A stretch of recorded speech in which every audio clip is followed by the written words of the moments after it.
in communist Czechoslovakia. Well, Honza, the floor is yours.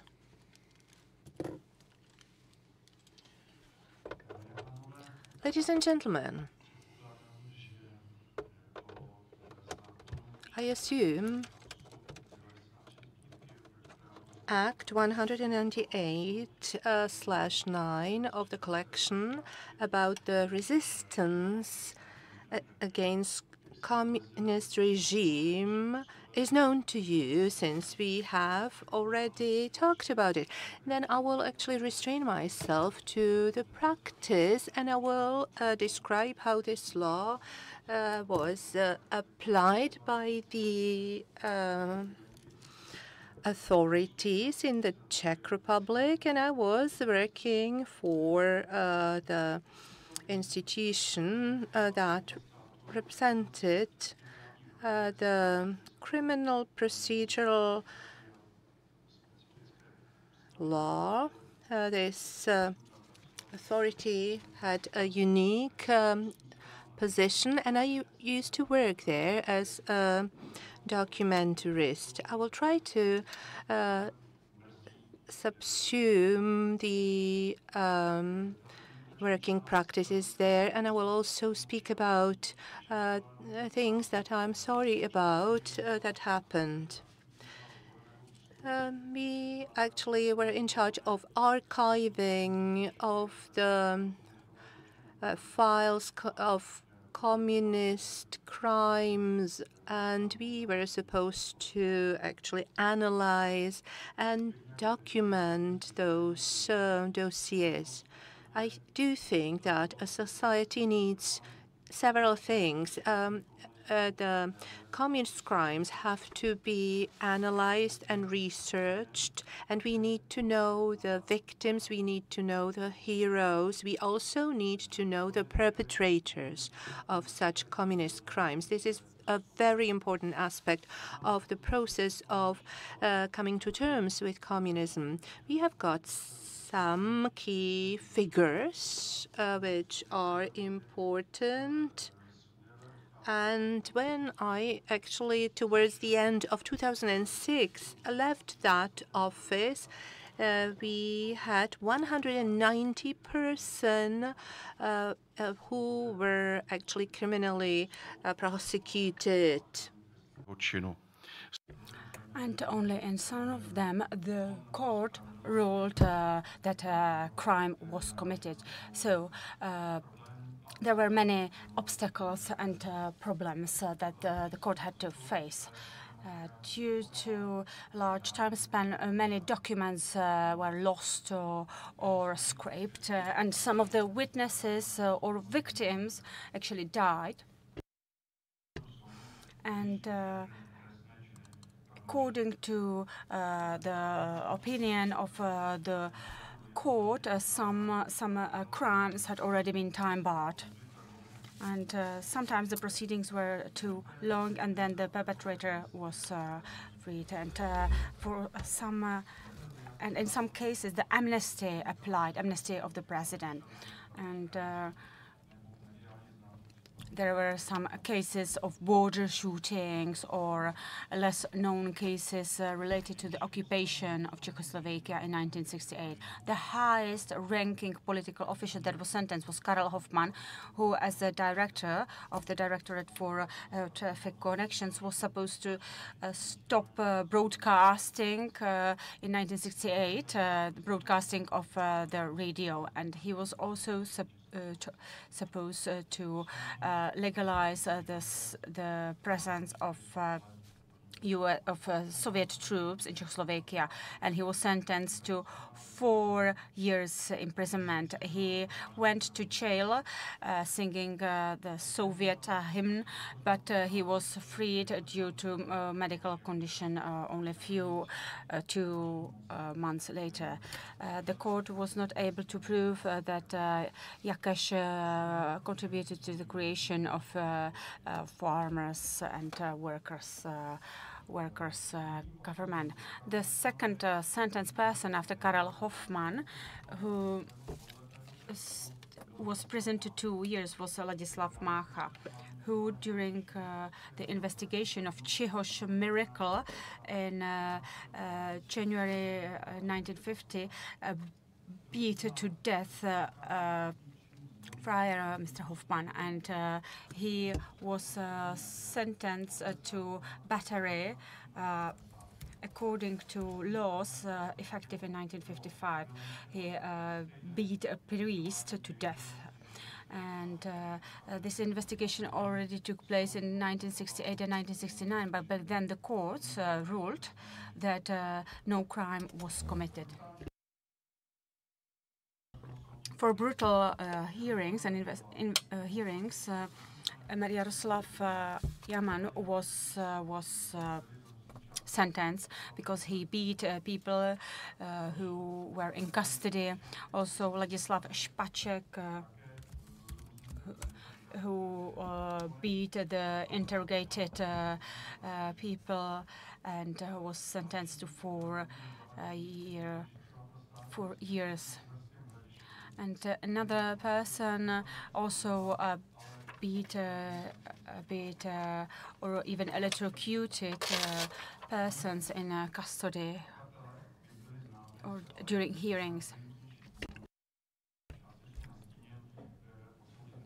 But there were other perpetrators who were not sentenced. For instance, Alois Grebeníček and Ludvík Hlavačka, who were prosecuted for the same crimes as Zavadík, and whose prosecution was stopped after several years because they died. The judge from the Babice process, Judge Vítek, was not punished because he also died. But as one of the prosecutors, he was the only one who was willing to talk to the media and admitted that he knew about the show trial. Karel Vašek played a crucial role in the show trial with Heliodor Píka, and the prosecution of this person ended in a higher instant court abolishing the sentence of 7 years imprisonment due to time, due to the statutes of limitation.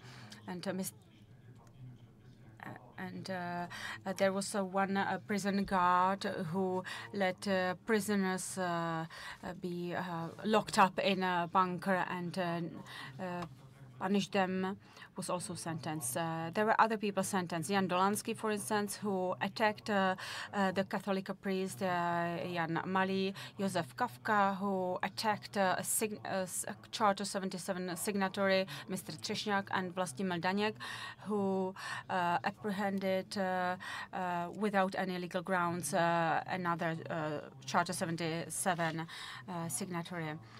There was also a covert operation called Assassination, which was supposed to increase the pressure of dissidents and force them to go into exile. This group of former high-ranking representatives of the state security service was, for instance, or the state security, was Jaromír Obzina in 1973 to 1983. One of them received a conditional sentence. The Minister Kobzina died during the court trial, and there were special cases of deaths on the state border because there are still disputes, or some. I'm sorry, not disputes. There are still some proceedings that are ongoing. But still, at least three border patrollers were sentenced. One of them for 3 years conditional sentence, Mr. Bordel, for shooting a representative of police on the Czech-German border in 1953, and Korbel dragged the dead body into the Czechoslovak territory because he shot him on the German side of the border. Another person was sentenced to 4 years imprisonment for shooting a 17-year-old Hedmund Vita on the border, and 1 year older Josef Vita, even though he knew that they could not flee, but he still shot them. And and another person was prosecuted for another border patrol was prosecuted prosecuted for shooting another person because it was a fellow patrol officer, but he decided to flee to Germany, so his colleague shot him dead. I'm sure we all can agree that the approach to these prosecutions should have been more conceptual. Today we can say that we did not manage to prosecute and punish all the perpetrators. One of the reasons was continuity of the law. Another reason was the inability of the respective authorities to deal with these crimes.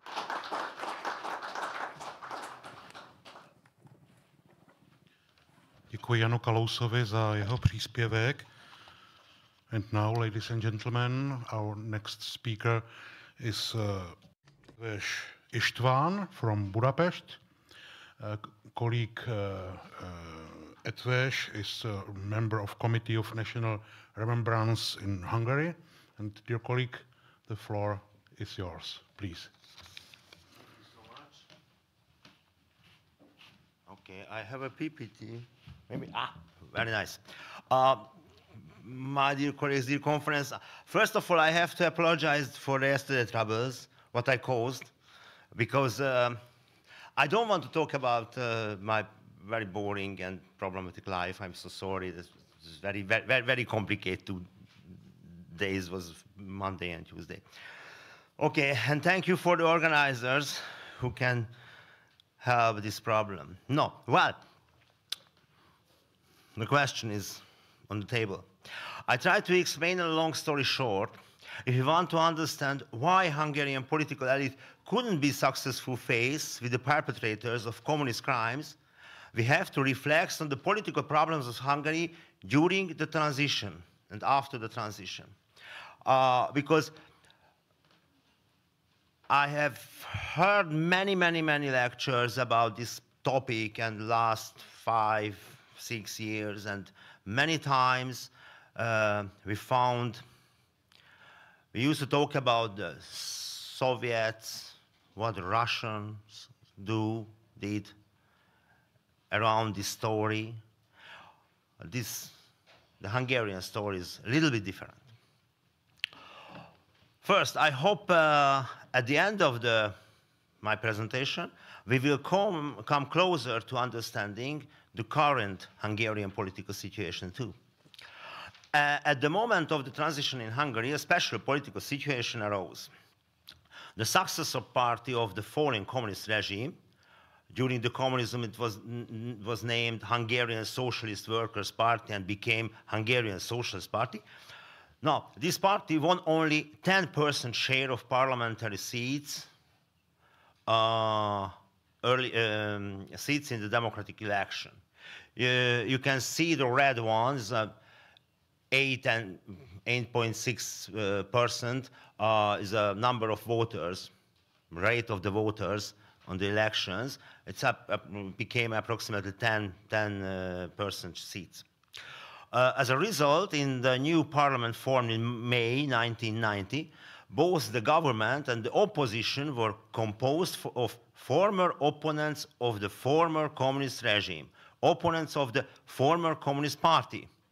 If you see this, all the red one signs the socialists, and any others was opposition during the communism.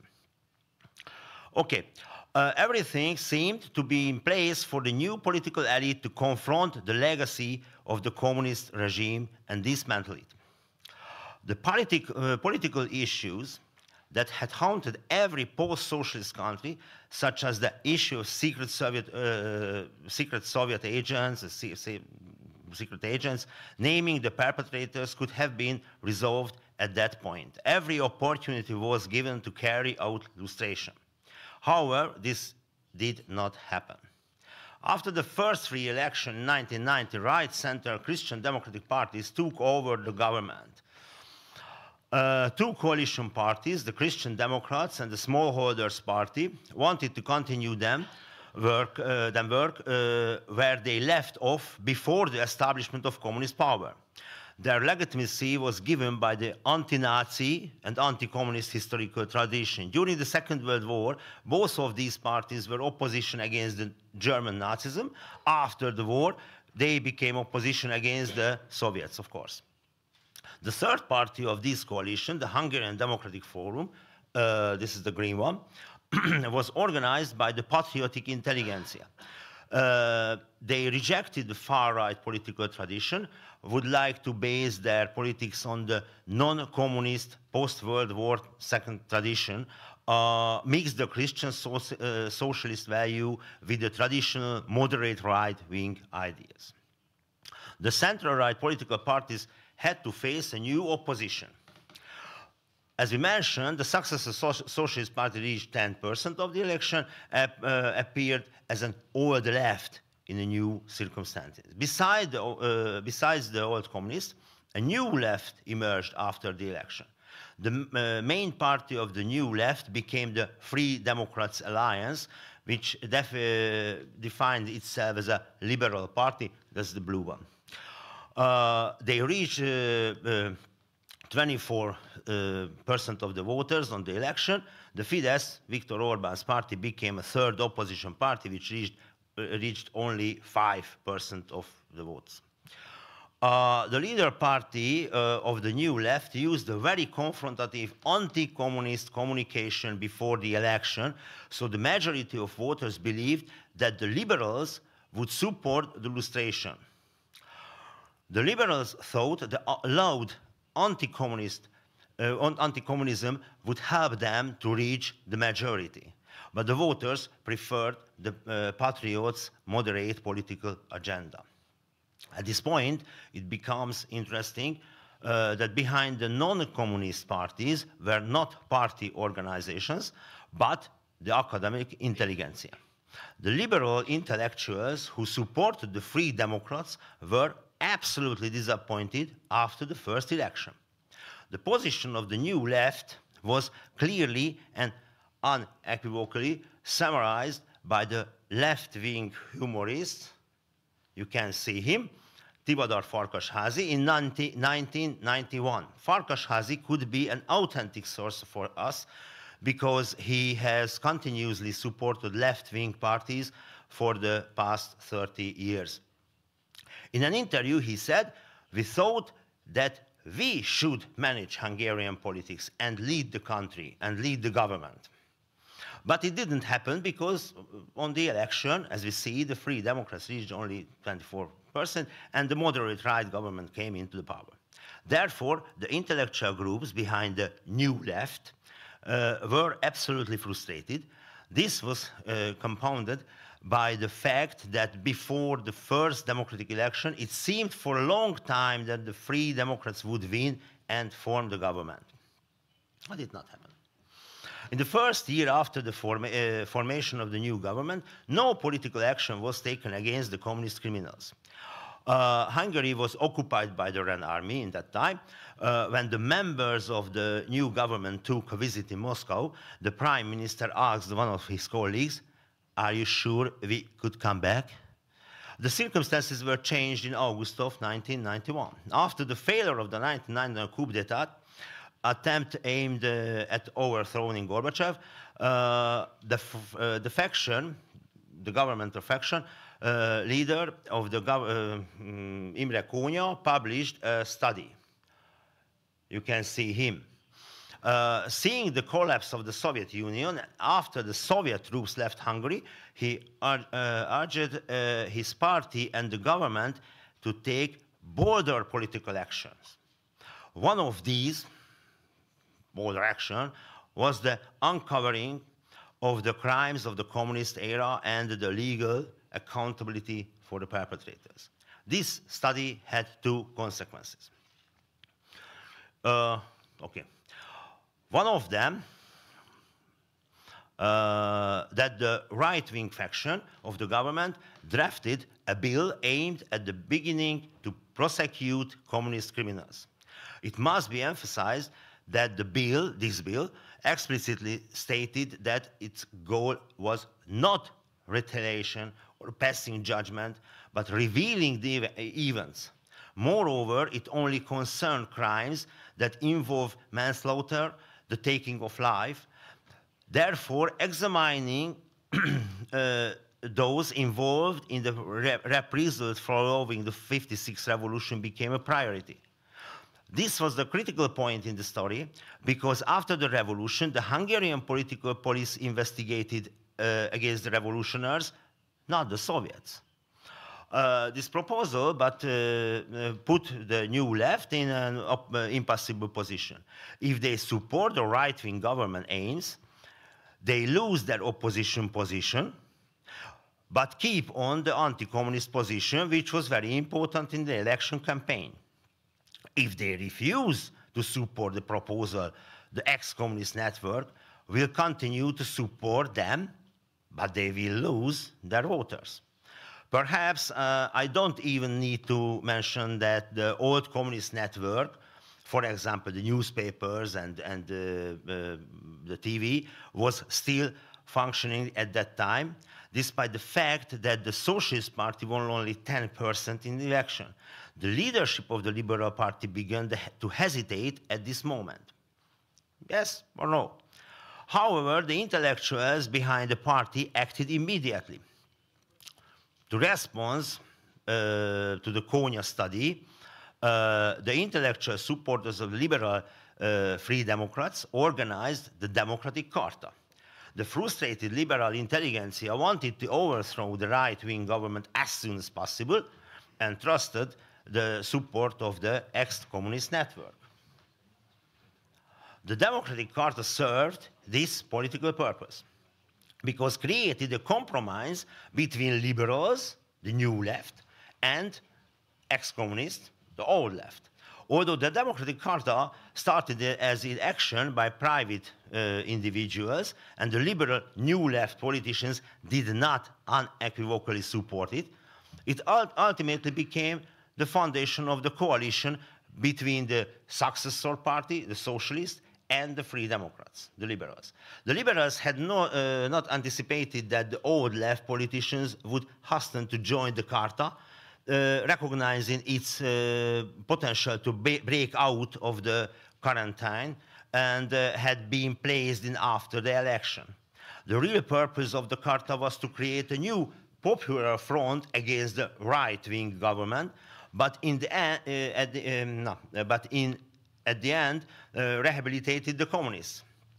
Thus, while the supporters of the new left, the intellectuals, saw the Charta as an intellectual political action, the seasoned communists used it for the aims of their party.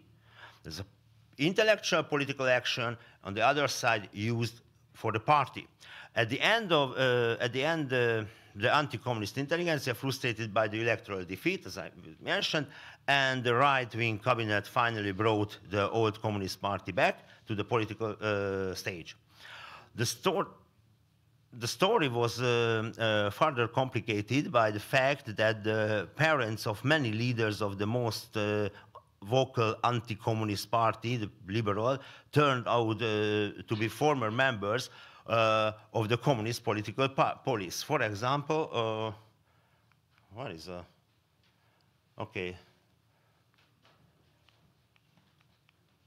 I'm so sorry, Ivan Pető disappeared.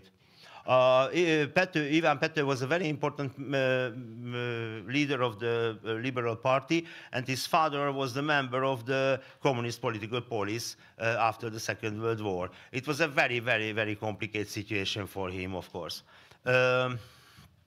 Okay. So in retrospect, it seemed that they were interested in rehabilitating the Socialist Party, despite the fact that their task would have been to create a new left. Meanwhile, the law accepted by the ruling parties was rejected by the Constitutional Court.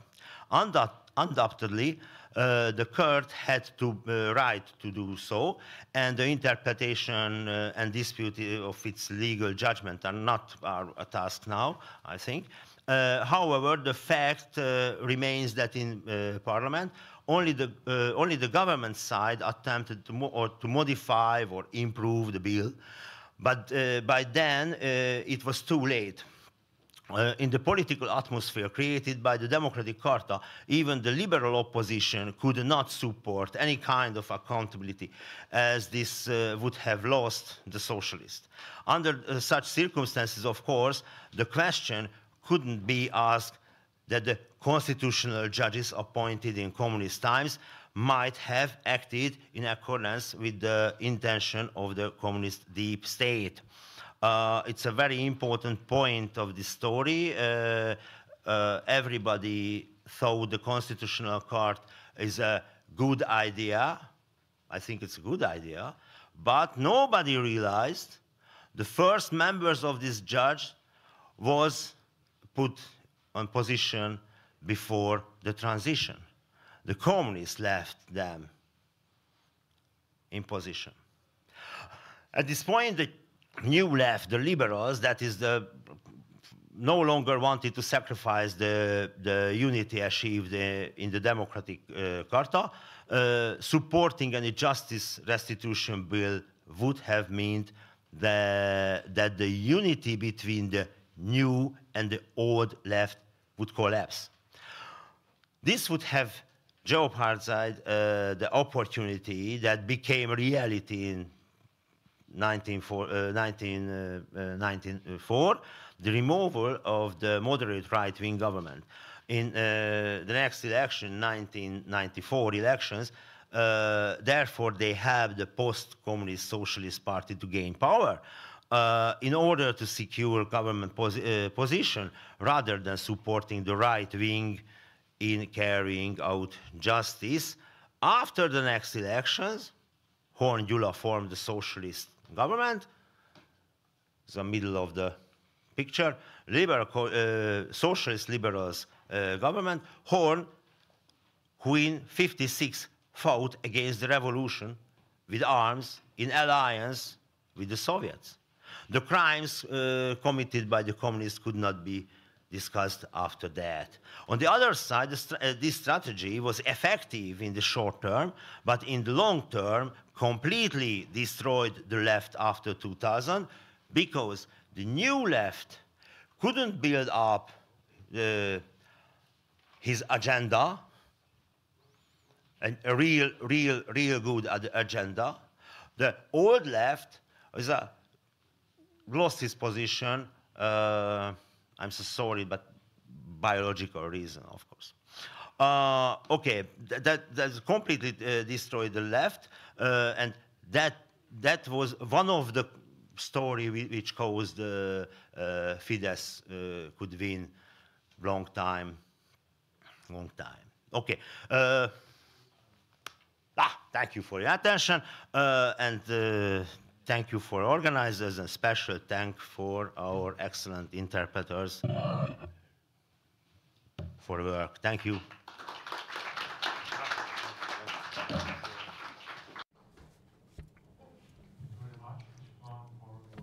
Very important and interesting presentation with this Hungarian point of view. Thank you. A teď trochu jsme byli v napětí. And our panel is slightly more adventurous than we expected. So partially due to the fact that we have Petr Placák as member of this panel. He is sitting in the back, although he's supposed to be here with me on the stage. So Petr, good morning. Petr is not only a historian, but also a writer and an author. And also a researcher of the Institute for the Study of Totalitarian Regimes. And by this, I will ask him to take directly to the stage. And in the next 15 minutes, it would be nice if we could reflect on the topic of examples of justice in practice. So, Petr, the floor is yours.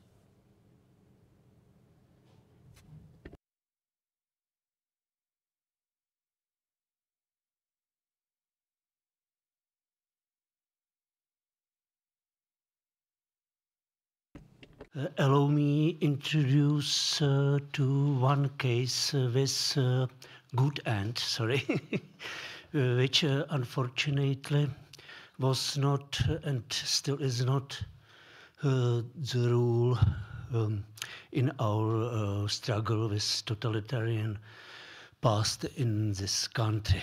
I will speak Czech.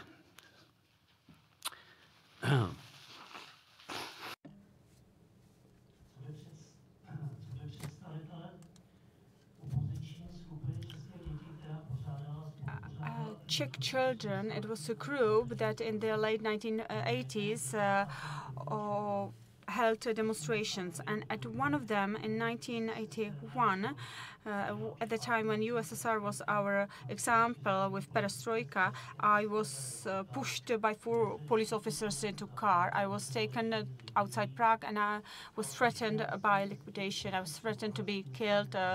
They beat me and kicked me while I was lying helpless on the floor. Then I accused them of these crimes, and it was investigated by the Ministry of the Interior, well, who just pretended to be investigating it. And after the fall of communism, I filed it again.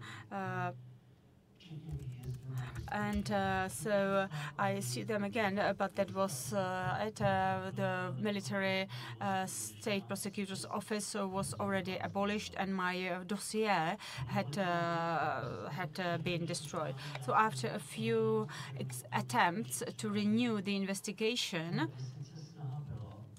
there were attempts to investigate the crime, but still they didn't find anything, because priority was given to the era of communist terror from the 1950s, because the victims might not live long enough to see justice. And then I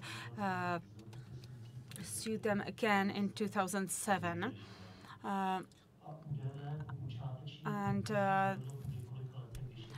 Finally, the investigation was given to the district prosecutor's office for Prague 7.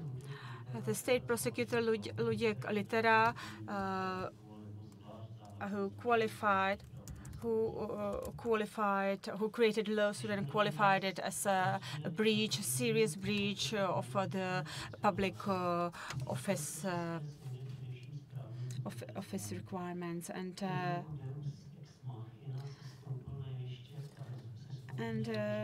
so the crime was finally investigated. And in Germany, the situation was similar. Right after war, when new Germany or new German Republic was created, no one wanted to burn their fingers with investigating old crimes. So denazification was postponed and delayed for a long time. So no one wanted to pay attention to these old crimes, and sometimes this was due to the fact that no one wanted to pay attention to the totalist past. But this trend started to change in the 1960s, when a new young German generation took offices, and today the former Nazis. Or it is enough to prosecute someone if you can prove that they were Nazis. And there was one case of a prison guard who was sentenced to 5 years in prison without any murder being proven to him. It was enough to see that he was a prison guard in a prison which conducted mass murders. And in Auschwitz, there were 6 female prison guards who were prosecuted.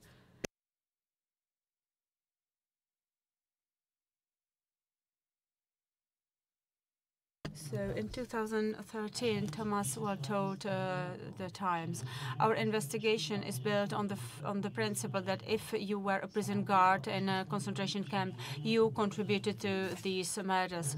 The very fact that you are employed by a facility that commits mass murders is enough to have you prosecuted. If legality or if a crime is committed and you're working for this facility, then it is enough it is enough to have you indicted. And in the extermination camps, the principle is the same. Under communism, or Czech courts that stemmed from the Bolshevik era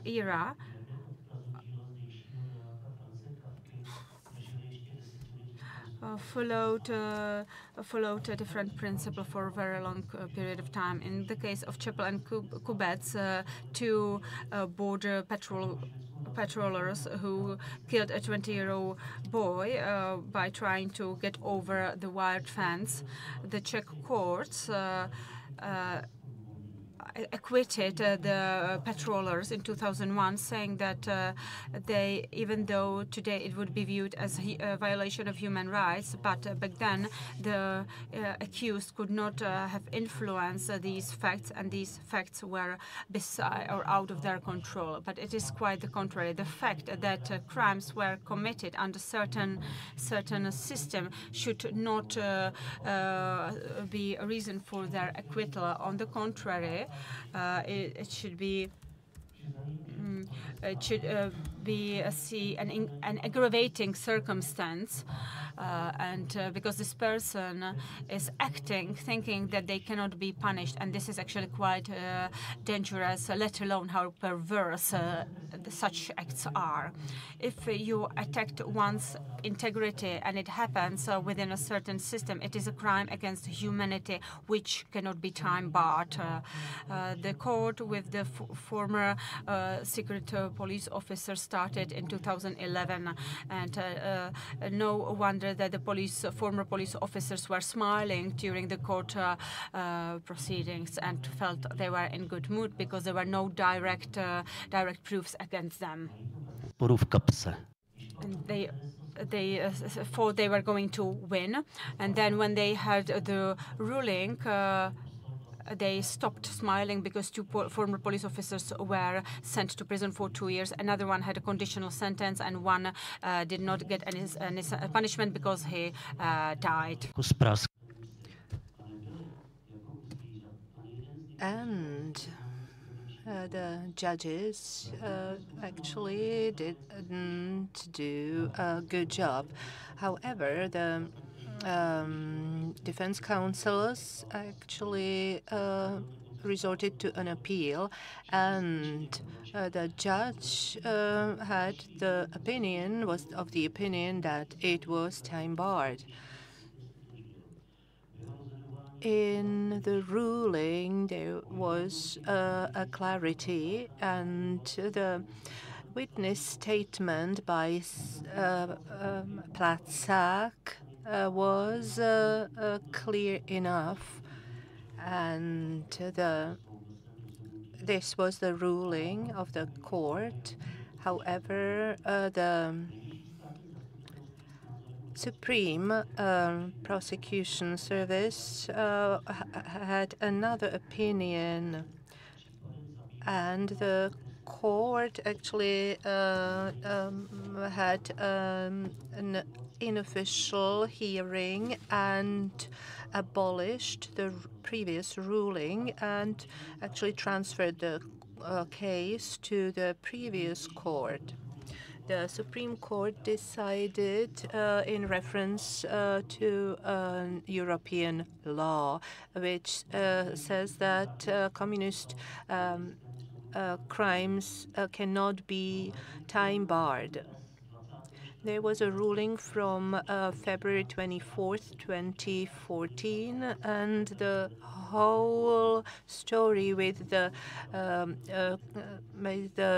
communist era security service was actually ruled, and Prchal also thought that the lawyers should be excluded from the bar. Let me say something in conclusion. Getting to terms with the past is very important for the whole society. It is much more important to describe and understand the process of how totalitarian regime came to power, how it maintained power, what they actually declared. This is not a past. This is something that is still subliminal here. It is still bubbling under the surface, and it is visible in social media still. I have brought the Babylon Review. It's a magazine, and you will see what is happening in Slovakia nowadays. We have problems which are the results of our inability to name the problems in the past. We are not able to understand that we actually have a very similar patterns. The environment is changing, but we do the same things. And because we were not able after World War II, we're not able to see that the wars were different.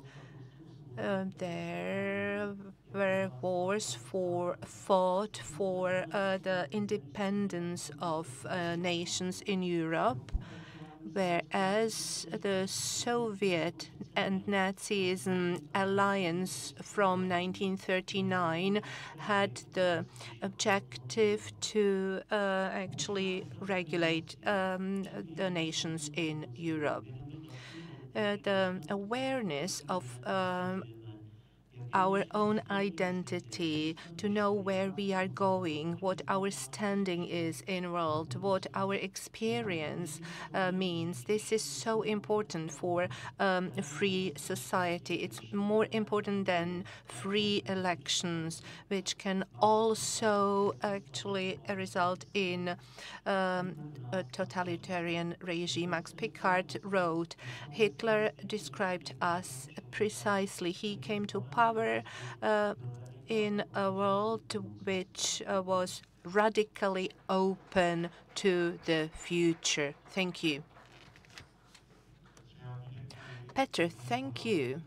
Thank you so much. It's fine. You were a bit longer than you were supposed to be, but we are fairly lenient. Thank you. This was the local eyewitnesses speech, Petr Placák, and he actually reminded us how important it is to show civilian courage.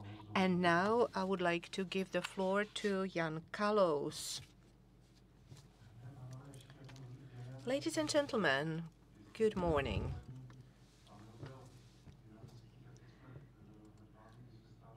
These have been some dynamic speeches, and now we are transferring to a very interesting stage, because we have got a coffee break planned or scheduled, but at the same time we will have other presentations running in parallel with the coffee break. And the reason is that yesterday we were not able to have all speeches. Well, our colleague Cello Hoja will be connecting online later at 10:30. And that is why I would like to ask you to please stick to the 15 minutes. The first will be Miroslav Shumilo, who will be speaking about Polish experience with the punishment in Poland, and that will be martial law in Poland in 1981. Please, the floor is yours. Hello, good morning, ladies and gentlemen. Let me thank you for the invitation to the conference, but I will be speaking in English now. Constitutional and criminal responsibility for the introduction of martial law in Poland in 1981. On December 13th in 1981, the Military Council of National Salvation, which was headed by General Wojciech Jaruzelski, imposed martial law in Poland. The decrees on martial law were officially adopted by the Council of State, which had the right to do so, but only when the parliament was not in session. Because the Polish parliament Sejm was in session at that time, it was a violation of the constitution of the Polish People's Republic. Communist regime rolled tanks onto the streets to suppress the peaceful Solidarity Revolution.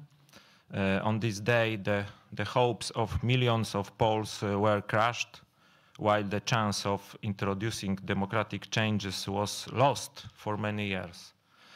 For thousands of people and their families, martial law brought great suffering, isolation in internment camps, imprisonment, loss of employment, and numerous other repression. Strikes in factories were suppressed by force. During martial law, over 100 people lost their lives. However, the democratic transition in 1989 was partly endorsed by people who had previously been the faces of martial law.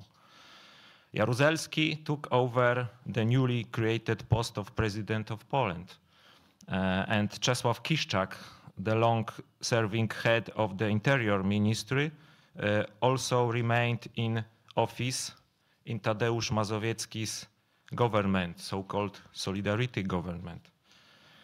The first attempt to hold the perpetrators of martial law to account through legal means was undertaken in December 1991 by a group of members of parliament from the Confederation of Independent Poland.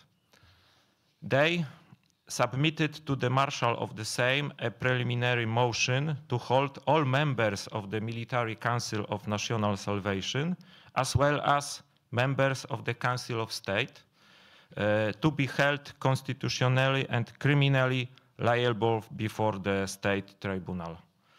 The Parliamentary Commission for Constitutional Responsibility worked on the motion, appointing a group of historians and experts and collecting documents. However, the early parliamentary elections in Poland in 1993 were won by the post-communists, who blocked the Commission's work. In 1996, the Sejm discontinued the proceedings.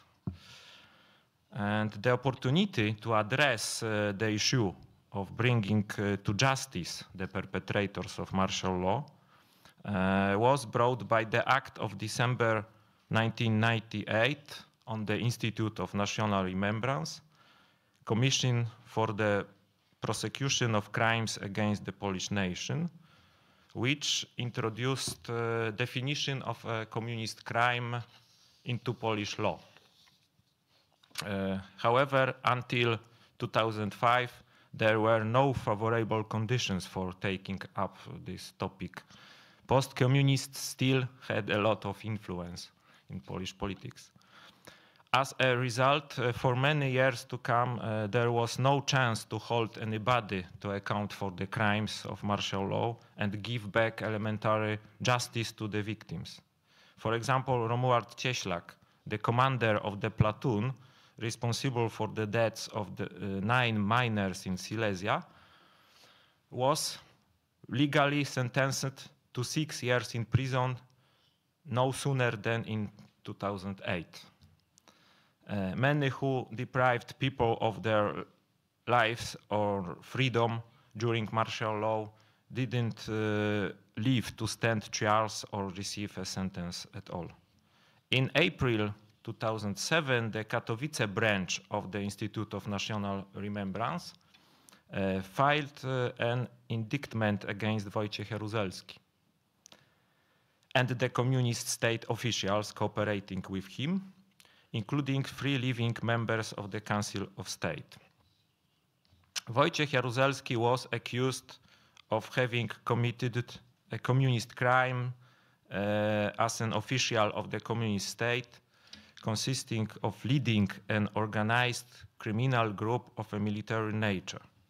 This group aimed to commit crimes involving deprivation of freedom through internment and execution of imprisonment imposed for previously unpunished acts and other crimes against freedom, as well as violating the rights of Polish citizens, mainly associated with the Solidarity social movement.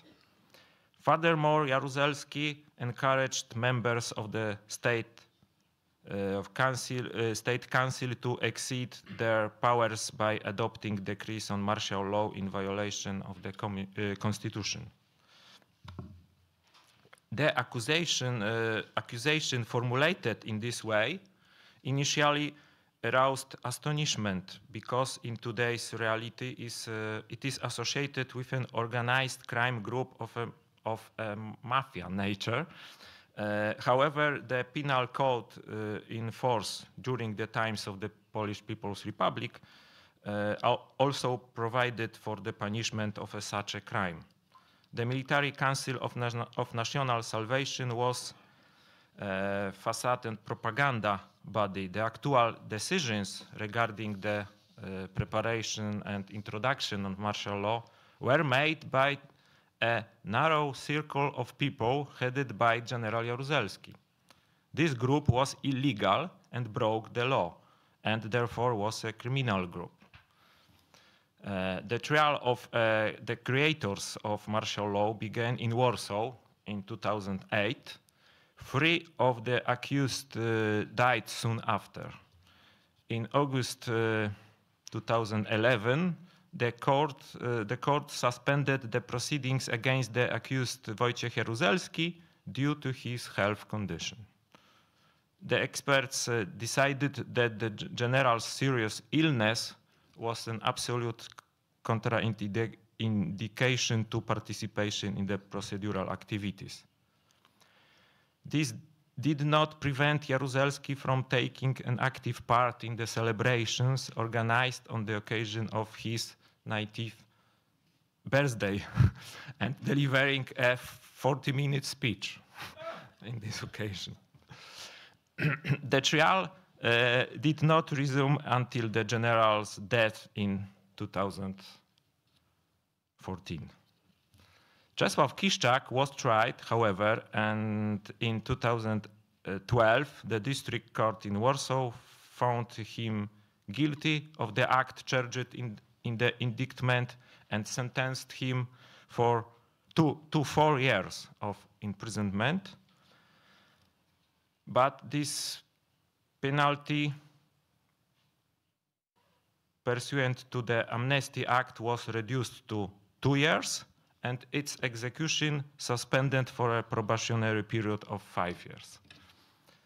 So it was until 2011 that the Constitutional Tribunal issued a ruling declaring martial law illegal.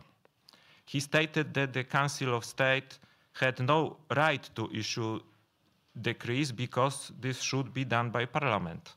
Moreover, the decree was published a few days after the actual introduction of martial law. This violated the provision that the law does not have retroactive effect, lex retro non agit.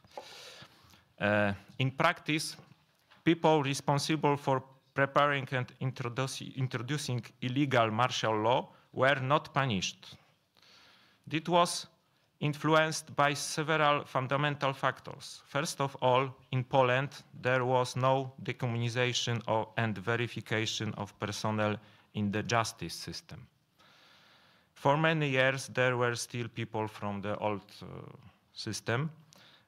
Prosecutors and judges didn't want to deal with judging communist crimes. Secondly, Tadeusz Mazowiecki's government announced a policy of not settling the past, the so-called thick line. And third, there were many opponents of settlements in society because people didn't know the historical truth. Communist and later post-communist propaganda proclaimed Jaruzelski a hero. They said that he introduced martial law to protect Poland from intervention by the Soviet army and Warsaw Pact troops. But documents known to historians absolutely deny this. Jaruzelski himself called for help, and it was Moscow that did not want intervention in Poland, fearing the reaction of the United States and resistance from the Polish nation. Thank you for your attention. Dziękuję za pozorność.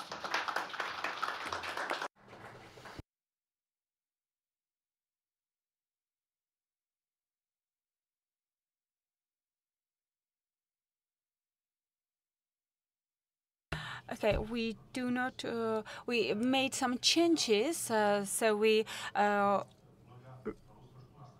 Mr. Carlos might have threatened you with no coffee breaks. No, but don't worry. Only one coffee break will take place parallel with a lecture, but other coffee breaks will be as scheduled. So don't not worry. We will not take the coffee breaks away from you. Now I would like to ask Mr. Kroupa if he could join us, because I noticed that he was already here, and I would like to pass the floor to Mr. Carlos.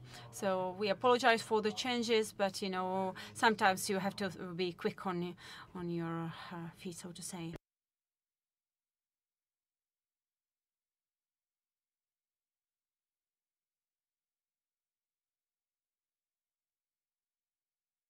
Okay, so don't worry, we did not want to scare you and threaten you that you will not get your cup of coffee that of course you deserve, but now we will pass the floor to Mr. Kroupa.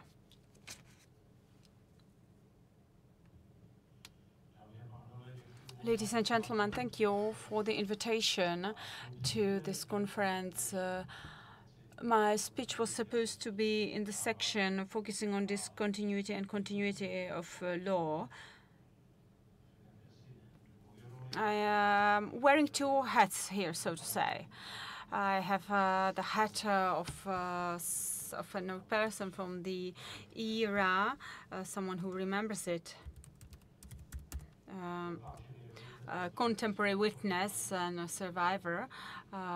But sometimes I will wear a different hat, the hat of a historian. The question of continuity and discontinuity of law in the between the totalitarian communist regime and the new democracy was discussed during the first years of democracy, also in the media. So during the first years after the Velvet Revolution, and this dispute was quite confusing at times, because no one actually had a clear idea about how to implement this continuity or discontinuity in practice.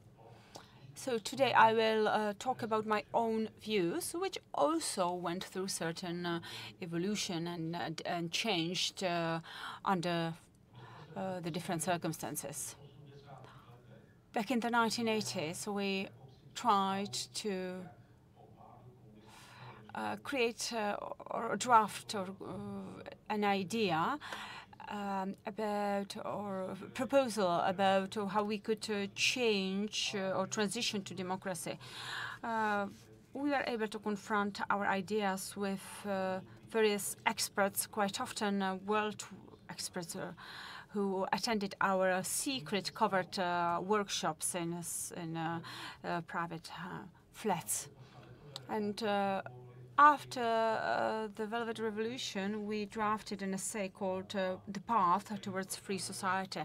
And this manifesto, we could call it, was drafted at the time of Velvet Revolution and was published in December 1989. So this was a manifesto, we could say, a programming document about how to draw a line after communism. Another priority was to create a democratic system, a system that would draw lessons from the mistakes made by our ancestors and predecessors.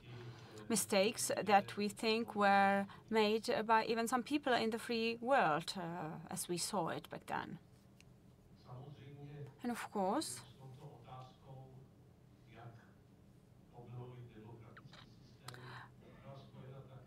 the question how to restore democracy was closely connected with the question how to come to terms with our past, so with the previous regime. And we all agreed that it should be through law, through legal means. We all wished for the crimes committed by the communist representatives and even the communist regime as such to be clearly condemned and prosecuted and punished. And we wanted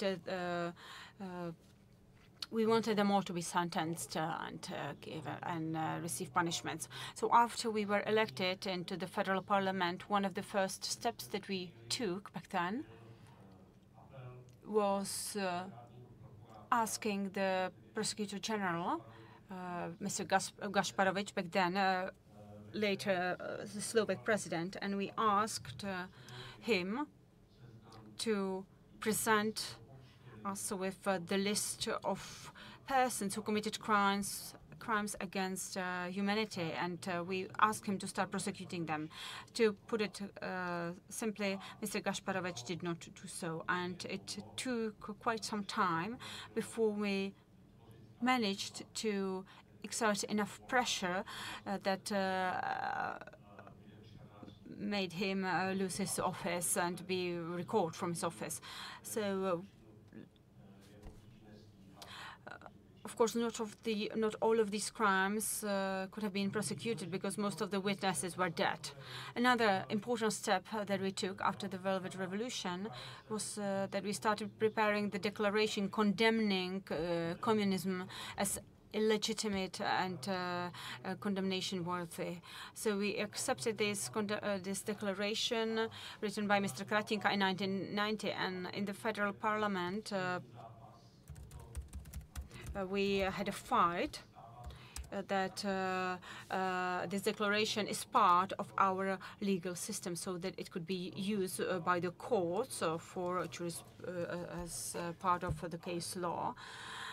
But unfortunately, it did not become part of the legal system, but it was at least adopted as a declaration. But I think this declaration condemning the communist regime as deplorable and illegal is still of vital importance. We thought that the state prosecutor's office will start prosecuting people who committed treason, especially in 1968, and we hope that this would be supported by the reformist communists, because reformist communists were otherwise quite reluctant towards the reconciliation with the past, and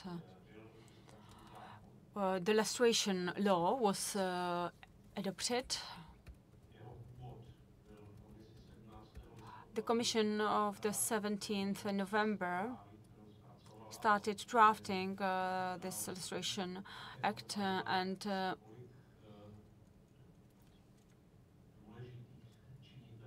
in the process we realized how many officials in the parliament actually used to be agents of the State Security Service. We knew very little about the State Security Service. We did not know how it worked, how the agency worked, but this was quite appalling, because former members of the State Secret Service now held high-ranking offices. This law was prepared by Mr. Toman and Stanislav Devati, two lawyers, and I contributed myself because I thought that functionaries of the Communist Party who in 1968 tried to achieve some form of democratization of the communist regime should not be subjected to the law. Today we might smile at it because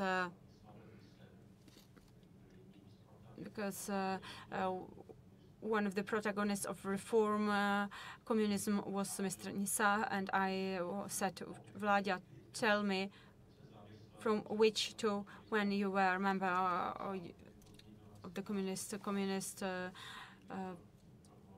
Party.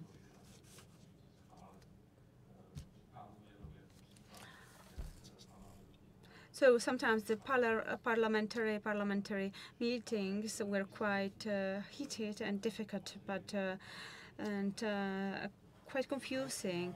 But you know, democracy was new, and so the Illustration Act was enacted, and some of the right-wing officials were surprisingly against it. Either they abstained from voting, or they were against it. And the former co-chairman of the federal government and the then Prime Minister Marian Chalcha voted for the law, for the illustration law.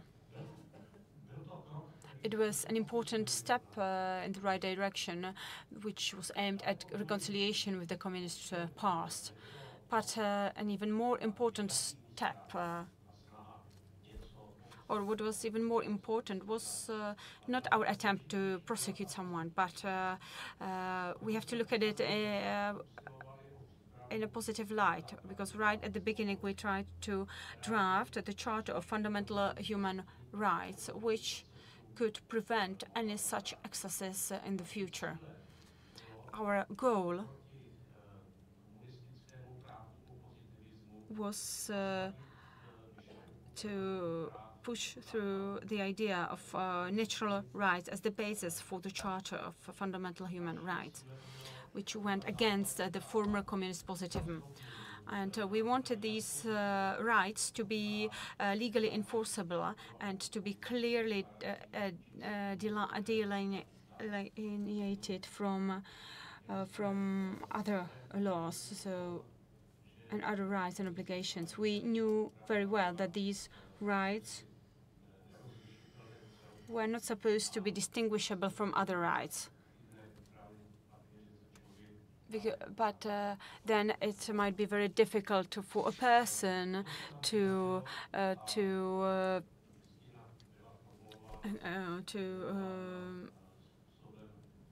ask for this right. So, in the end, we managed to adopt the Charter of Fundamental Human Rights.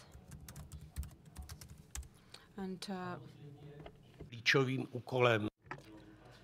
a key task was to prepare a constitution for the federation, and I actually volunteered to be a member of the committee to prepare the federal constitution. However, this committee was not working. First, I thought Alexander Dubček manipulated the committee, and it proved right. However, I thought that he was actually preventing us from actually creating or formulating the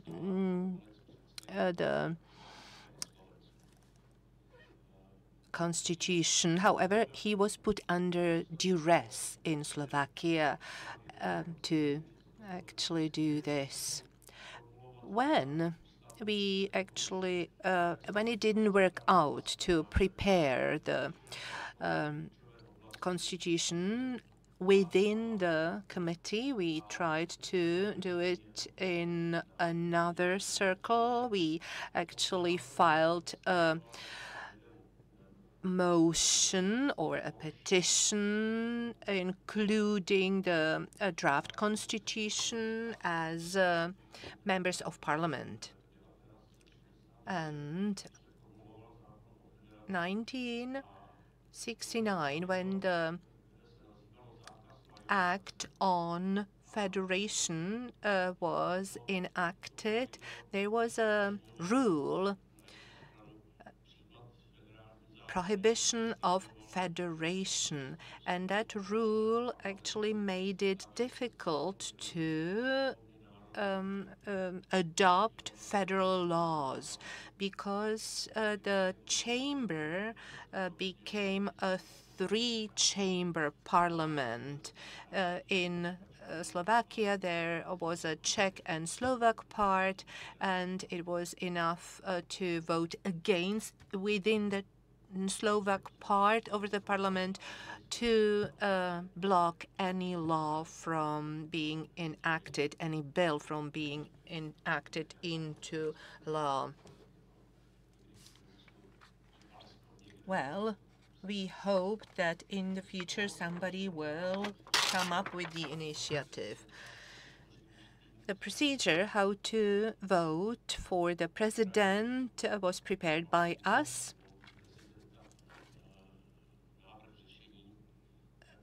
As a proposal. And what we found out was that the experts who worked on such a proposal, that they were actually unable to prepare a viable proposal. And the experts gathered courage and changed that proposal. They actually included our proposal, our draft, and that was then voted in. However, towards the end of the term of office, the federation was divided, and the Czech Republic was born. Another objective was to work on the ownership rights, and we speak about the so-called natural rights. Although this description, this term is a bit problematic, the natural rights are supposed to be the most original rights. Those are the rights for life, for ownership, for freedom. And those intrinsic rights are those, the fundamental rights that can be derived from those natural rights directly. People did not understand that an ownership right is an important right, and it is supposed to be regulated by law. In the Czech collection of laws, there is the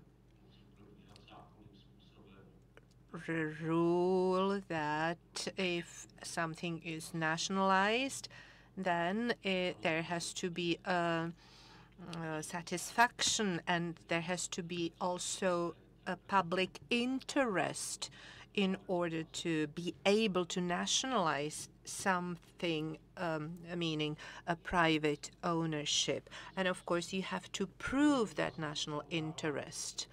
The revocation of those things were problematic, and that's why we needed to revive the ownership rights, because it was something that was revoked by the communist regime. This idea came from the coordination center of the Civic Forum. The initiator was Dagmar Havlová, Václav Havel's second wife, and she proposed this proposal, and we had committee members were, for instance, Lubomír Mlčoch, Tomáš Bratinka, and I was the chair of the committee. We prepared a draft. At that time, nobody was courageous enough to actually give back in restitutions everything that was nationalized. And that's why we actually did it in the form of the ownership of shares. And this was the proposal, and I actually talked to Mr. Rychecki, who was in the government at that time. And I am grateful even today that he was ready to discuss my proposal, and he promised he would implement something in the law, and when I told him that we thought it should be actually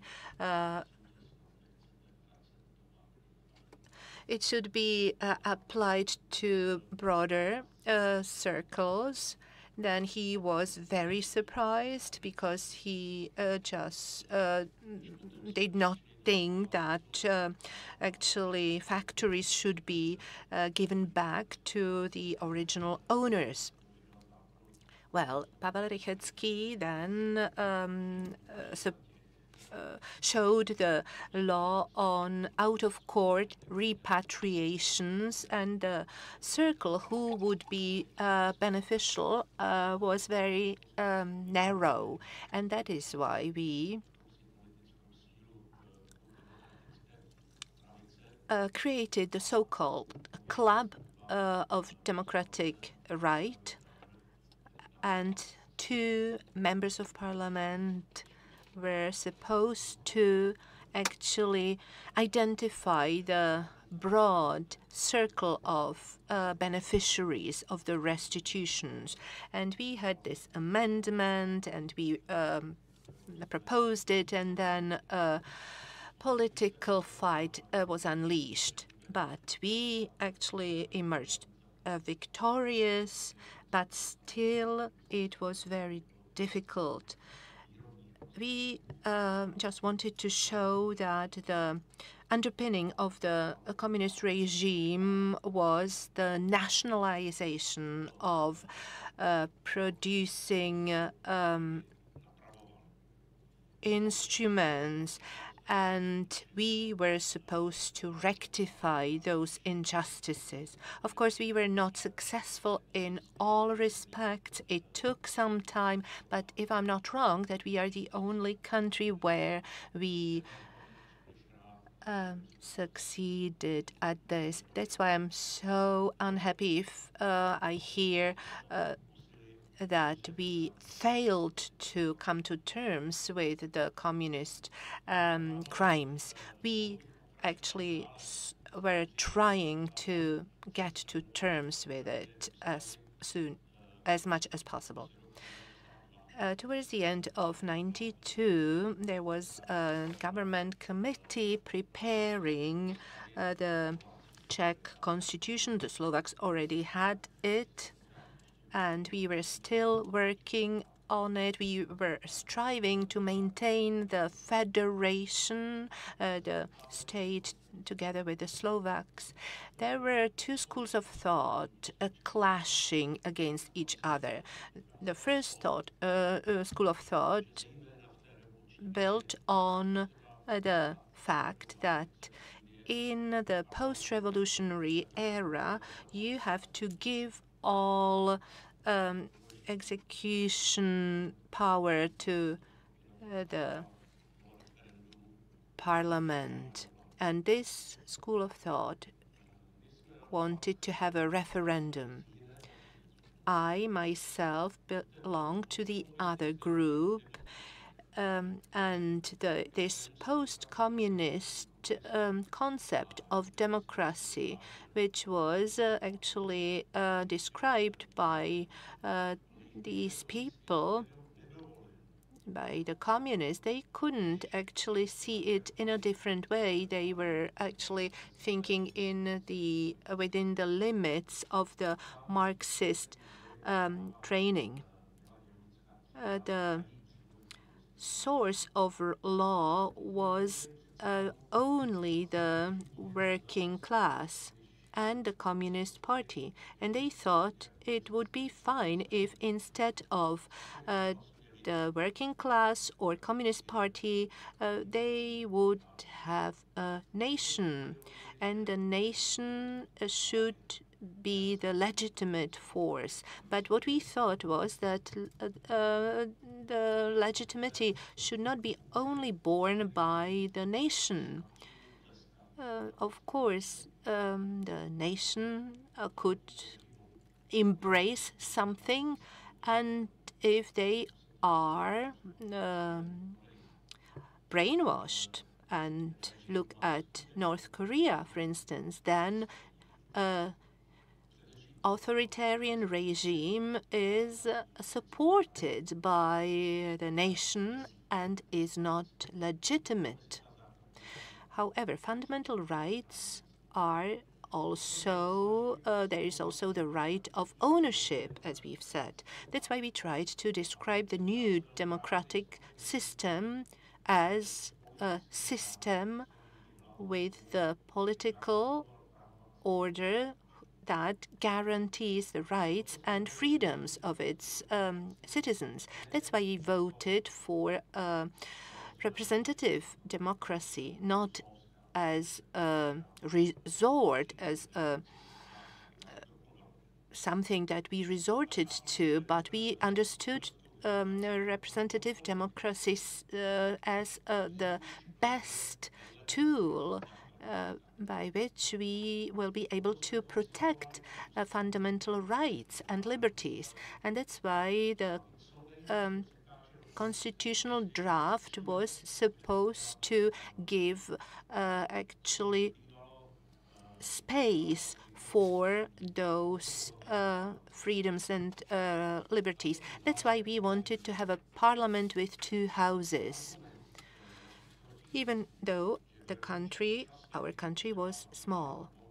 And in this, after in that era, after revolution, when we had to pass laws very fast so that our economy actually is up and running, we were not very fast because we were very actually deliberate in creating the laws. We tried to have the right laws where we have a parliament of two chambers. We would have the deputy chamber, lower house, and the Senate as the upper house. And I also contributed to these initiatives by convincing my colleagues that they should insist on high quora in the Czech Republic. In this country, there are not many religious people. There are not many nationalists. And that is why we need one important anchor, and that should be our constitution and the constitutional values. Instead of nationalism, we need to build a political nation which will be supported by these values, including the nation that actually incorporates the ethnical minorities here.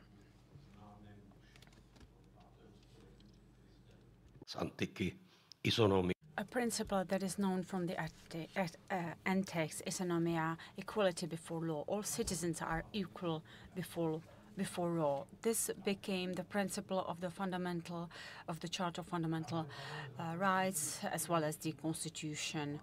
So, ladies and gentlemen, I will conclude my speech by saying that it is not true that we did not come to terms with the communist past. In the first years, we managed to achieve more than our neighbors, than the neighboring states. But the areas in which we did not come to terms and reconcile with the past are our mindsets. The prejudice,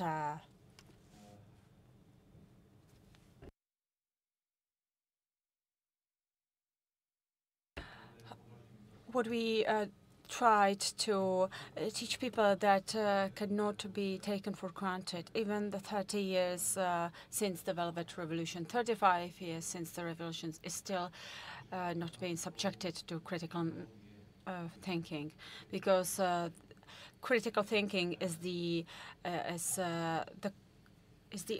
antipole of ideology, and we need to have good critical thinking skills if we want to fight ideology, because ideology has no doubts about itself. That's why we need critical thinking. And ladies and gentlemen, this task is still ahead of us. So I would like to thank the organizers of this conference for trying to remind us of these things. But perhaps it would be worth organizing a conference which would try to address the main issue, the lack of critical thinking, the reform of education in a democratic society, new curricula, because the current educational frameworks do not achieve this. Thank you very much for your very interesting contribution of basically the time witness, contemporary witness, and he was there. He was there when the Velvet Revolution came and things were happening, and he has very important insight into our reconciliation with the communist past. And now we should be in touch with Chile Hocha, director of ATSH, which is kind of like a counterpart of the Czech Institute for the Study of Totalitarian Regimes. So perhaps he could provide an Albanian perspective. So hopefully the connection is working.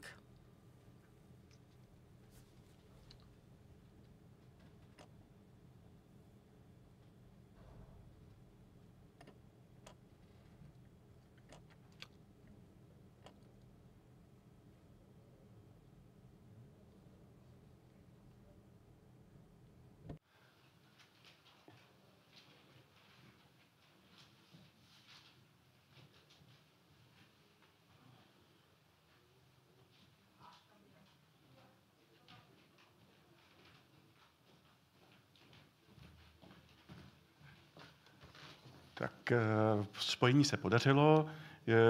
Okay, so welcome to our conference, and please, the floor is yours.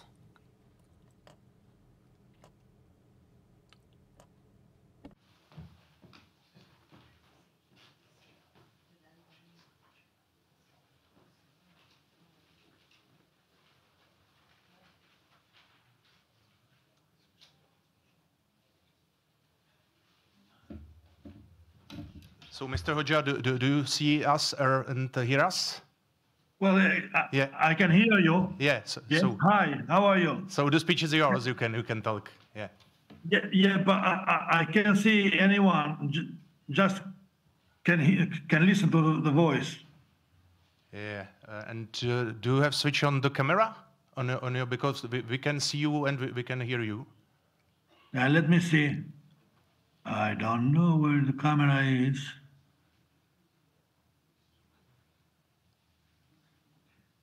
Yeah, now it's all right. Okay. Okay, yeah.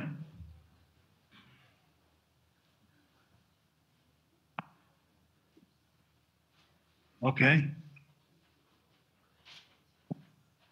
Is it my turn now? Yes. Yes, you can speak. This speech is yours. Yeah. Okay. Push.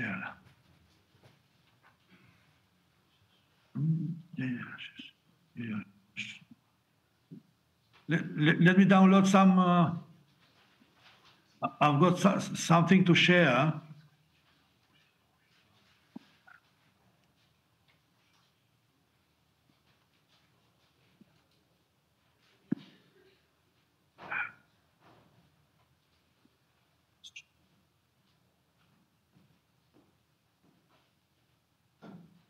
Yeah, okay. Ok, e morin. Tani si të punoj, po atje nuk është këtu online. Është këtu. Asiba. Sorry, I'm just sharing some my paper, but Do you see my paper? Hello? No, we can see only your documents, but not the Oh, okay. Can I go on now? Yes. Okay, thank you. It's necessary to open it, please, because we can see only your documents, but not the concrete documents. You must open it, please. Oh, it's not open. Sorry for the delays.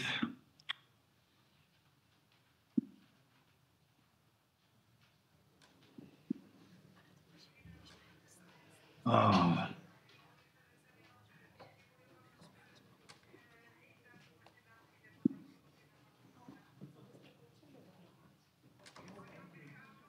No.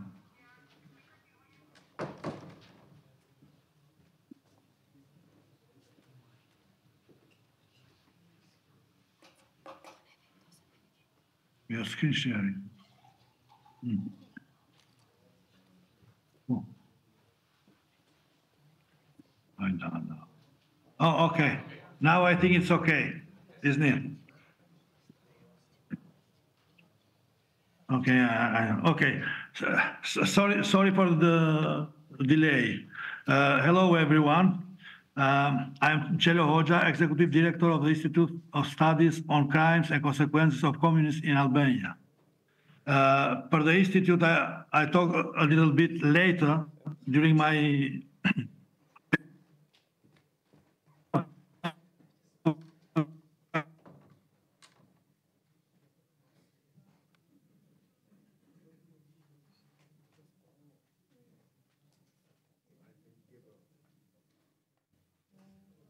Sorry, we can't hear you.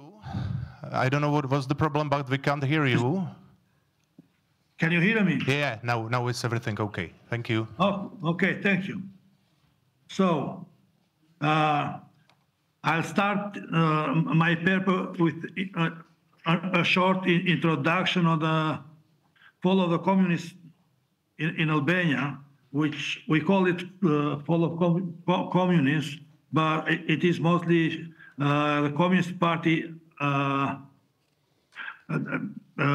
giving up the monopoly on politics and accepting to share it with other parties, mainly which were originated by the Communist Party as well, with people from that party. They created new parties. Just to have a general view on Albanian changes, because there were quite a lot of changes, but it was not much difference on the way of thinking, the frame of mind. The people were the same because they were people prepared for a short. For a long-term communism, and then the fall came unexpectedly, quickly, within a year, because of the changes that happened outside Albania. And the first communism was about oppression of the people, was a totalitarian regime. And when the changes happened, when the communism fell, or the dictatorship was finished, inside there was public pressure asking for the punishment of the people responsible during the communist regime, mainly the high-ranking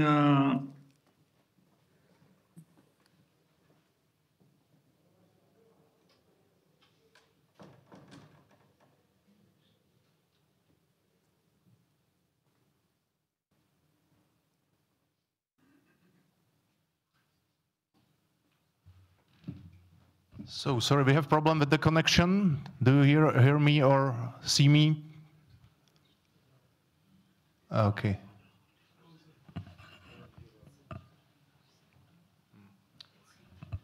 So sorry, we have technical problems with the connection from Albania. Oh, Yeah, we had problem with the connection. Okay. So you can continue, please.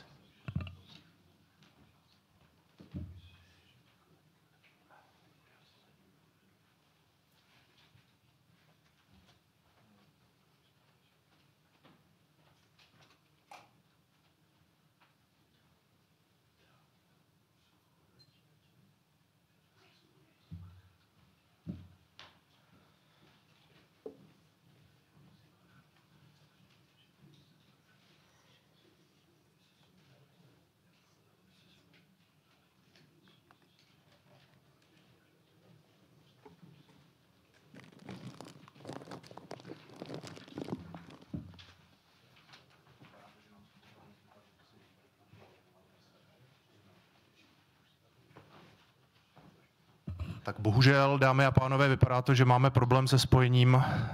Unfortunately, ladies and gentlemen, it looks like Mr. Cello has problems with connection, yes. I won't put the documents on. I carry on with my paper. Okay, so we can try it again. Okay. Yes, okay. And the first person arrested was the widow of the former dictator of Albania, Enver Hoxha, who had died in 1985.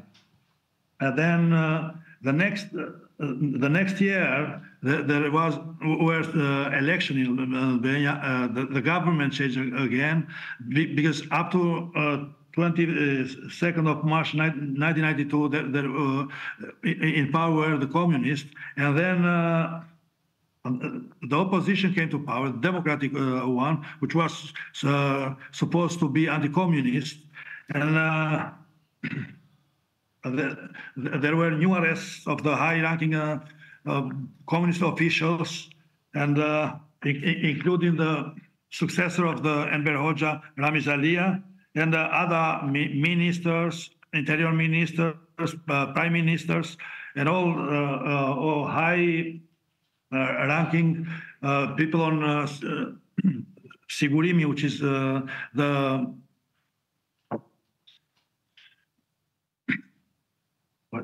Sigurimi was like this intelligence service, right? And but with the arrests that were made, everyone was disappointed. The communists were disappointed because for the arrest of their people from their party, and the anti-communists were disappointed because they didn't like that the high-ranking officials from the communist regime were charged with financial abuses. They wanted to be punished for the crimes that had happened during the communists for nearly 5 decades. But this was the first stage of the punishment of crimes, of the crimes of communism, or the impression of it, right? The second stage was in 1995.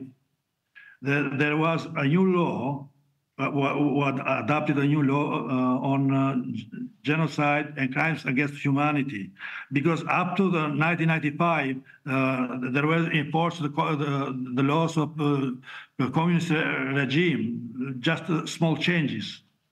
And at that time, after this law was adopted, there were new arrests, 35 people, including again, he was arrested again, Ramiz Alia, and on charges on crimes against humanity, ordering deportations, unlawful deportation.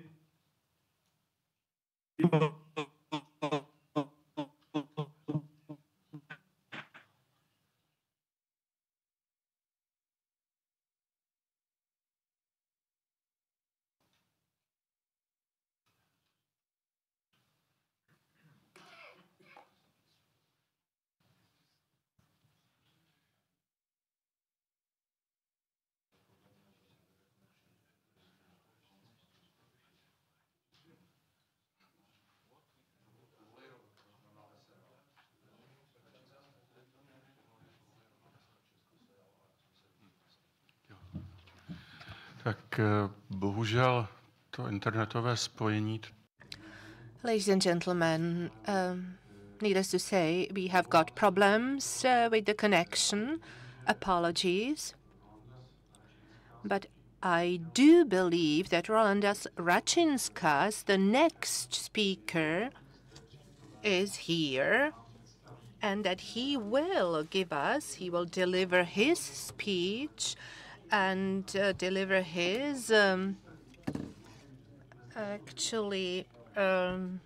presentation on how they came to terms with the communist past. Rolandas Račinskas is the director of the International Commission for the Evaluation of Nazi and Soviet occupation regimes in Lithuania. The floor is yours. Ladies and gentlemen, it's my honor and pleasure to be here with you. It's a nice tradition that every year, almost every year, at this time, we meet here in the very nice palace in the center of Prague. We are here, if I can say, the anti-communists meeting here every year, luckily not secretly, like some of you were meeting during Soviet time, and we can discuss the common issues which are important for us. In very brief presentation of 15-20 minutes, it would be very difficult to explain all the historical issues related with the desovietization in Lithuania, but I'll try to do my best just to give you general overview. And at the end, I hope I'll have some time to share my thoughts about general perspectives of decommunization of Europe as such. So let me start. Actually, decommunization of Lithuania in a way started even before the independence, during the period of our independence movement. And at that time, the Communist Party of Lithuania took a decision that it will be independent Communist Party from the Central Communist Party in Moscow. Of course, it gave some big arguments inside the country, but and still there is no clear opinion on that. Was it right way or not right way? But it happened so that the majority of that time Lithuanian Communist Party became independent, and we supported the independence of Lithuanian state. A little tiny part remained on so-called the platform of KPSS, the Central Communist Party of Moscow, but it was a marginal part, and actually haven't played any role in the real politics of Lithuania. After the reestablishment of Lithuanian independence, and not just de jure but de facto, after the collapse of Putin in Moscow in 1991, and it was very symbolically that on the August 23rd, the Lenin monument was demolished in the central square of Vilnius, and in a way it started. In this way, started the decommunization of Lithuania. First steps were taken similar to the removal of Lenin monument, the renaming of the main streets, squares, removing of monuments of the prominent Soviet communist leaders took place in the first years of our independence. But some other street names and monuments affiliated with the Soviet past remain for the decades, and some of them still remain now. And I come to this issue a little bit later. I'll try to go, chronologically. Then in Lithuania, the Communist Party was abolished, but the former Communist Party of Lithuania changed its name, and in 1992 win the elections, and it was the situation that where was it not enough, not even they expected to know such a result of outcome of these elections, because on the list of their candidates to the parliament were not enough names. So we win more than we can give to the seats in the parliament we get. Even though the laws were accepted that certain leaders of the communist past cannot take certain positions in Lithuania, the KGB agents, where some of them they announced publicly, for some of them was given the opportunity to report secretly to state institutions and to work in the independent Lithuania. It's another controversial issue we still discuss now, and we know that it's about 1,500 this kind of people who reported their collaboration with the KGB, and now nobody knows who they are, and now most likely many of them are in the public service or in other positions till now. And again, as I said, even though the Communist Party and communist leaders were not allowed to take certain positions, but in the first presidential elections after the Lithuania gained independence in 1993, the former chairman of the Communist Party of Lithuania was elected, Brazauskas was elected a president. And I would like to say that from yesterday's discussions, it seems that we are following very similar pattern in Europe, in post-Soviet Europe. And when this clock pendulum shifted to another side, and I would say the political decommunization process at that moment, was like that, and everybody, in a way, were happy. And sometimes we even also joked, for whom you will be voting. So for the communists, but from which party communists? So we have a former communist in many in different political parties.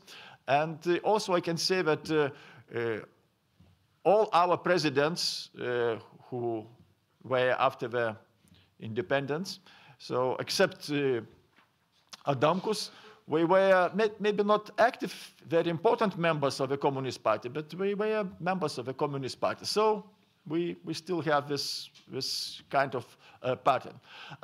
One exclaimer. So what I think, it's my personal opinion. I think the most Communist Party of the this so-called Brezhnev area, we are not this believers of a bright communist future. We were simple people who wanted to make career, to make a better way of life for themselves, for their families. And at that time, if you want to do a career in Soviet Lithuania, you must be a member of a party, you must be this activist of some other institutions. But nevertheless, and it created such a very ambiguous situation, then belonging to the political party, communist political party, the occupying leading force, political leading force, or even to be a reserve officer of KGB at that time, does not make a problem for you to take positions in Lithuania, let's say the Minister of Foreign Affairs or a Director of Department of State Security Department, where former KGB reserve officers, and we have a very, very big discussion about that, and it was the opinion was prevailing that don't look what these people did at that time, so look what we do now in independent Lithuania. And in a way, it was somehow forgotten.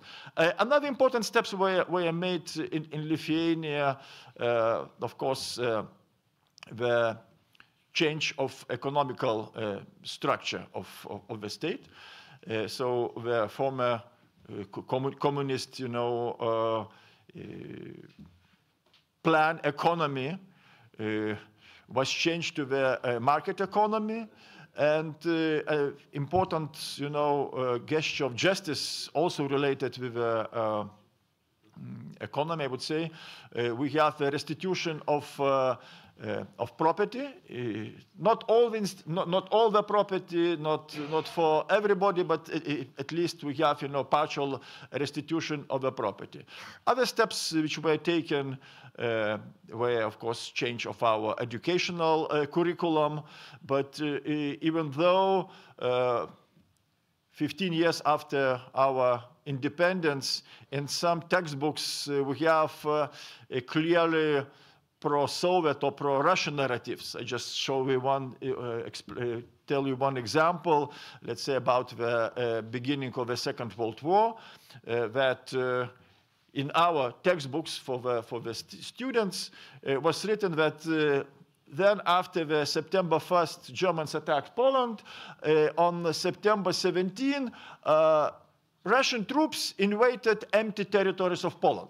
So it was presented like kind of exactly like a Russian narrative, and it took decades, to change this, narrative, and some narratives I believe still remaining. And as I said, the major problem is not formal political decisions, but is in I would say in our minds, in minds of the people and minds of the society. So, and this process of so-called desovietization, it's not a constant. It's, kind of, we have one period of some active political movement, some active political debates on these topics, and then the quiet period. So the next active period was in 2007-8, after Lithuania already became a member of European Union and NATO, and I think many of you, or at least some of you, were part of this process, which became a European process. Then we have European debates on the necessity to evaluate Soviet past, Soviet crimes. So Lithuania and Czech Republic at that time really played, the politicians from Lithuania and Czech Republic played, I would say, leading role among other Central East European countries. So we have, Prague Declaration, we have the establishment of the platform of European memory and conscience. And after that, we again have kind of a slowdown in this process. So everybody, seems to be happy. So we have something. We have few resolutions in European Parliament in this regard. Setting the 23rd of August a day to commemorate the Nazi and Stalinist victims, and the new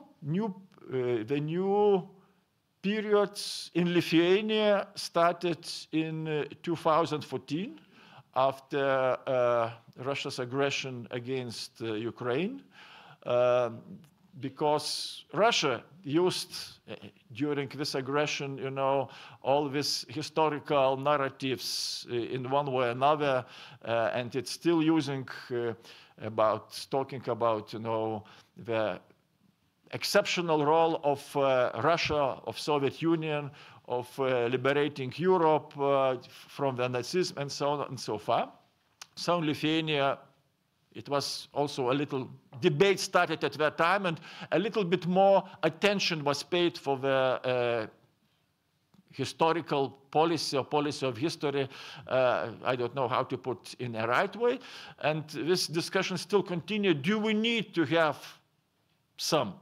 Because some historians claim that, you know, if state interfere into the history writing, if I could say, so it's not good. So let everything for the historians to do, and let the process to go itself. And I believe it's not a right approach. It might be right approach if we are not influenced with the fake news and propaganda and other measures from our eastern neighbor. So I think we should have also proactive politics in this field. And I can say I am lacking very clear position in this regard from our political leadership. Even though I am in this field for a few decades, I don't know how and where and who taking decisions on these questions. Sometimes it happens, you know, kind of ad hoc decisions are taken. And of course, another stage in this process started in 2022 after, you know, this active phase of Russian aggression against Ukraine. And the next year, Lithuanian parliament adopted a law about the prohibition of demonstration of promotion of authoritarian and authoritarian regimes, and the special commission was established. I am a deputy chairman of this commission, and we're dealing with practical issues about monuments, street names, which are or might be related with the Soviet communist past or the Nazi period. And in this regard, I can say that on one hand, it seems that we already passed this process, but in Lithuania still remain many monuments and street names for the writers of this communist period. I can name is Cvirka, Salomė Nėris. Maybe some of you know these names. These were the writers at the time when Lithuania was occupied by the Soviet Union, and these writers took active part in this process, both you know, glorifying the Soviet Union, the communist leadership, the Lenin, Stalin, and also we were among who brought to Lithuania, as we call the Stalin's son, the Stalin constitution to Lithuania, and asked Lithuania's incorporation into the Soviet Union, giving, you know, visibility of kind of legal process. And I was really surprised when our commission took a decision to rename streets of Salomė Nėris and Cvirka. So we were even surprised how, so almost in all Lithuanian cities, hundreds of the streets were named by this people.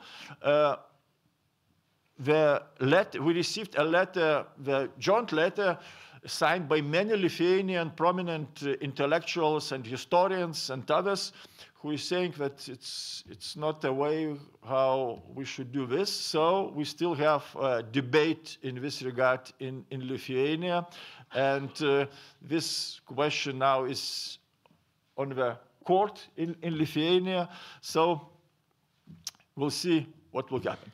And at the end, I would like to use a few minutes of my presentation time, if I can. As I said, I don't see clear Lithuanian politics in this regard, even though I don't see the clear politics on European level in this regard. So we're meeting here like old friends. We are encouraging each other. We're sharing, most of us sharing the same ideas and same thoughts. But I tell like a joke. We are like, you know, like the kids near the special table when, you know, parents are meeting, you know, have a big barbecue party, you know, parents have one table, and, you know, and we are next to the small table with pizza and Coca-Cola, and we are said, okay, if you want, you know, to talk about these issues, okay, you have this platform of European memory and conscience, you have, you know, these gatherings, okay, don't interfere into European politics.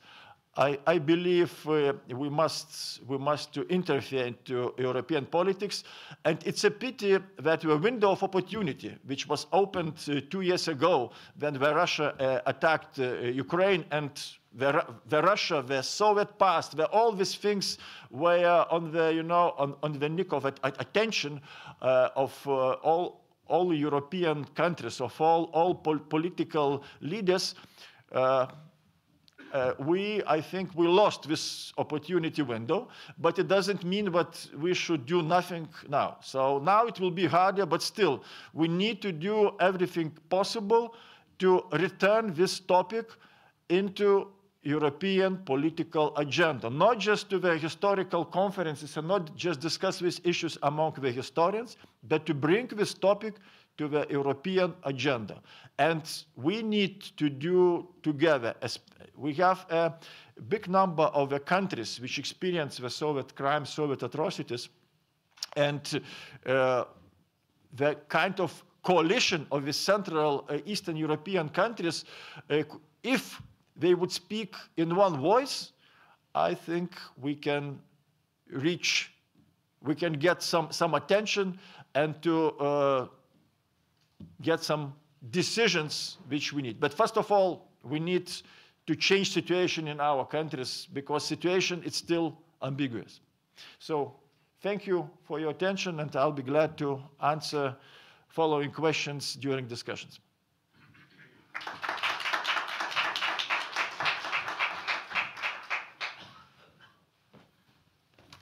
Tak myslím si, že můžu.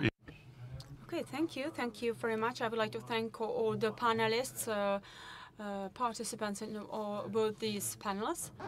And at 11:15 we should have another panel, but we'll break for coffee for 10 minutes, and then, of course, we'll reconvene here. Thank you.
Prosím pěkně, kdybyste už se začali uklidňovat, please, we are already behind our schedule, so we should start as soon as possible.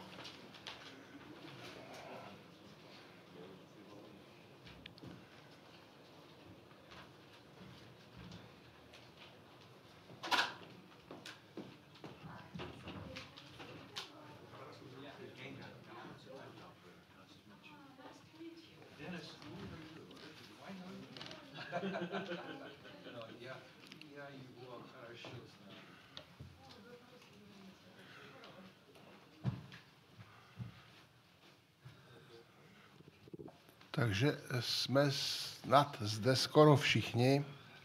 Já se nejdřív představím česky. Moje jméno je Martin Palouš.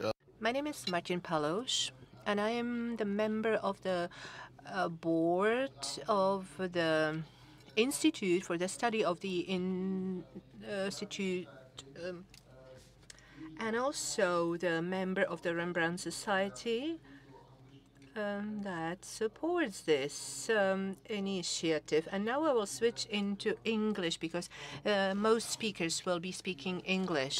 For this, I think, very interesting panel discussion. My name is Martin Palouš. I'm on the board of Institute for Study of Totalitarian Regimes, but at the same time, I'm in charge of international operations. I'm a trustee of the Rembrandt Society at the same time. So I'm here in these two roles combined. And actually, we are going to follow up a discussion that started already yesterday when we opened the question of war in Ukraine, Russian and Ukrainian perceptions. From my experience in the past 2 years, I'm very well aware that sometimes to start a dialogue between Ukrainians and liberal Russians might be complicated.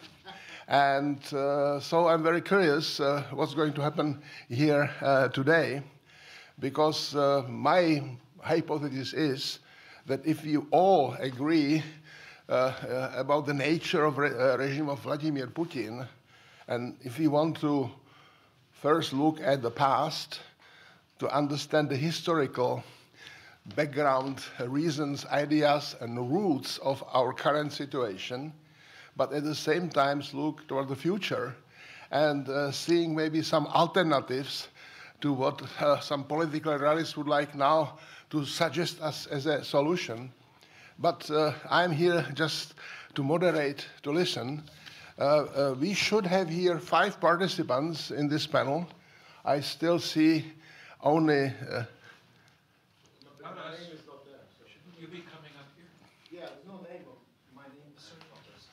Okay, so... anonymous. No one is anonymous. I will introduce everybody. I will start as the list of speakers here suggests to me, but with one exception, Don Ritter, who is the chairman of the Rembrandt Society, and he is a congressman. He served in US Congress for many, many years. I will ask him to step in the middle so that eventually he can react on what is going to hear today from these participants.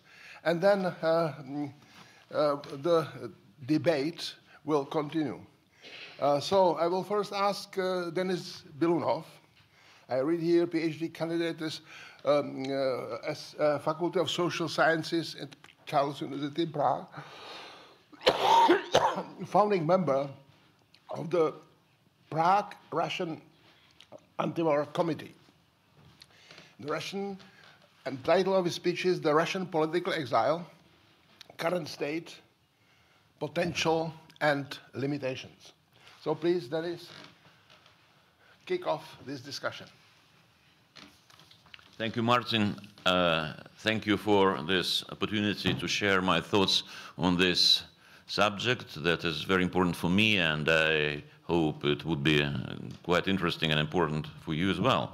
And first of all, I would like to start about a brief overview of the Russian diaspora as a whole. It's actually the third biggest in the world after Indians and Mexicans, and featuring like 20 million of people. This huge crowd actually consists of very heterogeneous parts, and it was formed in the course of many, many years. So many of these people were born outside of Russia.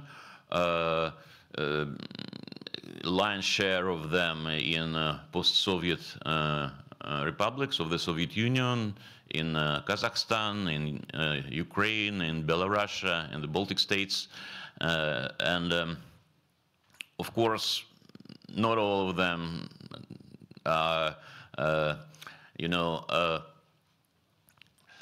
consider themselves close to the Russian Federation as a state. Many of them are holders of passports of other countries, and they share national interests of their countries, so they don't consider them belonging to the Putin state at all. And some of them, on the contrary, being residents and maybe were born in other countries, but still somehow lean to support Putin's states and to be pro-Putinian.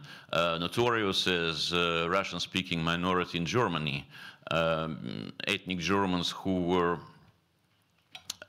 mostly moving to Germany right after the collapse of the Soviet Union and the collapse of the Berlin Wall.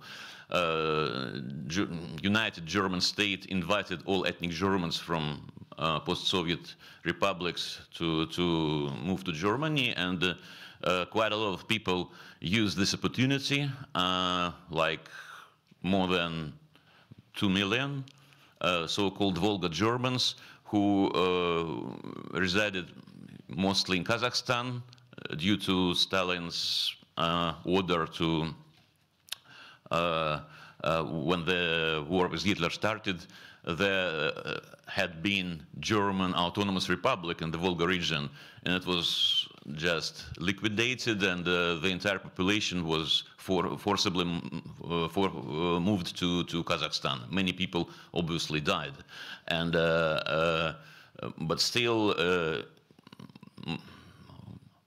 from 1 to 1 million of Volga Germans resided in Kazakhstan until the collapse of the Soviet Union, and when this opportunity to move to Germany appeared, almost all of them used this opportunity. So these people and their children who were born in Germany, German passport holders, many of them still, stick to their Russian-speaking identity and consider themselves as a minority, in a way discriminated by real Germans, and this resentment they try to compensate watching the Kremlin TV and sharing these ideas of great Putin state and the stuff. So for German government, it's actually a headache, and that's why specifically German government is interested to have some alternative Russian pole. That's what I'm going to speak about in this presentation. So this is just an example, actually. Also, there are significant Russian-speaking communities in the United States and Israel, both like 3 million of people, with obviously their specific situations there, because in Israel mostly ethnic Jews, but still speaking Russian, coming from Russia or post-Soviet republic. In the United States, still the first wave was Jewish immigration from the Soviet Union, but then later many people moved to the United States for economic reasons. And in recent years, a lot of IT professionals and relatively young and talented people moved in zones like Silicon Valley, Seattle, and they form a completely new kind of Russian-speaking community, not much politically engaged, but with very big human and economic potential. So, what about political exile itself? When people speak about the Russian political exile, typically they refer to the opinion leaders, groups that usually cited in the news, people like Mikhail Khodorkovsky, Navalny's team, Garry Kasparov, and some others. This makes sense, but this approach has its own limitations as well, and I think it must be expanded by a wider understanding of what the Russian political exile is. Actually, the Russian political exile was formed under Putin's rule, because before, in the 90s, we can hardly trace any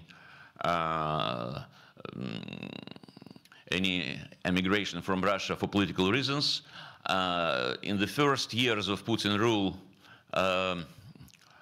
it started mostly with rich people who, for some reasons, were didn't want to cooperate with the new Putin's elite. Some of them resulted in jail, like Khodorkovsky and some of his partners, but most of them actually left. Still another Khodorkovsky partner, Nevzlin, and some other big names, wealthy people, and almost all of them moved to London, headed by Boris Berezovsky. For general public in Russia, it's a monster of the 90s who was like Russia's enemy and always tried to somehow to damage Putin's Russia and Russia in general. So it was for many years, I think, until his death. By the way, mysterious death in London. So he was considered like outside evil, who symbol of hated oligarchy of the 90s. And Putin made his political career in his early years as a president as our guy against the evil of oligarchy. So that was typical perception of Putin in eyes of many Russian citizens at that time. This London center of the Russian political exile was seen obviously as anti-Russian, like you know, those ultra-rich bastards who stole people's property in the 90s and now try to make their secret gatherings and to build plans against the Russian state. But later, with the rise of new kind of protests in 2011 and 12, mostly young people in Moscow, St. Petersburg, and similar urban centers, new kind of opposition, new kind of narratives, and also language of communication and the stuff appeared, and this old story about evil oligarchy in London just didn't make sense anymore. And protests of 2011 and 12 were, I was a part of them, by the way, so we lost, unfortunately. And, but I think that Putin, in order to consolidate his support, had to start this notorious Crimea adventure in 2014, and he succeeded in this because he managed to awake this post-imperial resentment, hysteria of many Russians who somehow praised this Crimea story and annexation, and so Krim Nash, it was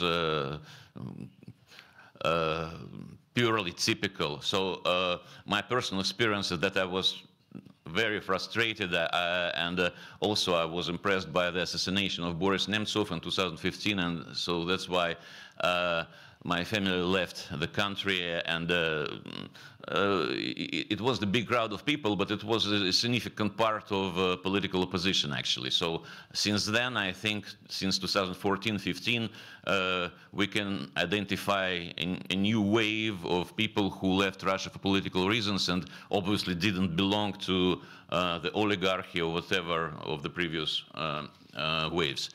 So these people went either to Vilnius, mostly, or to Kiev. Kiev that time was the easiest destination for people like this political activists, because there were no visas. It was very easy to go there. And when the Donbass war started, it became more problematic. But still, that time the Ukrainian government allowed these people to settle in Ukraine, and especially if they were if they publicly condemned the Russian aggression in Donbass and Crimea annexation. And that's why in Kiev there was an important and rising center of the Russian political exile at the time. But it was mostly consisted of people, let's say, with less money, with less opportunities, so those who couldn't afford to go somewhere else. And others, depending on their situation, could go to the European Union, to the United States, but still we are talking now about not a big number of people. So overall, maybe several dozens of thousands, but not more. And this situation drastically changed in 2022, of course, because not only political activists, but a huge number of just common citizens, previously not politically engaged at all, decided to leave the country in general for political reasons, because they couldn't accept this big war of aggression, and they definitely didn't want to have something in common with that. So about 1 million of people left the country in 2022, and this new wave consisted of mostly professionals with, let's say, income, education level above average. Obviously, when you decide to leave your country, your home, you have to be somehow self-assured that you are able to build new life somewhere else. And that's why people who left, they usually had this, you know, had the skills and had some money, maybe had some self-assurance. I'm talking mostly about IT professionals, media professionals, people of culture, like writers, filmmakers, and so on, and all people somehow belonging to that kind of industry. And some of them who already had this option moved still to the countries of the first world, but few had this option, and a huge number of them moved first to countries like Turkey, Georgia, or Armenia, and then from there, intending to continue somewhere else. But Georgia, Armenia, and Turkey still remain important hubs for this movement, and from there people consider their alternatives.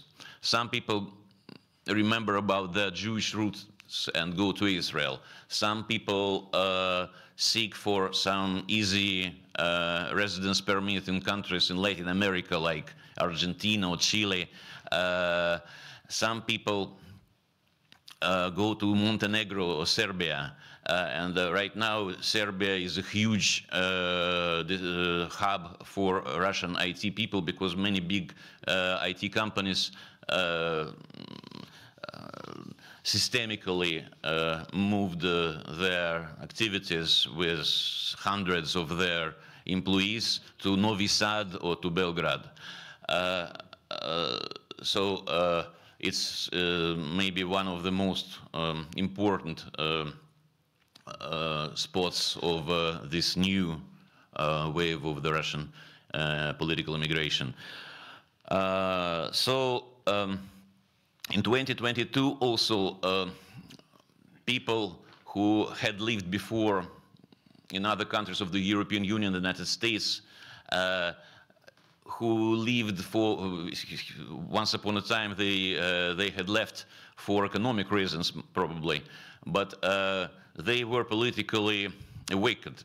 Like you know, I give you this example of the Czech Republic. Here there are kind of 40,000 Russian nationals, and when I left the country first, I went to Malta, and then for some coincidence, I found myself in Prague due to the lockdown, and so for me it was just an unusual adventure.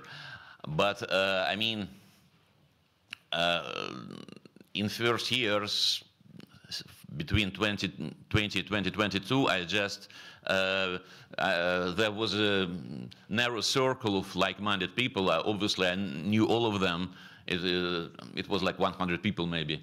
But in 2022, when we came up with this initiative to establish Prague Russian Anti-War Committee, we organized a big rally of Russian nationals who filled the Staromestka Square, and according to police estimation, it was like 4,000 people. I think 25% of the entire population of Russian nationals in Prague. And it was actually a very inspiring event, and we came up with an initiative to get together like-minded people in other European countries, organized first of the kind conference of free Russians in Prague, and people from 26 European cities came. So it was a rising trend. We helped the Ukrainian refugees and did quite a lot of things actually. But as I mentioned before, it was particularly interesting for Germany because the Ministry of Foreign Affairs of Germany came to our conference, and then they helped to organize these activities in Berlin and later in Brussels. So it still exists there, but in general, I think we're in declining trend now because people just see that their efforts go somehow in vain, nothing changes, and even worse, the war continues, and the Western powers lean to seek for a compromise with Putin. So in this scenario, I think the best strategic way to continue this confrontation with the rogue state of Putin's Russia would be a formation of this alternative pole who would compete with Moscow in representing Russianness itself. So I'm talking not about political representation like, I don't know, government in exile, whatever, but mostly for some cultural things. And I give you another example. When you want to buy a ticket for Prague tram, in these machines. You know, you can select Russian language, but you must push the button with Putin's flag there. That's not good, I think. I think.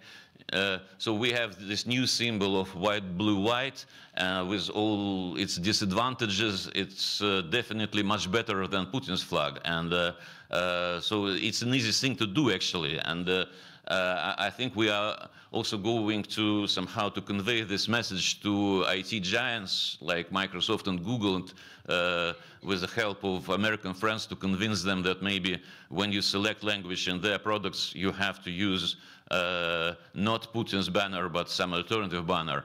And this kind of language and cultural and sports representation is a very powerful tool, I think, to influence brain also inside Russia.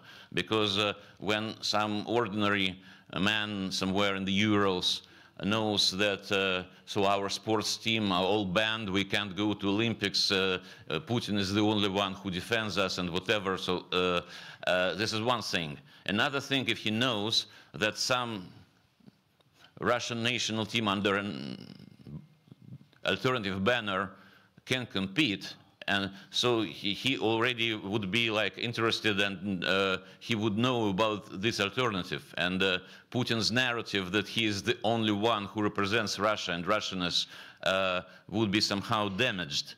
And I think this is a very powerful tool, and we can use it. So our strategy now is to come up with this sort of ideas. Recently, just weeks ago, we opened the Free Russia House in Washington, D.C., and there are similar activities in Brussels, Berlin, and so on. So I think there is some perspective.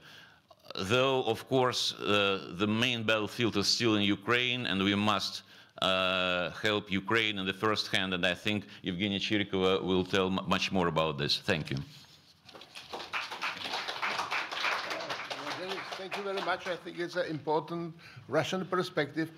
And now I'm asking next speaker, Taras Kuziok, professor in the Department of Political Science, National University of Kyiv, Mohel Academy and associate fellow at the Forum for Foreign Relations. And the title of his presentation is The Axis of Upheaval and Russia's War Against Ukraine, Why Ukraine and Israel are Fighting the Same Evil. I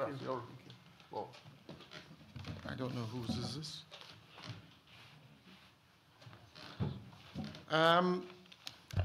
Ukrainians have a very old saying, it's 100 years old, that Russian liberalism ends on the Ukrainian border, but we will leave that to the discussion. I'm going to kind of talk about an area which, I mean, there are many areas you can talk about with the Ukrainian-Russian war, and this is one area that is not very often discussed, and the global ramifications of this war. And of course, it has a lot of relevance now with the election of Donald Trump, I think. So let's take a look. If it works, no, not working. Oh, it's working. Okay. Okay. Well, I think the first thing is why? Why has it become a global war? And I think there are probably three main reasons for this. Firstly, the Kremlin and Russian imperial nationalists believe their own Kool-Aid. They believe their own stereotypes. So they invaded Ukraine with a very small army, 170,000. If you compare this to the invasion of Czechoslovakia in 1968, then it was 250,000 troops invaded Czechoslovakia. Czechoslovakia is 1/4 of the size of the population of Ukraine. So the assumption in the Kremlin was that Ukrainians or Little Russians would welcome the liberation of their country from these Nazis. This is what was believed. Of course, this had nothing to do with reality. But let's remember that in the Pentagon and in Washington and in most European countries, they also believed this. They also believed that Ukraine would last only a few days. They were both wrong.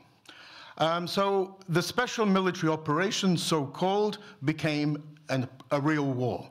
That was not what was. And Russian troops that were sent into Ukraine were given parade uniforms to do a victory parade on the main street of Kiev. This is how confident they were of quickly capturing Kiev and Ukraine. So that didn't work.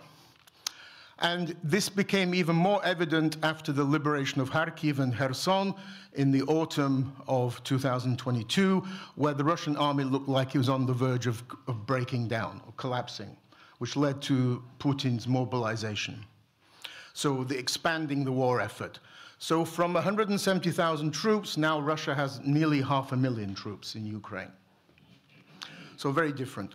Secondly, Russia is a mafia state. The first time this was called a mafia state was in US diplomatic cables in 2010. You can find this on WikiLeaks, which means that this is the mafia state that Putin built, and that affected also the Russian army. Something which is surprising that Western experts on the Russian military ignored. They assumed, they really believed as well, like the Russians, that the Russian army was the second best in the world. It was never. The joke is it's the second best in Ukraine. And they had not invested in drones, the Russian army. This is surprising because 2 years earlier, Azerbaijan-Armenian war was the first drone war in history. And Azerbaijan used Turkish and Israeli drones very successfully. So what did they do? They asked the Turks for Bayraktar drones. The Turks said no. And so they had to go to Iran. So that was the expansion. The war was becoming global. And then they didn't have enough artillery shells because they used such a lot of them. So then to North Korea. So the lack of military equipment inside Russia, this so-called great power, had to go with a begging bowl to these countries like North Korea and Iran.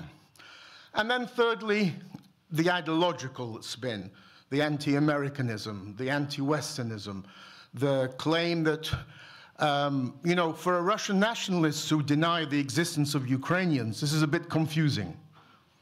How can these non-existent Ukrainians be doing so well in the war? How can they be fighting us if they don't exist? So the only way this can be explained in the Kremlin is that, well, of course, Russia is not only fighting Ukraine, it's fighting NATO. There's NATO troops or NATO weapons. And so this had to be an ideological war. So a war to destroy what the Kremlin calls the US-led unipolar world, or the liberal order, created after the end of the Cold War, and replace it with what Russia calls a multipolar world. This then brings China on as an ideological ally. Of course, what they have is this golden era of the Cold War, when allegedly the Soviet Union was this respected great power, respected in the eyes of the United States. This is what Russia always seeks, to be considered to be an equal of the Russia. And this is why Putin hated Obama's phrase where Obama called Russia a regional power, not a great power. Right. So it's been called different things. President Bush, after 9/11, called it an axis of evil. There were slightly different countries then. Syria it was included then. Now it's called axis of upheaval, axis of chaos. It's basically the same countries. And in particular, I think a key country here in terms of ideologies, of course, Iran, which has always had a long-standing anti-Western, anti-American ideology, and supported anti-Israeli, anti-American, anti-Western proxy forces in the Middle East.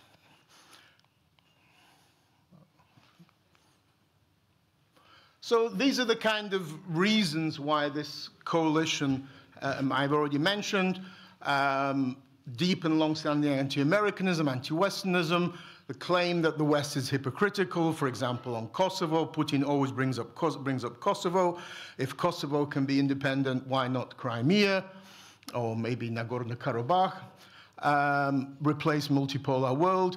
And importantly, that great powers, because Putin's Russia, Putin's nationalism does not respect small countries. So the way that Moscow looks at the rest of the former Soviet Union is the same way as the Soviet Union looked at the other republics. These are not real places. These are semi-sovereign countries. They should be dominated by Russia. And this is not a Putin thing. This has been around since the early 1990s with Boris Yeltsin, that Russia has an innate right to control Eurasia as its exclusive sphere of influence, meaning no European Union enlargement, no NATO enlargement, no UN peacekeepers.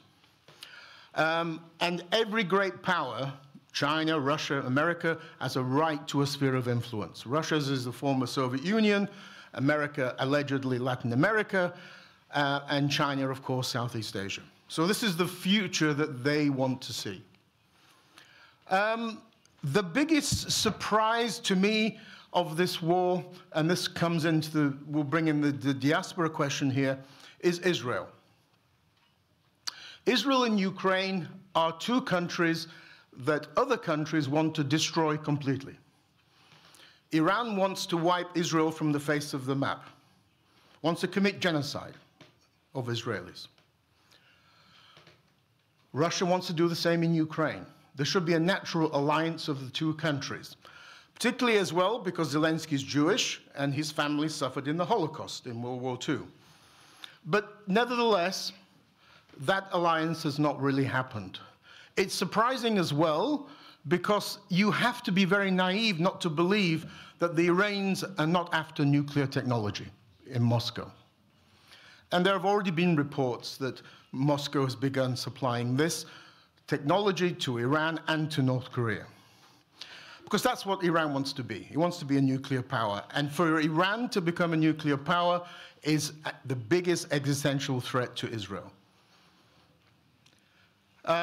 So that it's surprising, therefore, that in and of itself has not pushed Israel to be more interested in some kind of military cooperation, military alliance with Ukraine. Why hasn't that happened? Well, Netanyahu was a good friend of Putin until the 7th of October Hamas terrorist attack last year.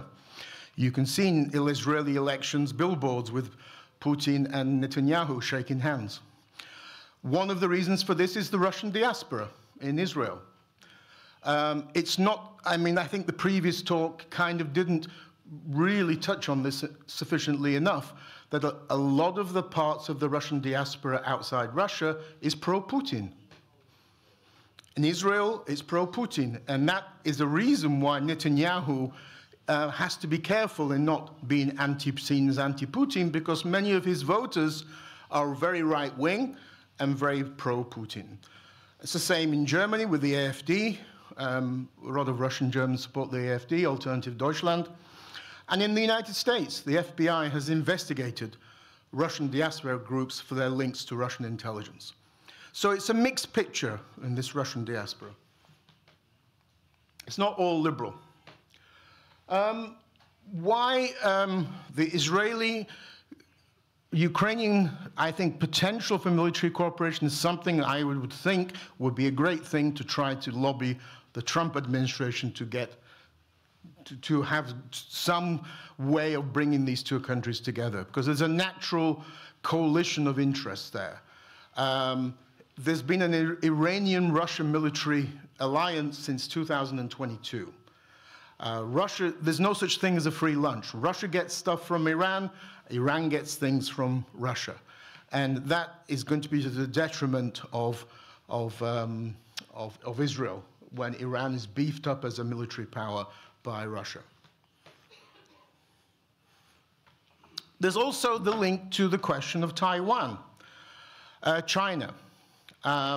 China was very cautious in 2022 towards the war. I think China initially believed that Russia was mistaken to do this. I think Chinese nationalism is far more patient. After all, China is a rising power, Russia is a declining power. Putin's a very angry man. He should do anger management classes. And so China was waiting around. It was particularly waiting to see signals of how the West is going to react to the war in Ukraine. And the West sent weak signals, particularly the Biden administration. particularly when the potential for Russia to be defeated in the autumn of 2022 was there. If after the liberation of Kharkiv, the West has supported Ukraine fully, the war would have been finished last year. Because the Russian army then was small in Ukraine, 170,000, there was no mobilization yet in Russia, and there was no fortifications built. These so-called Surovikin lines were not yet built. But the West, and particularly the Biden administration and Scholz in Germany, dithered. They supplied military equipment very slowly, and then Russia had basically 8-9 months to build up its control of southeastern Ukraine, which led to the failure of the Ukrainian offensive in the summer of last year.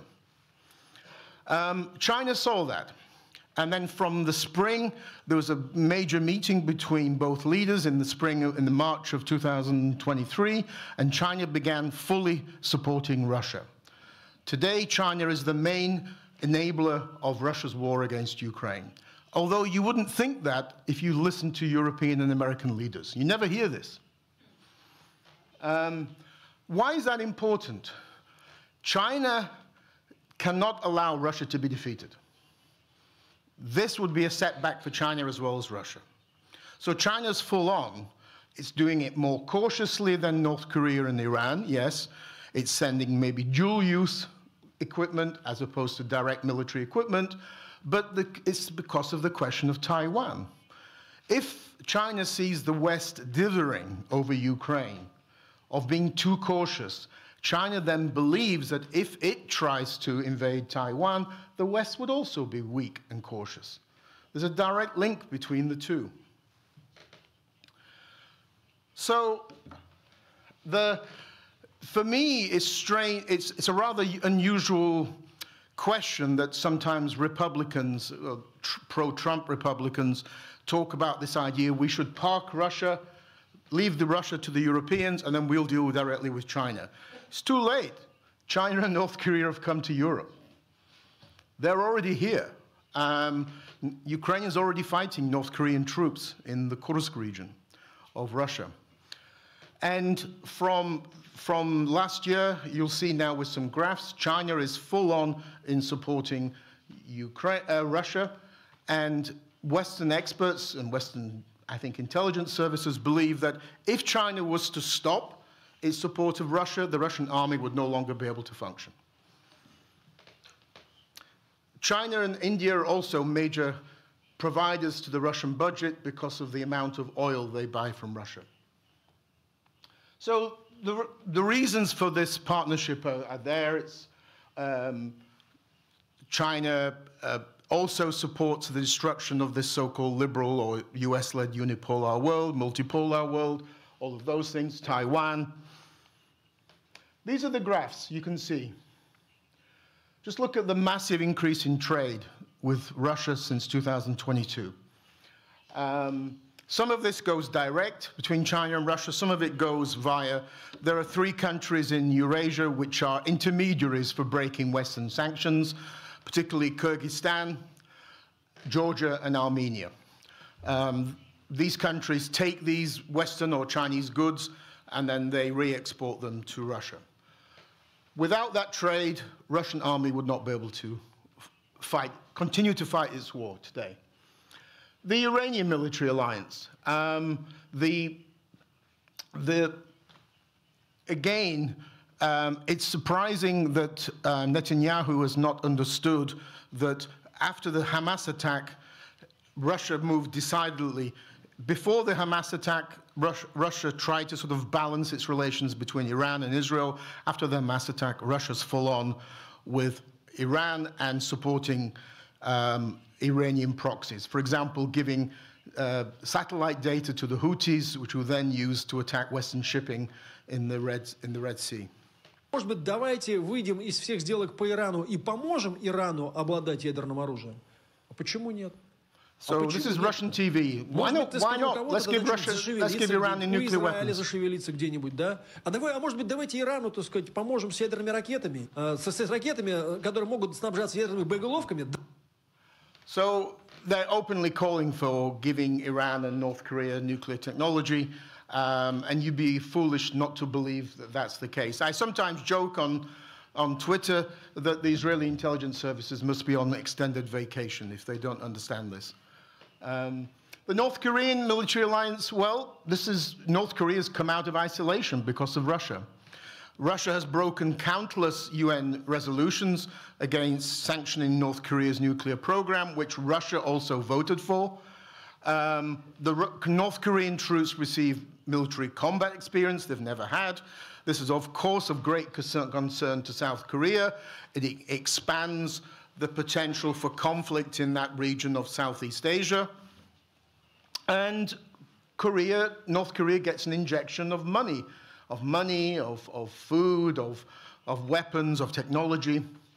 Russia, what does Russia get? Russia has a problem with an increasing big problem of volunteers because the death rate, the casualty rate is so high.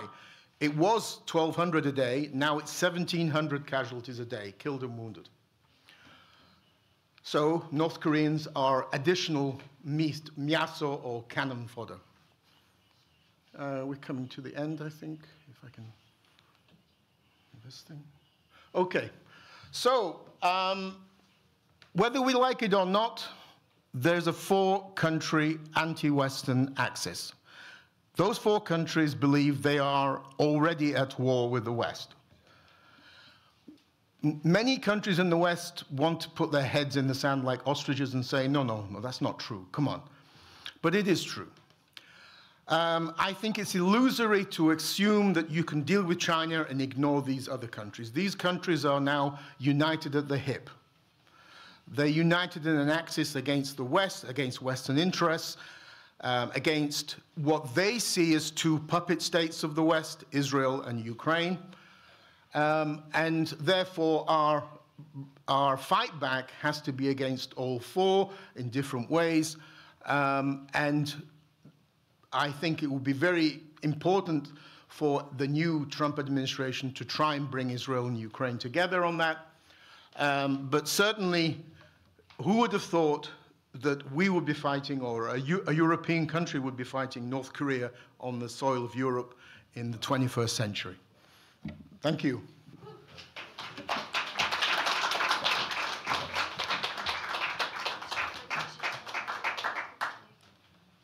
Thank you very much for this illuminating perspective. And now a little break in this type of discussion, and Don Ritter, chairman of the Rembrandt Society, or president, will step in with his American perspective concerning this issue. Don, floor is yours. Thank you, Martin. And I want to just say hello to everybody here. I find meetings like this are a kind of gathering of like-minded souls who have respect for the past, who understand that if you don't respect what's happened in the past, you're bound to relive the disasters of the past. And I think to this day, we seem to be going through a kind of, lack of memory, lack of remembrance. And I'm just fidgeting for my glasses. Are they over there? Yeah. So it's good to be here with all of you. Now, this is interesting. First of all, so I would like to say, first off, thank you to the Institute for the Study of Totalitarian Regimes for convening a meeting like this, which we believe at the Remembrance Society is so important. Why? Because we need to get the American people to understand this past, because they didn't have it. There's no rationale for reconciliation with our past, because we didn't have communism, we didn't have National Socialism, Nazism. So we need to learn from you. We need to learn from the European community of this mutual interest. So organizations like the Institute for the Study of Totalitarian Regimes, organizations like the European Network for Memory and Solidarity. These are very important brother and sister organizations for us, because this is the way we can educate those of us in the remembered society and then transmit it to our constituency. And we see Dr. Krupa earlier mentioned the importance of education. And in the United States, it's more difficult than here, because you guys lived it. In the United States, we did not. And so educating, creating communications capabilities, educational curriculum is so important, and that's a major focus of the Remembrance Society and our goals. You heard David Satter yesterday. He's another founding vice chairman of the Remembrance Society, as is Ambassador Palouš. Creating educational product is a critical job for us, and I think for all of you.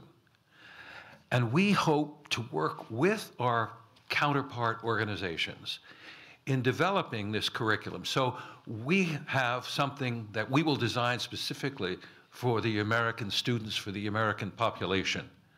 But in order to make this global, translate it global, we will need to interact with our counterpart organizations for translating what we are doing into the context of your countries, your nations, and your understanding of these issues. So there's a real symbiosis between the Remembrance Society and organizations like USTR and your organizations that are represented here today. Let me just tell you who I am. I kind of lived through the Cold War. I spent 14 years in Congress. I was a senior member of and finally ranking member of the Congressional Helsinki Commission. I recall, I don't know if the guy from Lithuania is here at this moment. I think he spoke and left. But okay, there you are. So I can remember in January of 1991, the Oman, the Black Berets of the KGB, decided that they were going to put down the Lithuanian independence movement. And so they invaded, they killed 17 Lithuanians, they took over the television station, and they had a big chain link fence around the station, and then they had a tank. And so we're part of a group of Lithuanians, our delegation. I got this delegation off the ground and into Lithuania in 5 days. It was the quickest response of putting together a congressional delegation in the history of the US Congress. And we were on a plane, and we were over there, and we were showing the American flag. So I, for some strange reason, decided I would go up to the chain link fence and confront personally this tank. And I can recall, I can recall the turret moving towards me and the cannon moving towards me. And it was like, I don't know, 30 feet away. And finally I decided discretion is the better part of valor, and I will retreat, you know. So anyway, I can remember laying, for those Polish colleagues here, I can remember laying a wreath at Jerzy Papayuszko's grave. He was an important member of the Catholic Church that really was crucial in the evolution of resistance to Soviet communism in Poland, and a dear colleague of so many of the major players in the Polish opposition, Lech Wałęsa and company. And of course, it was Pope John Paul II that was so crucial in that Polish resistance.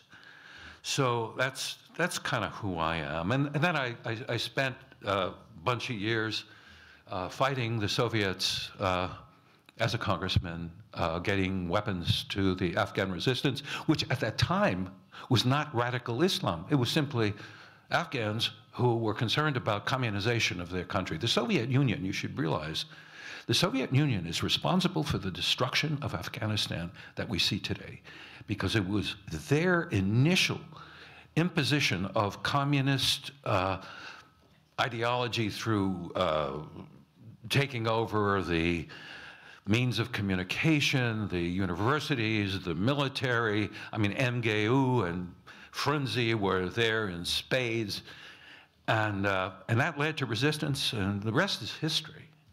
But the destruction of the Afghan nation is a Soviet communist responsibility. The other thing I wanted to mention, and I'll add to Taras Kuzia before I forget, China. China is crucial to the war in Ukraine. He says enable, he says export of dual-use technology. It's cars, it's computers, it's electronics, it's manufacturing, modern manufacturing technology.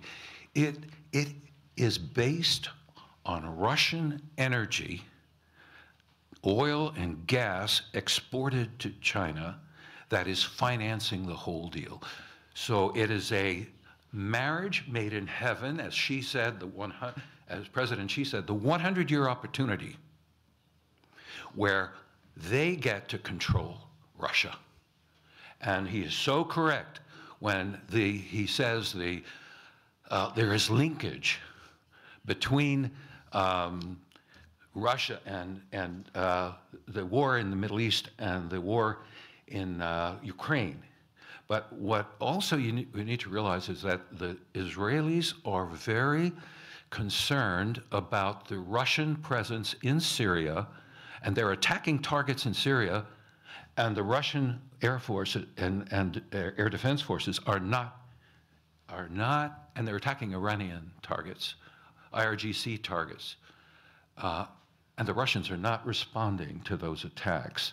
So the Israelis are kind of betwixt and between, but in terms of the feelings of the Israeli people, they are on the same page with the Ukrainians. I would say even the Russian emigres in Israel. There's been some concern about the new Trump administration as a longtime Republican and knowing a number of these appointees. I wanted to maybe reassure you a little bit. What Trump says and what Trump does is often very different. In other words, he is a man of great bluster and exaggeration, but the policies that emerge, for example, in the 4 years before the Biden administration were basic conservative, ideologically and practically conservative Republican policies. Well, there was foreign policy. I mean, there was no new war. There was no new war in 4 years of Trump. And yet the world got on fire as soon as he left. He took off the secondary sanctions, which were impoverishing Iran, and really stimulated Iran's capability financially to support these what they call the axis of resistance. You know, 7 different component parts: Hezbollah, Hamas, et al. So that was a good thing in terms of national and global security. Trump pushed Europe nastily but hard to increase their defense spending, the NATO defense spending, and it has increased. And it needs, by the way, it needs to increase further. I know the countries like Lithuania and Poland are already there. They're and Estonia, they're in the front line. But the rest of Europe, especially the wealthy countries like Germany and France, they got to pony up. And I think Trump's administration is going to put new pressure We're like 4% of our gross national product, which is almost $30 trillion. And the Germans are like 1.4. That doesn't add up. Yeah, Poland is doing its job. The Baltics are doing their job. The Czech Republic is doing its job, but it also is a little bit short on the percentage front. And the humanitarian assistance, okay, is really great. But if you don't counter Soviet tanks and Soviet military operations in Ukraine with weaponry and with the will to use that weaponry, the humanitarian aid will only aid Ukrainian prisoners. So let me just go through what I think is a rationale. First of all, why did Trump win? How can somebody who says such crazy things come out on top and get a major majority, a trifecta win, a three-pronged win in the United States government? And also going along with that will be Supreme Court appointments. So the fourth branch, the judicial branch, is also going to be affected by this election. So why? First of all, there's the economy, and that is a driving force. The people who voted for Trump were not elites who could pay more at the gas station and more at the grocery store and afford the interest rates for new properties. No, they were the average working people who saw inflation as a disaster. Before COVID, when Trump left, his administration had a 2% inflation rate. It went up to 9%, the highest inflation rate in 40 years. This is important to the average people who live paycheck to paycheck. So that's critical. But what is not commonly recognized is the cultural, sociological impact of 4 years of promoting wokeism in American life. Now, I don't know how many people understand what woke is, but what it is a focus on identity politics, at this group and that group. Major focus on sexual identity. In other words, the LGBTQ plus starts to extend to 50, 60 groups. The financing of sex change operations for transgenders in prison and in the military. DEI, diversity, equity, and inclusion, have dominated the Biden administration. In other words, box checking. Where are you from? What's your sexual identity? And if you had some of these kind of weird things for normal people, I mean, we accept them, but do we want to make a national policy out of it? So you have DEI, diversity, equity, and inclusion, as prominent in every single agency of the federal government, including the US military. We are lacking in our populations brought into the US military, that is, recruits, because a lot of the military families are not in New York City, they're not in Los Angeles, they're not in San Francisco, they're in basically red states, they're in rural areas, they're in Tennessee and Kentucky and Alabama. A lot of the military families, which are traditionally military families, have influenced their children not to engage in the military because of all of these newfangled concepts. So it was a whole of government approach to put diversity, equity, and inclusion into every walk of American life. So the federal budget is $5 trillion. Look at the money that is contracted out in the states and in the private sector to defense contractors, and all people doing business with the federal government had to file major documents for diversity, equity, and inclusion. So that's kind of critical. in why the American people voted for Donald Trump. I want to just close with a thought of who has he appointed to critical agencies to the with importance to our organizations here. Well, let's start with Mike Waltz. I know Mike really well. We were very much engaged together in Afghanistan. The former Green Beret, author of Warrior Diplomat, served in the Bush White House, elected to Congress,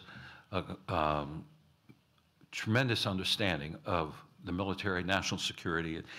And while a lot of these people had paid homage to the Trump policies, the Trump rhetoric, we're going to see what that Trump policy really is when it comes in Ukraine.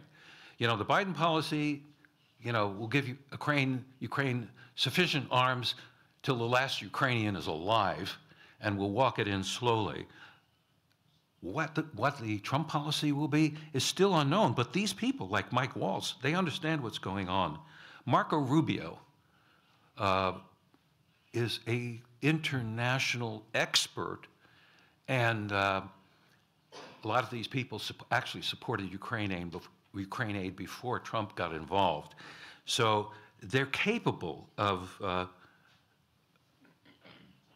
creating a national security team that will be committed to peace through strength, and which we don't think that the present administration got that. Who else? Pete Hegseth, total American patriot, understands the military, major in the U.S. Army, and dedicated to changing the DEI politicized structure of the U.S. military and its impact on recruiting. John Ratcliffe, a great lawyer, is going to head up the CIA, who was the head of the National Intelligence Directorate previously. These are all, I got to say this, on foreign policy. They may have gone with Trump, but they are Reagan Republicans, peace through strength. And I think that's what we can expect. And the last point I wanted to make was the whole of government approach was also extended to climate change. In other words, spending hundreds of billions of dollars to reduce our carbon dioxide emissions, which carbon dioxide being dangerous is a debatable presumption in the scientific community. Hundreds of billions of dollars in the so-called Inflation Reduction Acts helped to stimulate inflation. And trillions of dollars were expended, were projected to be expended in the future, including electric ships, electric tanks, even electric planes. Closing down fossil fuels would be so great for China and for Russia, because the world runs on fossil fuels, and the reductions that Western Europe, particularly Germany and the United States, have made in emissions are tiny. They're tiny in comparison to the Russian, Chinese, global South hunger for fossil fuels. And I'm talking not just oil and gas, but coal as well. So that's my introduction. Thank you.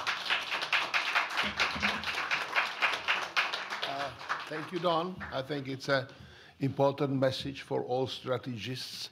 What can they expect from what's going to happen now when the new administration in Washington is going to be installed and start working? But let's go back to our discussion concerning concrete problem, war in Ukraine, and what we can expect in this part of the world.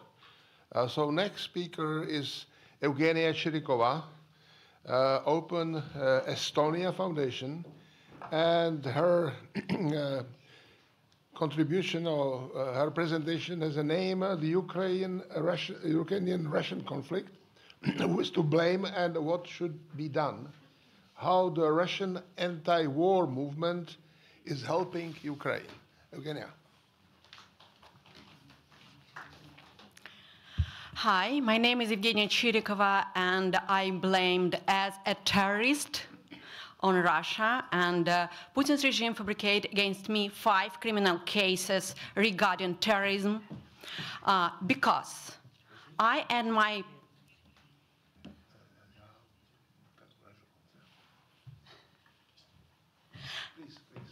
thank you.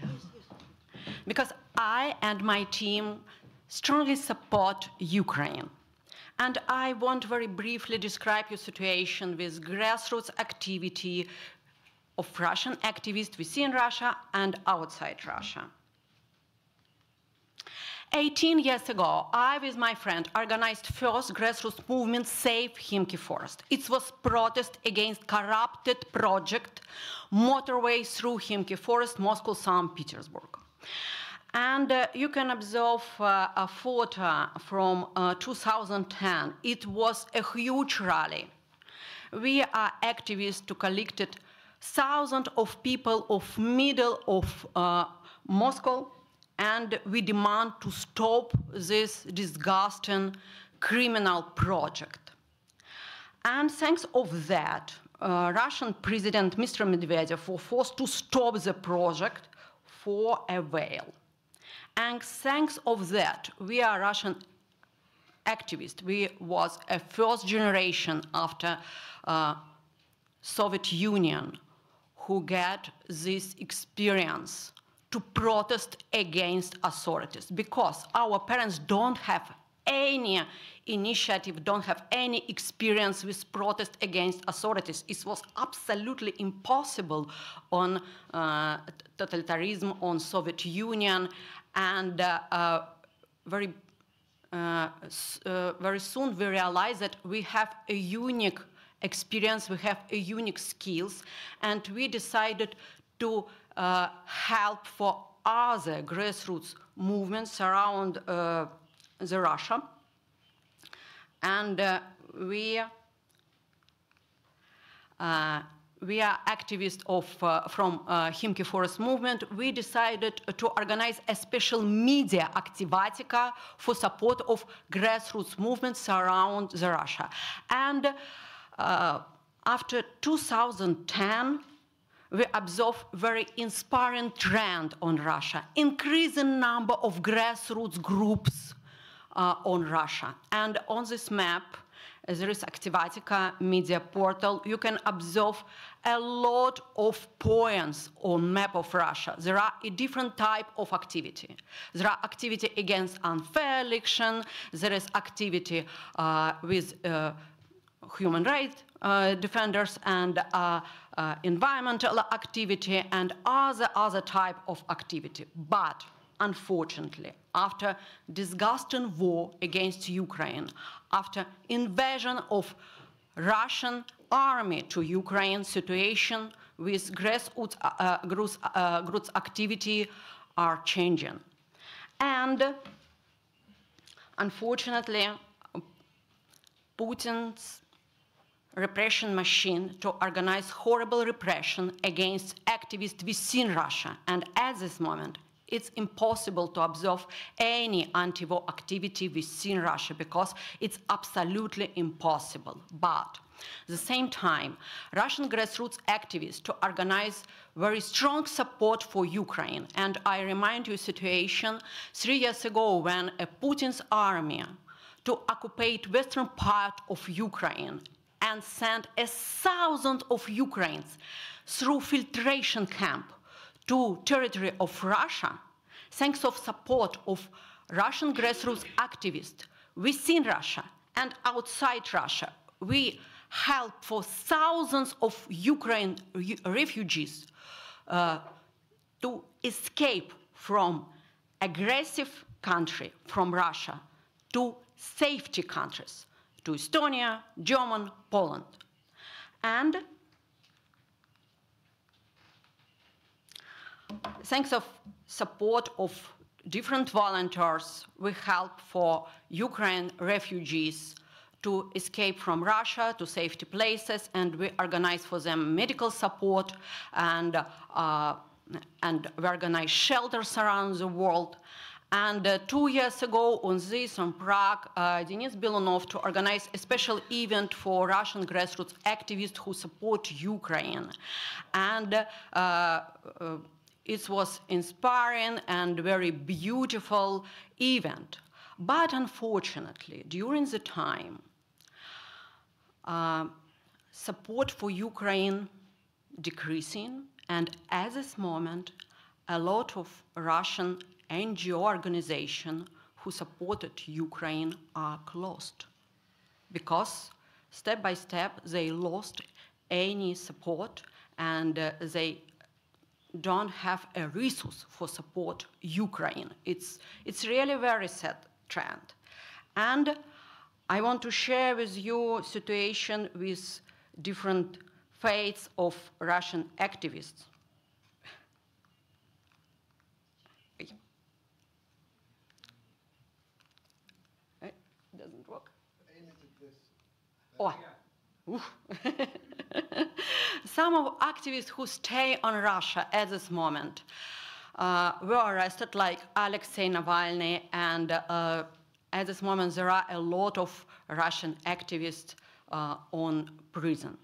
And small part of Russian brave guys, like Ildar Dadin, decided really support Ukraine and come to Ukraine army, to special units like Legion of Free Russia, like RDK or Siberia Battalion. There is a small part of brave Russians who decided to come to Ukraine army and really answer for Putin regime. And it's interesting situation, because Putin's regime to blame these people as a terrorist. And at the same time, I listen opinion of establishment of America that this guy, there are extremists.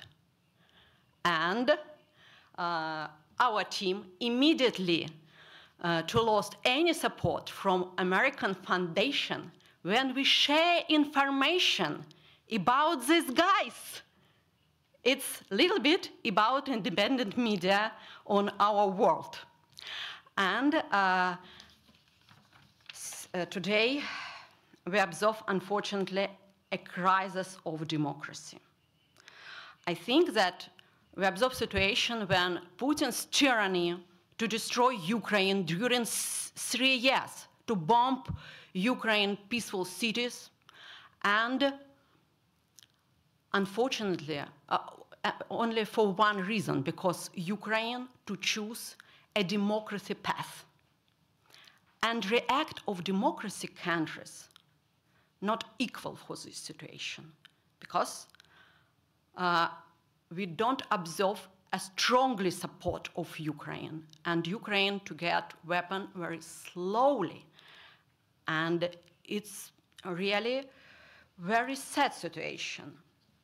And I think that we need to scream about situation with crime of Putin's regime on occupied territories.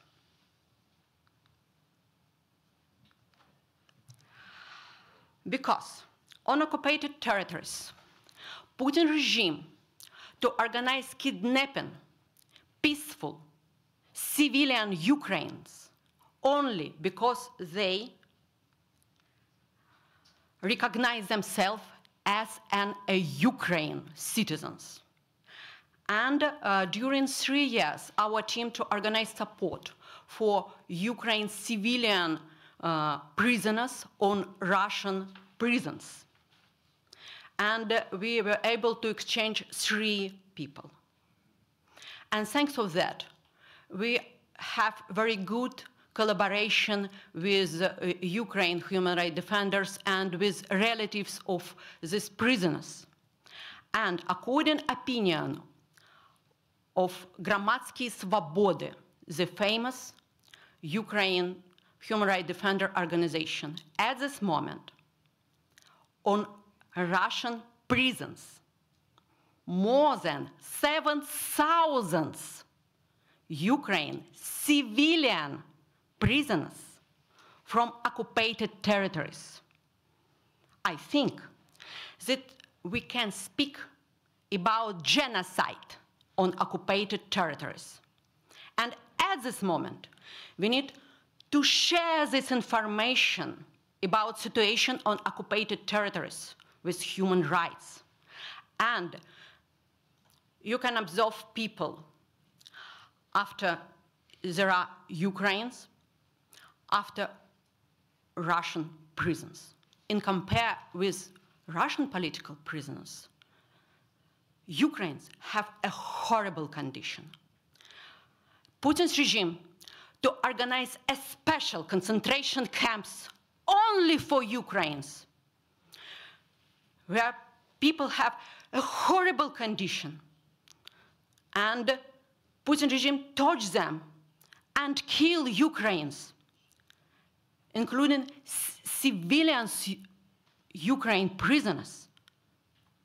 And maybe you remember situation with a young Ukraine journalist, Victoria Roshina. She died after special prison for Ukrainians on Taganrog, SIZO 2. And her life, her story, is one of thousands of other stories of Ukraine civilian prisoners who at this moment on Russian prisons die because nobody knows about them. And our team to organize a special movie, Prisoners, about situation with civilian Ukraine prisons on Russian prisons. And I kindly ask your support because I want to organize a special screening of this movie on European Parliament, on Parliament Assembly, and on the parliaments of different European countries. We need to organize public discussion about genocide against Ukraine people on occupied territories.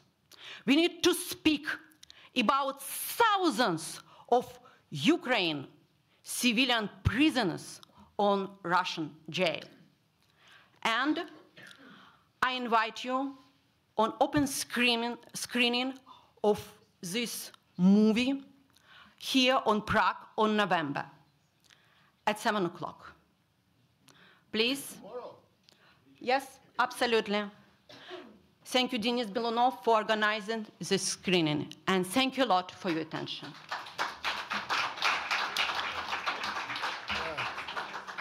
Thank you very much for this very, very impressive presentation and strong message.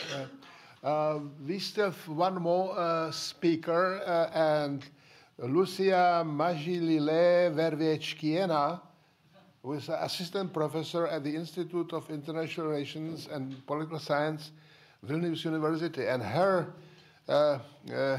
title is Concept of Afterness, particularly methodological issues related to memory, memory policy, and interdisciplinary memory studies. I will give floor in a second, but I would have to apologize myself in a moment because we have a board meeting here that should start at 1 p.m. And I think that this meeting should go a little bit, 15 minutes longer than it was originally scheduled. Maybe luncheon period will be shortened by that because we started too late. And I would like to ask Don if you can serve as a moderator after I'm gone and maybe close it up. Thank you very much. So please. Okay, I think I will have to wait for a couple of minutes because I have the slides, so I want to show them, and I just gave the USB. But I will start. I think my presentation will, to some extent, of course, fall out of the scope of this panel because I'm going to focus on Lithuania, but it also relates because the developments, I'm a political scientist and I'm a memory scholar, so I'm working on The analysis of memory politics on the issues of remembrance and how society remembers, families remembers, and how the state reminds of the past. And I'm focusing on the memory of the Soviet past. Oh, it's already there. Thank you very much. Do we have the...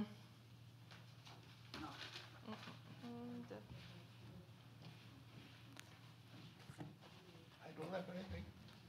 To change the slide. Sorry. Have it? Oh, there. Oh, okay. Thank you very much. Okay, so to some extent, my presentation will also focus to the developments, to the very recent memory debates in Lithuania that were affected, of course, of the full-scale invasion, and already some changes were observed after 2014. So, of course, Lithuania, as a state in the region and as a state who has certain concerns about security and threat and geopolitical tensions, of course, the realm of memory politics is also changing. But I will also look at the debates and the memory debates in Lithuania through the lens of us as a state rethinking, of course, the past and rethinking the concept of collaboration and collaborationism with the occupant regime. Because I previously in my research focused on the official narratives of resistance, on the official narratives of freedom fights with regard, of course, during the past regime. But now I also observed that debates have shifted towards questioning of other stances. And, of course, looking at what collaboration was. I'm mostly looking at the discursive levels, at the level of meanings. How do we understand what collaboration is, who collaborationists were, what the stances of collaboration were, and what do we do with them? What do we do with the relics of the regime? And what do we do with the monuments and other instances that memorialized figures who could be considered as collaborators? So, and I call this period of time, the recent wave, of course, memory politics under uncertainty due to the geopolitical situation. But there are also other factors that have an impact on how we discuss our past today. So in terms of the term itself, collaboration and collaborationism is a highly politically, ethically, and legally charged concept. We don't have the right definition. That's why through the debate, through the public debate and the level of discourse on what collaboration is, we can understand many things that the country, after transformative regime change in 1990, undergoes, also with the relation to the identity, the collective identity, the cultural identity, who we are as an independent state with relation to our conflicted, complicated past of the 20th century occupations. It's not only the Soviet occupation, but also the Nazi Germany occupation. So I'm looking just very shortly on the shifts from 1990 on how we understand who collaborators were and what to do with them in a way. So first of all, the first shift from the early 1990s was very much focused on the outcomes, on the results of collaboration and collaborationism. Of course, the result is the suffering and repressions, especially of the resistance fighters, suffering of political prisoners and others. So collaborators are those who have contributed. And first of all, the focus was on the security structures, of course, and on those working for them. And the collaborators were seen as those who fostered the implementation and consolidation of the non-democratic, of the occupant regime.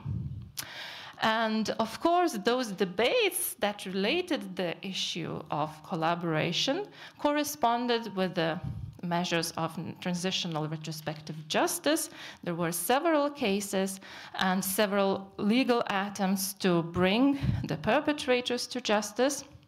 It also corresponded with political debates on lustration, the ongoing waves of debate, how to implement lustration, to what extent, and so on. And of course, at the institutional level, the role of the Genocide and Resistance Research Center was crucial. But that's not only the case of Lithuania. Similar developments, of course, took place in the Baltic states and also in the broader region, coming to terms with this conflicted past and people who did not fight against, who did not resist. Another shift that I observed already relates to the commemorative processes. So when we approached the dates of commemorating 70, well, anniversary, I have to use the quotation marks, of course, of the occupation, on that occasion, art historians organized and also presented a discussion, but together with the exhibition. And the role of the artists was questioned. So what was the role of those, the painters, of the other artists in the very beginning of the occupation? So the term collaboration and collaborationism was seen in the context of artistic means, of course, that helped and contributed to implementation of propaganda and so on. So there was this debate, and the concept of collaboration has expanded to artists.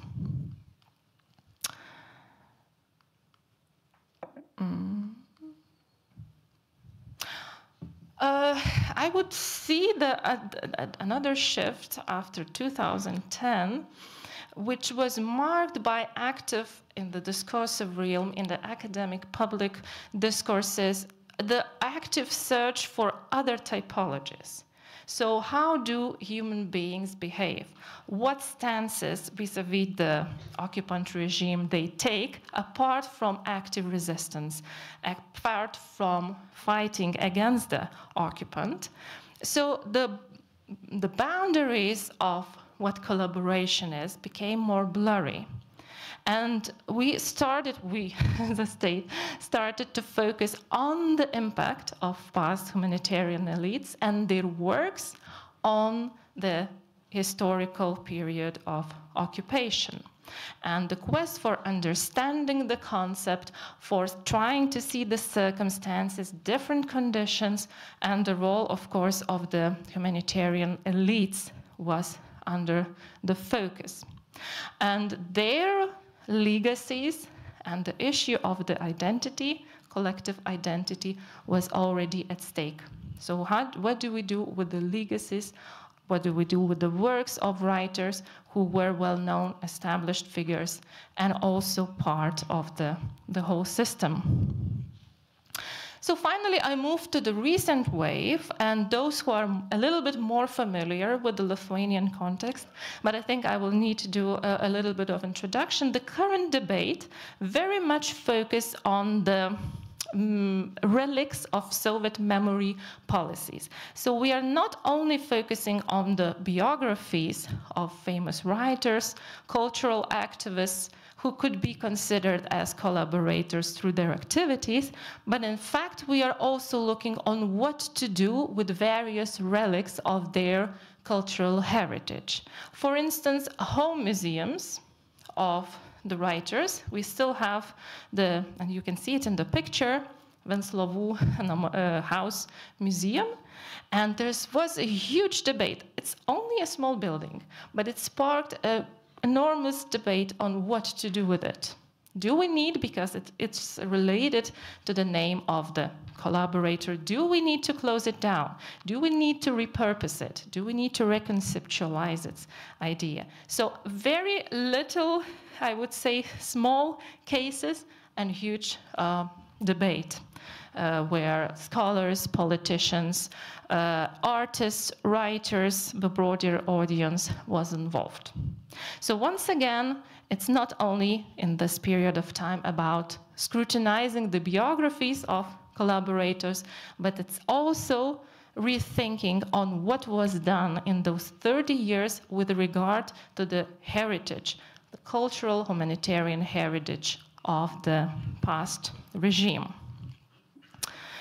And so, as I said, this debate especially intensified, but even before the full-scale invasion to Ukraine, it was, I think, around 2020 when we started discussing those home museums, once again starting talking about the poet Salomé Neris and her stance in 1940.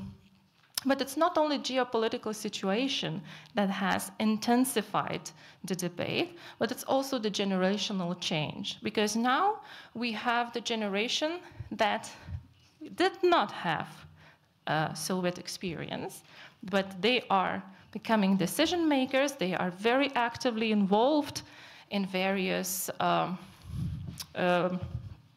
commissions, and they were also active in implementing the so-called desovietization law, and I think you heard a presentation on that. So just a quick reminder, desovietization law seeks to ban all the symbols from the public space that relate to the authoritarian or totalitarian regimes.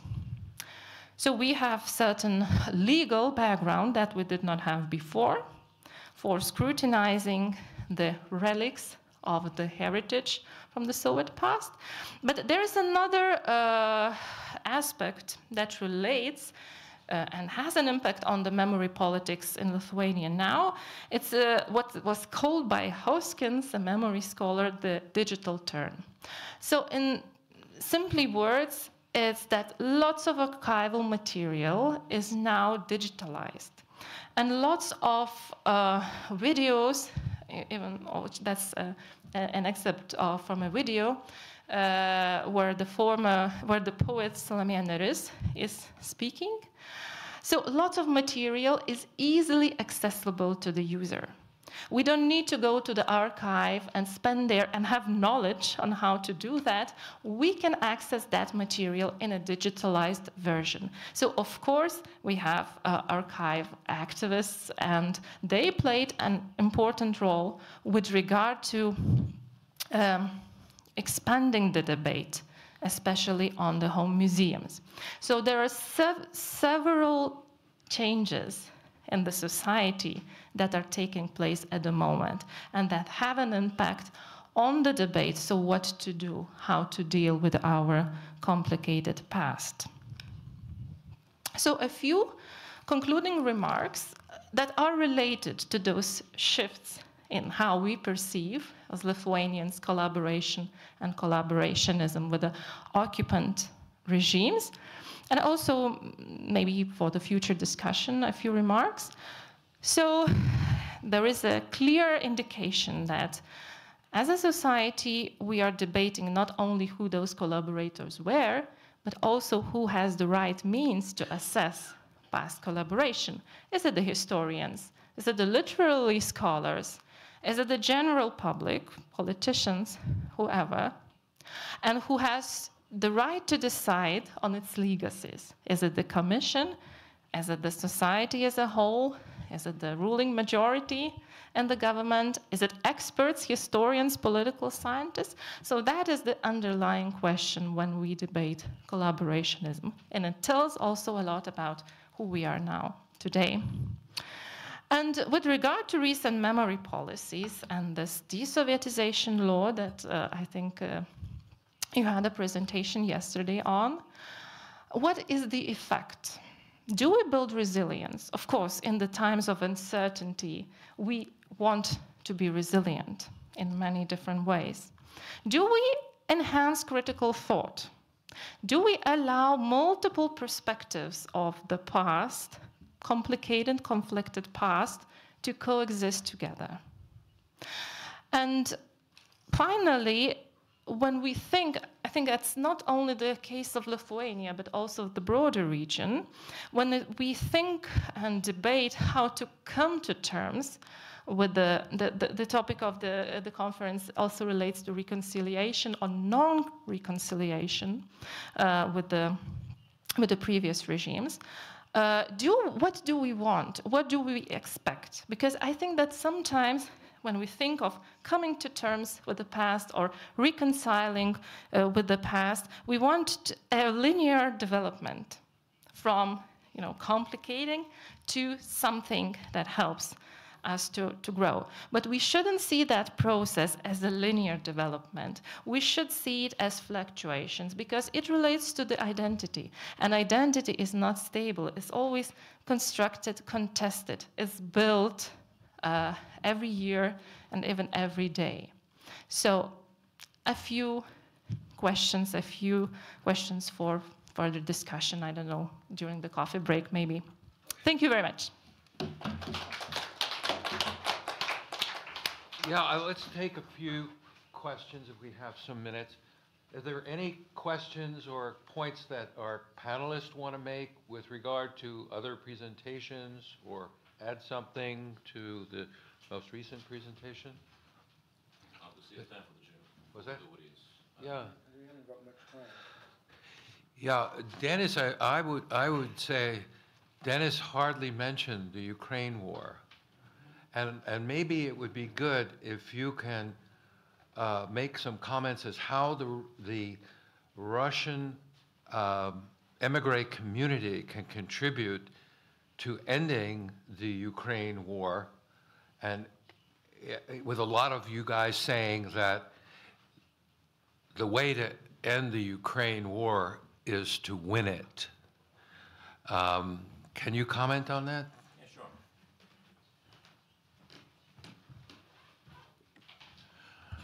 So first of all, I would like to say that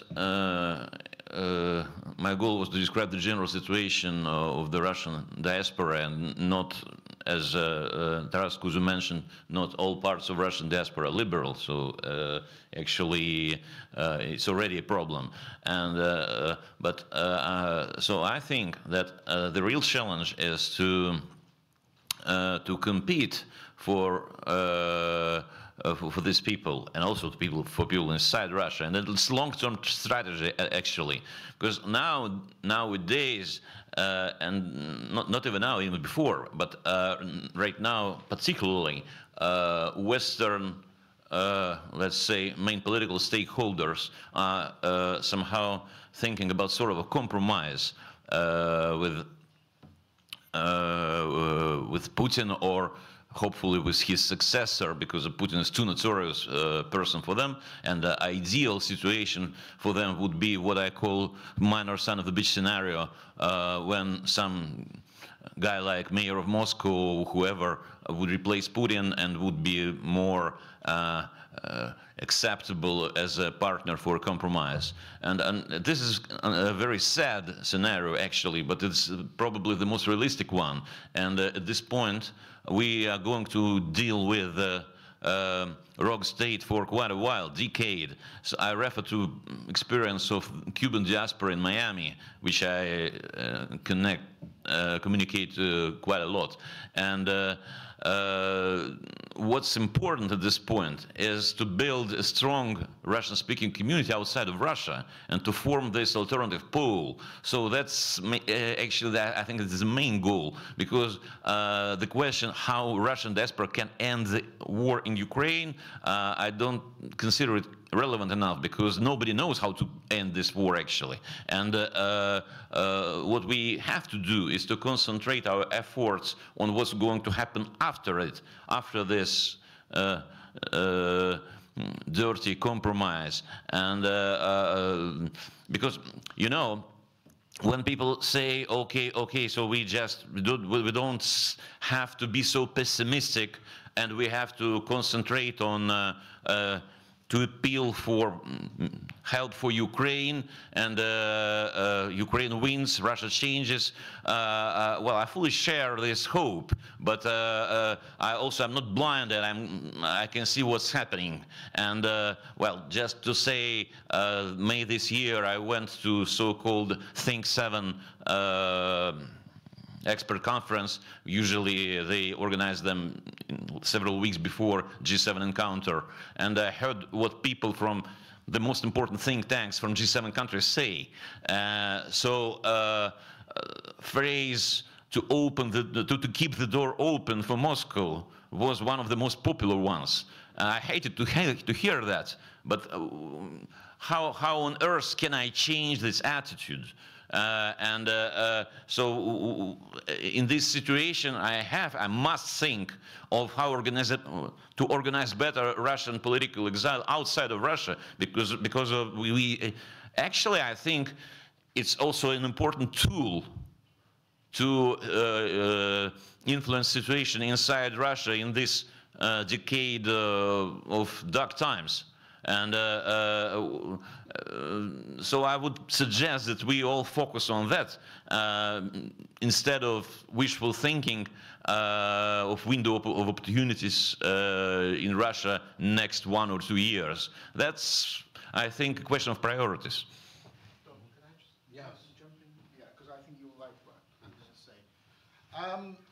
There's a very important policy aspect here which the Russian diaspora can get involved in.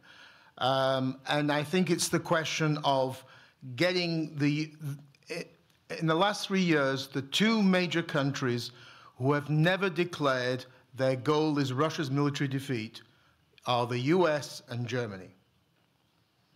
Other countries have, Scandinavia, Poland, Baltic states, United Kingdom, they've all said our goal is Ukraine's victory, Russia's defeat. The Biden administration and Scholz never said their goal was Russia's defeat. So it wasn't a strategy. It was a never-ending war. I think the reasons for this, the reasons why Jake Sullivan kept preventing the US from having this goal of Russia's military defeat lie in this so-called fear of escalation, fear of what would happen if Russia was defeated. It's the same fear as President Bush had in 1990, when the USSR was about to disintegrate, and led to President Bush giving his famous Chicken Kiev speech in Kiev at the time. The Russian diaspora has a role here to play in lobbying to say there's not a problem with Russia's defeat. Every time in Russian history when Russia has been militarily defeated, liberals come to power, reformers have come to power. Ever since the Crimean War, Russo-Japanese War, 1917, the first government was a democratic government before the Bolshevik coup. So it's actually a positive thing that Russia would be defeated. It would usher in change.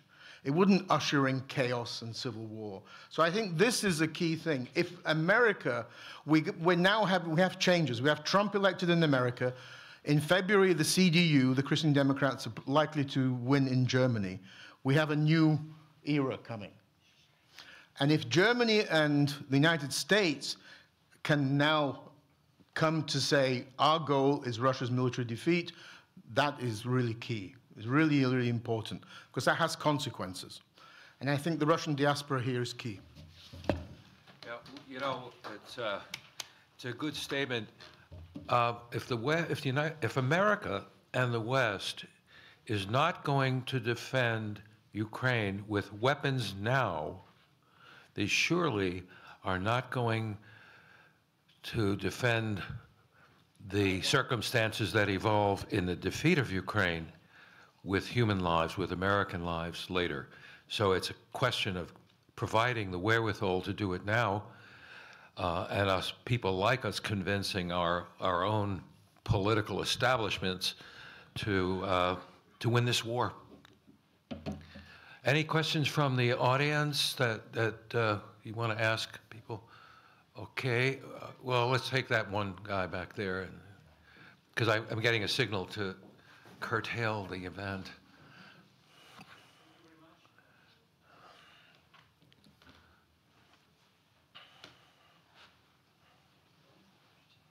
No, it's on. It's on. Okay. So my name is Ivo Cerman. I am a historian, and I work now at the Department of Civic Education at the USTR. And I wanted to say a few words on your wonderful presentation, because wokeism is actually a phenomenon which we know too in Czechia, because some people in our country have also spread this. What is your country? I'm sorry. Czechia. Czechia, yes. So wokeism has been spread here too, in the education, in the education, in lessons on history, and actually our institute has also had issues with efforts to smuggle some topics in the lessons on history, lessons which are, I would say, far away from reality, considering also LGBTQ plus things. But also a side effect of these efforts was to promote the idea that there was actually no totalitarian regime in this country, so actually denying the past, and also borrowing all the, I would say, issues from the US or from England. So we are forced to pretend that we were oppressing African Americans in North America, right? Or we have to pretend that we had colonies. And I know that it sounds crazy, but this is wokeism in Czechia, right? So I just wanted to make sure that, unfortunately, this phenomenon is alive here too, and it has taken on forms which are maybe even more insane than what is going on in the US. Thank you. Okay. That's about it, and thank you all for attending, and lunch is coming. We're all out to lunch. We're out to lunch, yeah. We're all out to lunch, says Tazio. Taras.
Další panel, který bude věnován. The next panel will focus on the reasons why, after 1989, Communist Party was not banned and its symbols. So we will actually only focus on the Czech situation. It will be a discussion panel. We are not going to read out papers. And my name is Petr Blažek, and I'm also the head of the Remembrance Museum.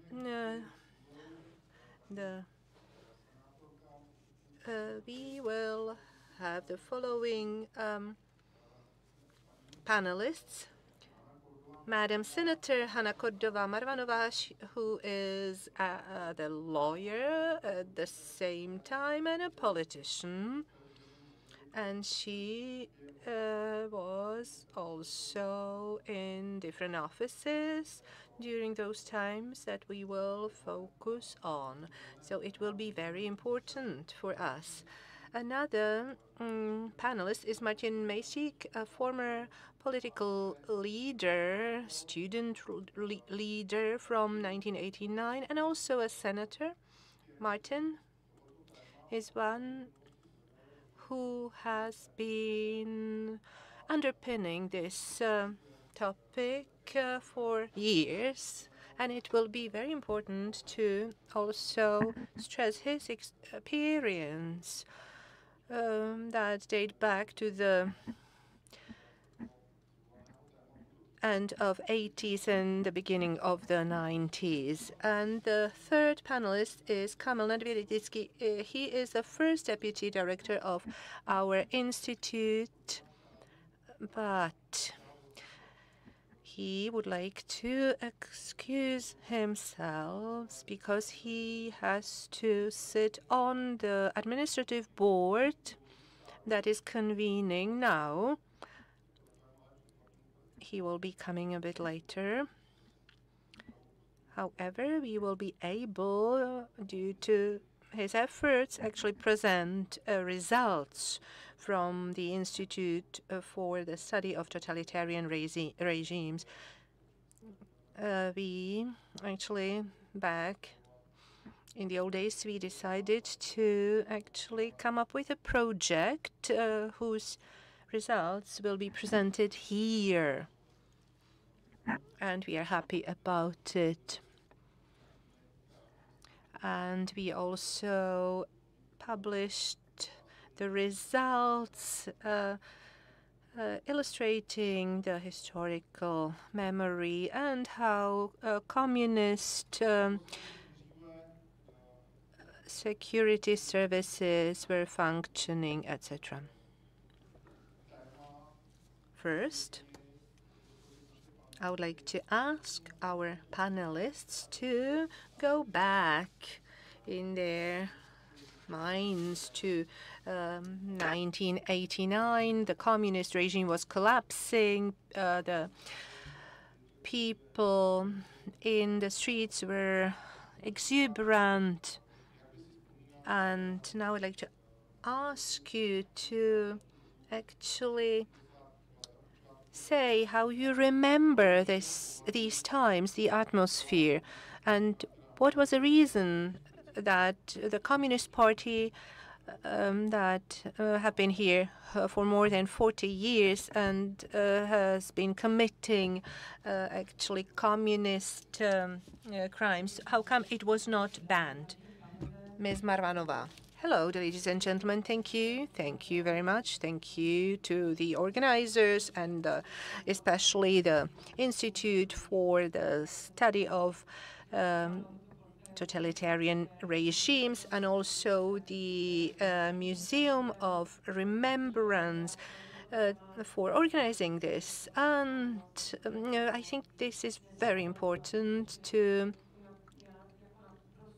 address the process of coming to terms with the communist past, and that was my opinion even earlier in 1989. I was at the inception of the founding of the Civic Forum, and I still see it as something we should have done. And this actually assures the question, which I will be elaborating later. I participated in demonstrations and I was a member of the Civic Forum, and in December we were feeling the disappointment already.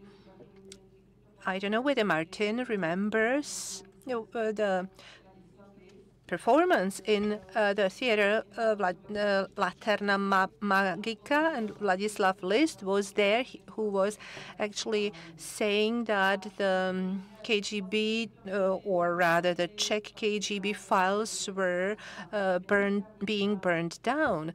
And then the Minister of the Interior was called in question, his integrity was called in question, and then it was very, very early after the Velvet Revolution, after all these events taking place in November. The division of opinions resurfaced. Students were speaking about it, and I actually was one of the radical students who wanted to actually ban the Communist Party as the organization that was responsible for the crimes. That was A, and B, I wanted to actually remove the people who participated in persecution, and those were police officers and all these chief enforcers. And then I wanted the crimes, communist crimes, to be investigated, to be actually also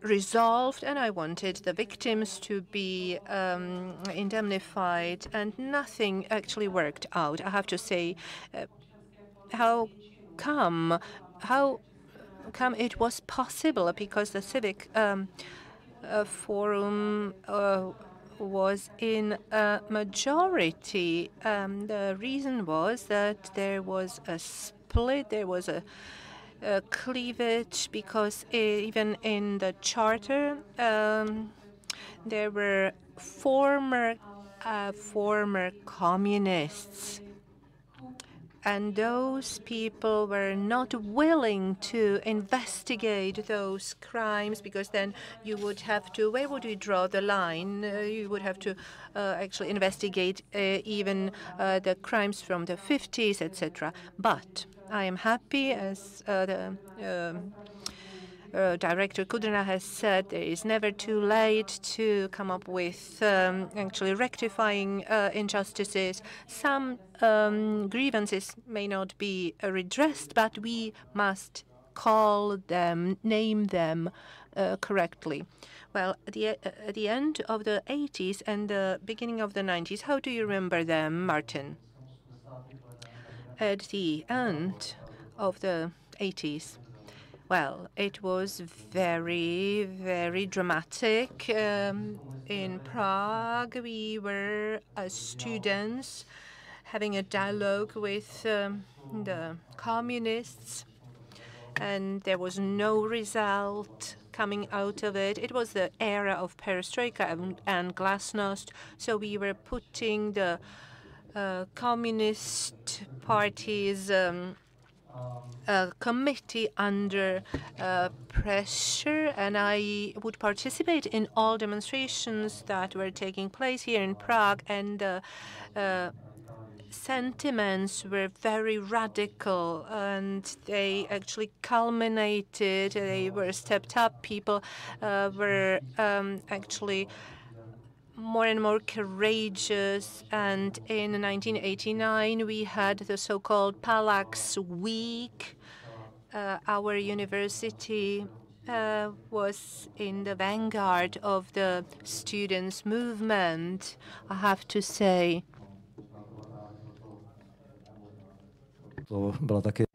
And maybe that's why it was the academia that started declared the strike,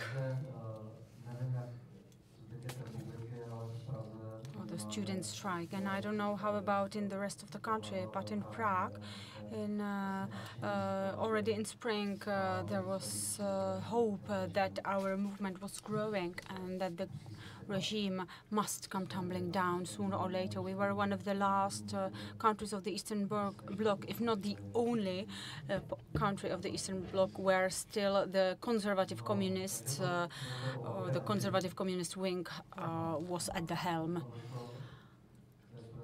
And then the student strike took place, and it turned into a revolution, or at least we thought.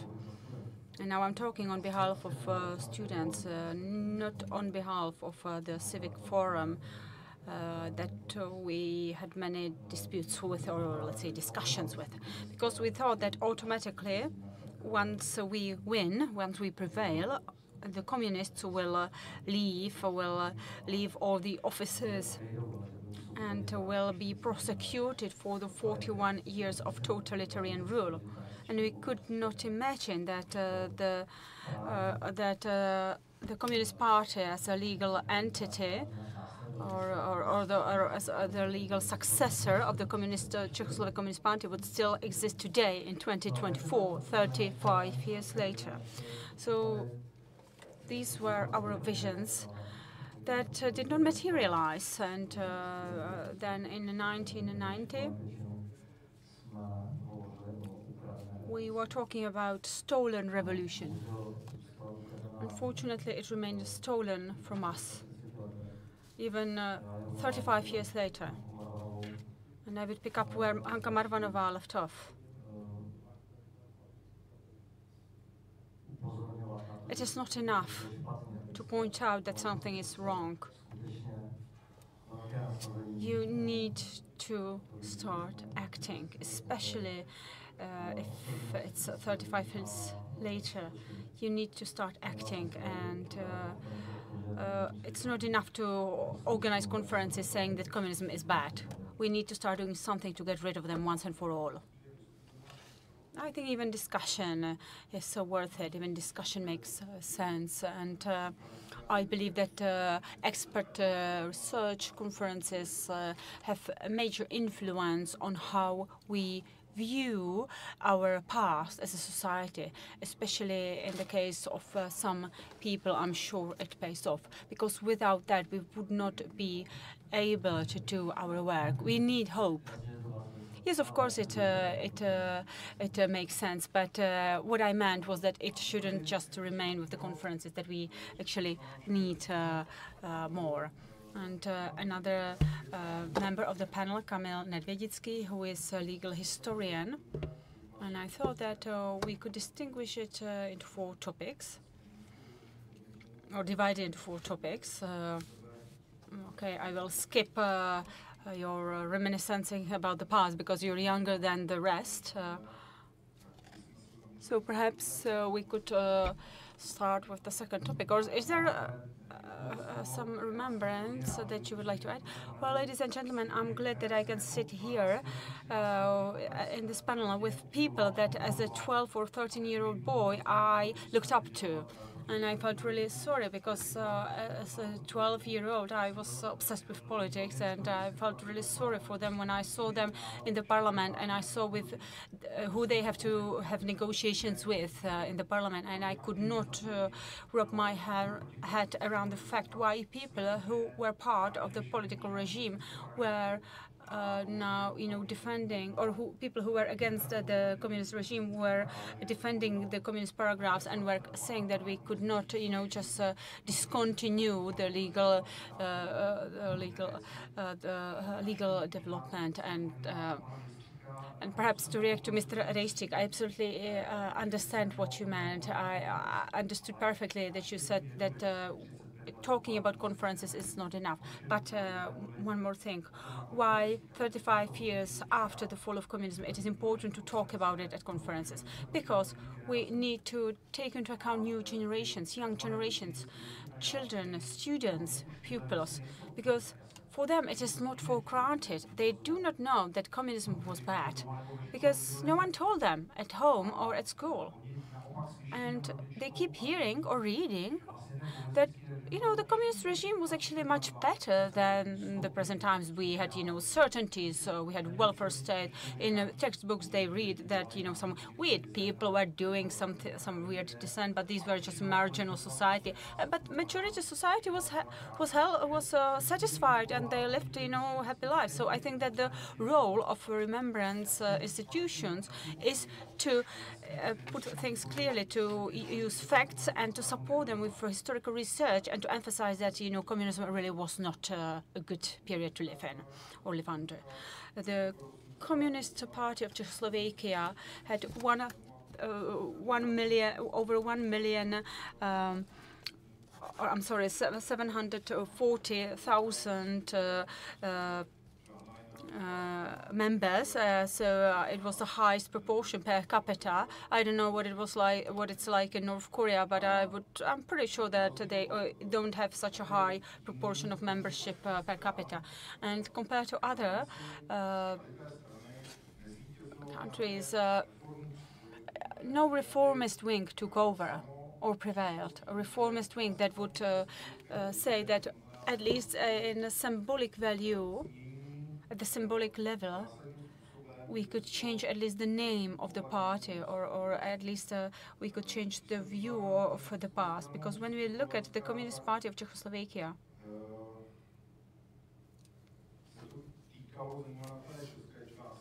this applied mostly to the Czech section, the Czech part of the Czechoslovak Communist Party, so the part that later transformed into the Czech and Moravian Communist Party, because there was also another part. And the Federal Communist Party until December '89 even had their Slovak counterpart called Party of Democratic Left, but they remained officially under the Czechoslovak Communist Party of Czechoslovakia. But in 1991 they left the party, and then we had the Federal Communist Party, which was basically empty, and was removed from the register of political parties later, and only the Czech Communist Party remained. So, Kamil, why is it that no larger force emerged that would make the radical change, as in Slovakia? But would you know, changing the title change anything? Because when we look to Slovakia, we have some doubts actually. Well, these are several questions at the same time, so perhaps I will start at the end. One speaker yesterday said the joke where two are joking, who are you going to vote for? And one says communist, but the other one says, okay, yeah, but I know, but in which political party? So that was quite typical for the 1990s. Our Communist Party, well, we haven't mapped properly its dogmatism so far. It's a paradox that in most countries of Eastern and West and Central Europe, the Communist Party was renamed, and it was turned into, let's say, some social democratic type party, and maybe some other parties emerged from that. If we look away from Slovakia, because that's quite disputed, there are some people who actively, you know, claim the communist past. But our Communist Party, after several attempts, perhaps you remember the Left Bloc or the attempt of the director Jiří Svoboda to move the party or steer the party in a different direction and so on. But in the end, the hard dogmatic core prevailed with Mr. Grebeníček at the helm, pre-November communist, as well as the son of one of the worst communist prosecutors of the communist era. So at that time, it was incomprehensible for many people, because if they turned into, let's say, Social Democratic Party under the helm of Grebenšek, all the other parties show us that sooner or later they would get back to power. So we had a Social Democratic Party which was separated from the Communist Party, and they still struggle with the dilemma whether they should cooperate with the Communist Party or not. But I think that today the young generation might find the radical communist party appealing, because we can see there's a wave of communism in many other European countries, and many people are calling for radical solutions. So let's look at the coalition. Enough, Stachilo. Suddenly the Communist Party can pretend to be the radical party who will change the system, not just the political situation, not just the government, that they want to change the entire system. And many young people find it appealing. And the Czech justice system, the Czech judiciary never abolished the Communist Party, even though there were quite a few attempts. And what's important is to read the ruling of the Supreme Court, the Communist Association of Young People. The Communist Party say that it was established in 1990, and that it's not a legal successor of the Communist Party, and that it's just connected with the title. But unfortunately, the judiciary often does not even take into account the content of its activities, which is Marxist and Leninist, and they thought it was just talk of individuals, and they looked at the strictly positive articles and official leaflets. So the Communist Party was never officially dissolved or abolished, and no one even thought about it, not even the Czechoslovak Association of Young Communists, or Association of Youngsters. So I think, generally speaking, in countries which lived both under communist and Nazi regime, so these two atrocious regimes in the 20th century still lean towards the left spectrum.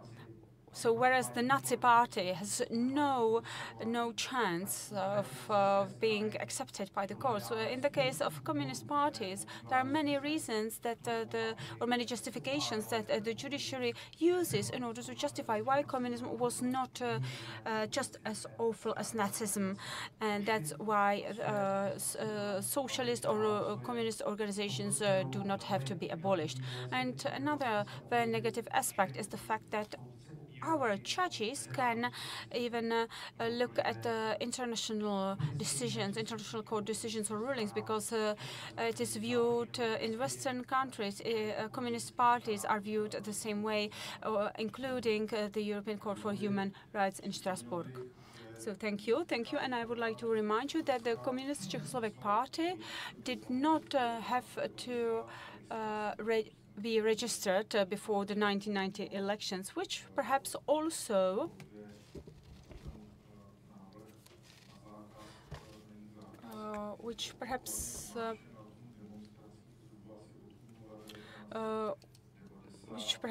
also led to the fact that, well, there was no real attempt, no official application for this party to be abolished. And Hanka, were you at the meetings where it was decided that the Czechoslovak Communist Party, together with the newly established Civic Forum and the Public Against Violence Slovak movement, that none of these movements had to be registered officially in January 1990. So what are the reasons, in your opinion, why no one, maybe with the notable exception of Ivan Dejmal, who protested against it, who said it's not good that there is no obligation for registration. We should look at the statutes to make sure that everything is in line with the law. Could you tell us why we did not decide to go in this direction? All other newly established parties had to get registered. Well, I understand your question, but as for the abolishment of the Communist Party, I would like to actually stress something else. There were criminal acts committed here in this country under the communist regime. All fundamental human rights were trampled on. We can compare it with the Nazi crimes united in NSDAP. And once an offense or crime is committed, you have to actually punish the perpetrator. And whether those were actually prison guards or police officers, all these minions of the communist regime actually managed from Moscow should be punished. And I have always been in favor of actually doing this. And I had a huge discussion in the parliament, Czech parliament, and Judge Horvátova actually sentenced Pavel Volka, who actually died behind bars, thanks to her. So I wanted to have the Communist Party as an organization abolished, because today we have the same concept. You have a company, a business company, and if that company commits crimes or offenses, then the company can be liquidated or abolished. So I wanted to abolish or cancel out the organization. And then the chief perpetrators should have been brought to justice. And there were no willingness to do so here. And of course, I was not at the negotiating table, but unfortunately, not even in the civic forum was any debate of this art. I mentioned Ladislav Lisse and others, but I have to say, towards the end of the year of 1989, I was very disappointed with how things were discussed in relation to the communists. And I used to go to that club where Václav Malý, Václav Havel, and others were sitting and discussing those topics. And I was very disappointed, and that's why I just thought at the beginning of January 1990, I tried to set up the regional civic forum in Prague, in the Prague district. And it's not true that there were some legal objections, that it was not doable. No. There was no will to do so. There was this law adopted in 1993 about the illegality of the communist regime. So what I wanted to have the perpetrators to bear the responsibility. And it's been said that continuity of law is important. No, discontinuity. We should continue. We should build on the law of the First Republic, Czechoslovakia, because there was the possible connection, and that was not done. And it's not that it was impossible to do. There was no will, and not in all Czech society, but in the civic forum itself.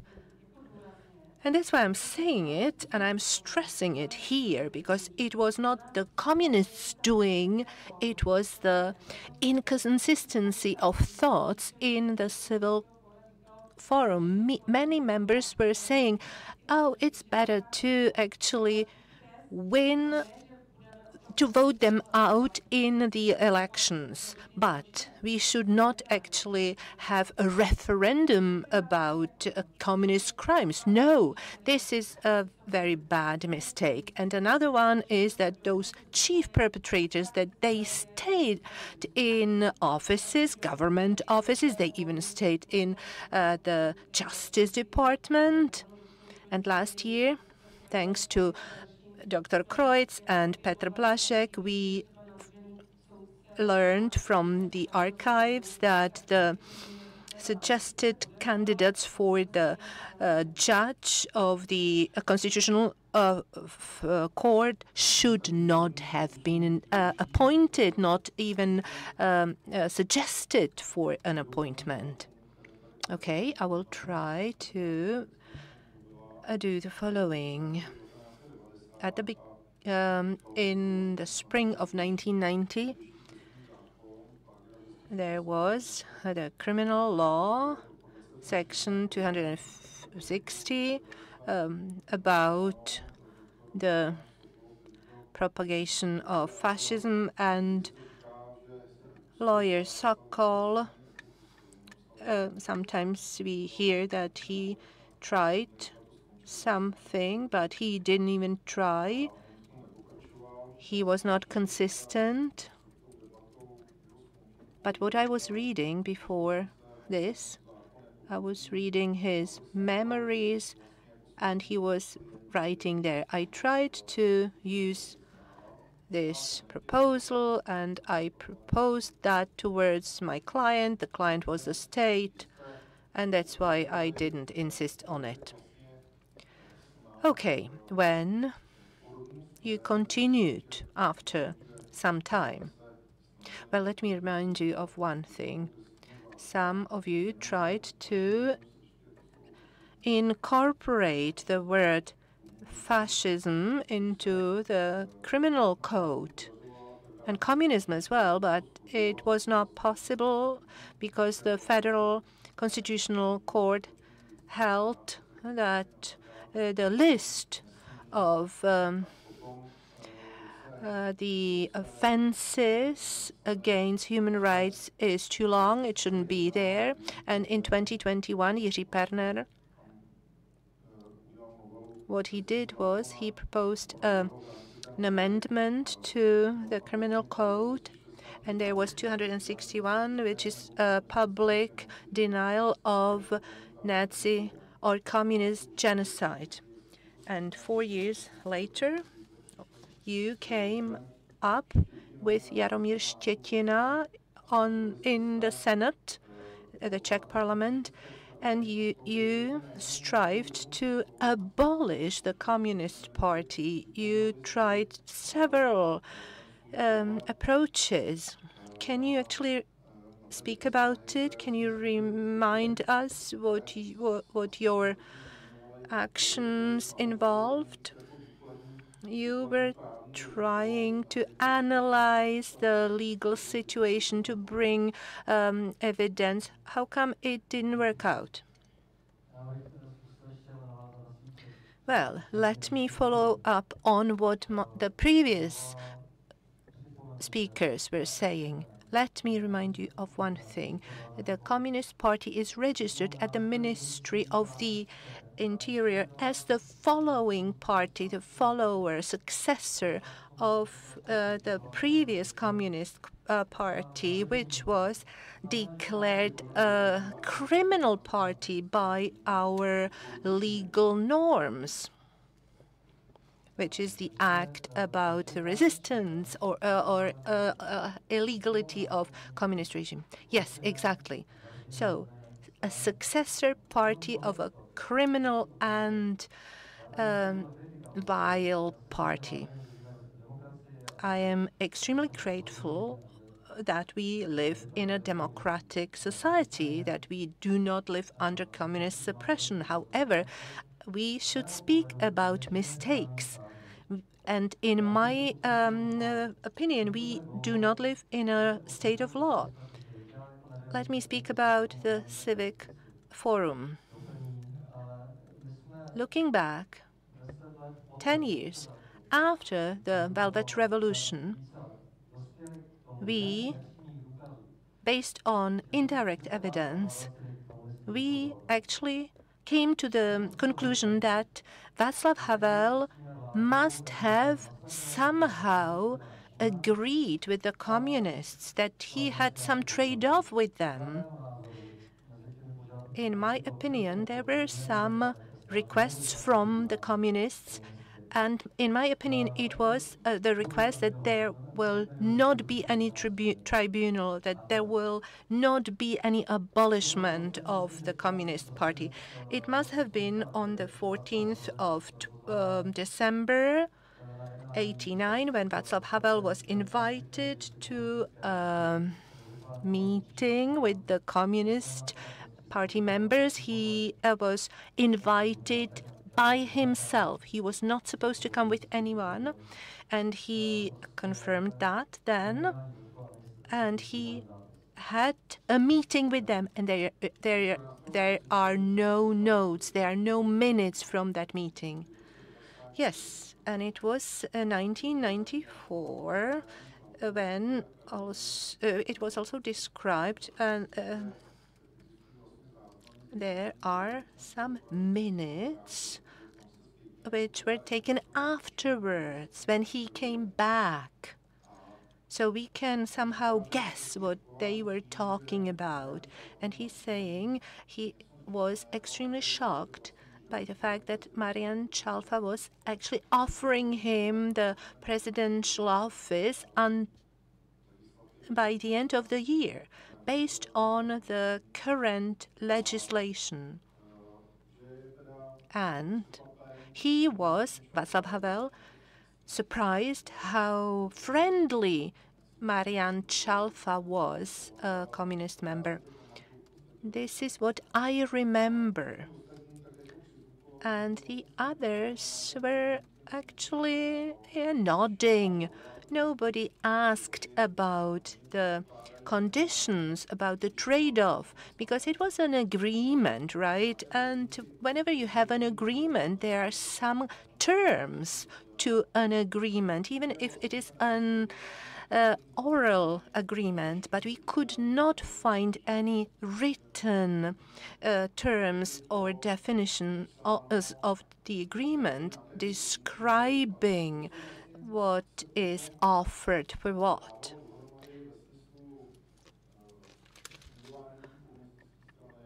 Then,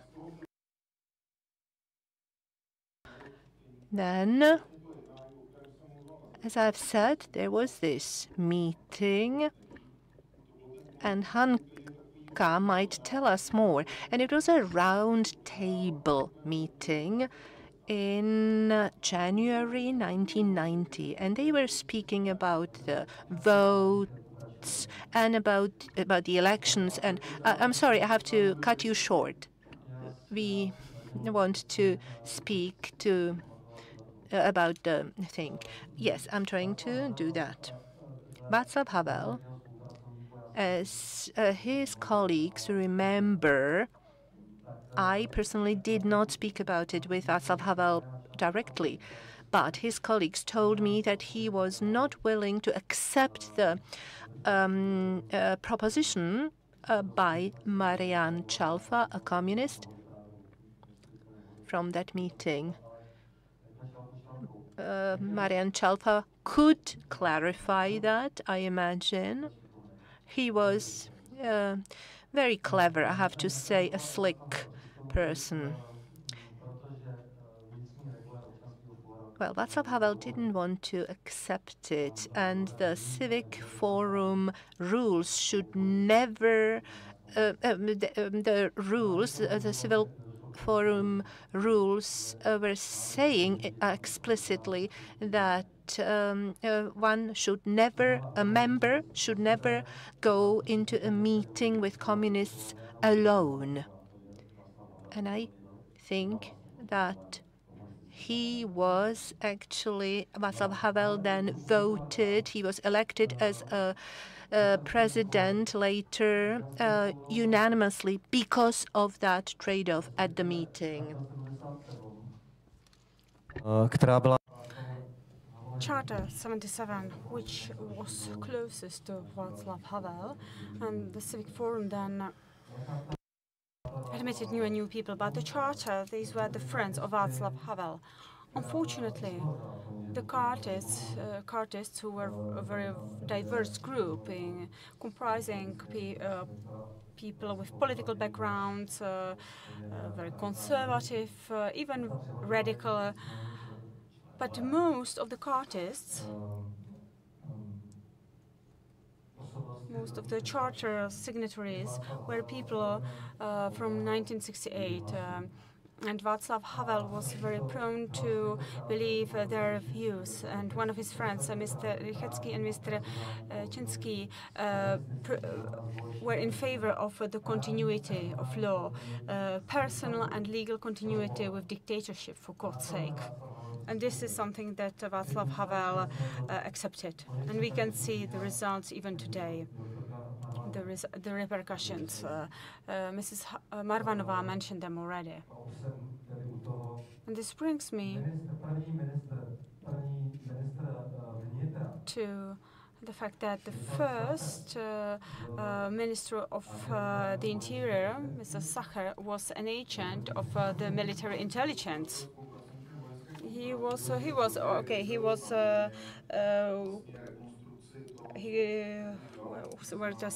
cooperated with the military counterintelligence when he was doing his compulsory military service. So there were some documents found, some documents emerged, but other documents were scraped. So there's not really much we know about it. But perhaps someone from the archives of security forces could tell us why it's not already made public. Perhaps there are more pressing issues, but if I remember correctly, it was supposed to happen at the time when he was doing his compulsory military service, so quite a long time ago. But still, this information was of key importance. And one additional thing that I would like to say,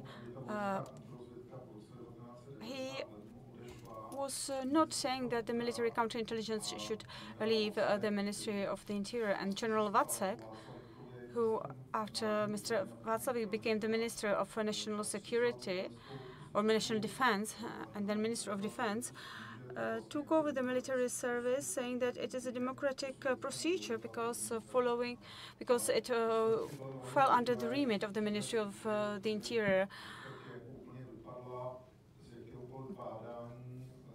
But it was somehow forgotten by the researchers. And back in 2004, when I tried to look up documents related to conscription or compulsory military service, the military counterintelligence played a crucial role. And many young men ended up in prison. And they told me that the military counterintelligence did not even deal with such issues. And then the Institute for the Study of Totalitarian Regimes and its archive of security forces was established. So the documents were taken to the archive. But I don't know if Dan Powolny is here. He should be the leader of a project who is supposed to deal with or research these issues. And hopefully there also will be a major conference on this topic. But yes. At first, this is what happened. And something that we did not know at the time and could not have known. There were some things that we could not have known, but there were also things that we did know and could have known, which is that Richard Sacher continued with the scraping of old documents that he started in January, even under the helm of the new Minister of the Interior. So these are just, little pieces of the puzzle, or the shredding. He continued with the shredding of the documents from the communist era. And these are pieces of the puzzle that kind of make the entire picture. And back to Mr. Sokol. Mr. Sokol did what he could. He was the head of the Prague prosecutor's office. And the person above him was Pavel Rychecki, the state public prosecutor. And the moment that Mr. Sokol wrote that the heads or the leaders of the Communist Party will be prosecuted in compliance with law, the section of the law that was mentioned before. It was clear what it meant. It meant that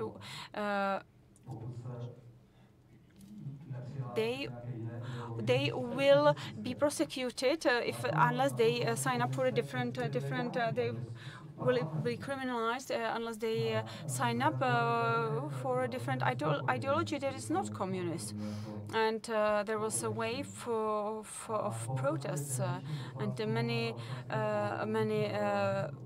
members of parliament representing the civic forum in the Federal Assembly that they will not support any of the new laws that had to be adopted if they have to sign up for a different ideology. So they basically pushed the new born democracy towards the wall, and Mr. Rychecki and the Civic Forum, instead of being on Mr. Sokol's side and stamp down on the communists and criminalize them, they succumbed to them, they conceded to them, and that's the result. So, and it removed Mr. Sokol. Well, they didn't remove him, but he withdrew the attempt at the legal action. So, if Hannah could comment, and then we would continue.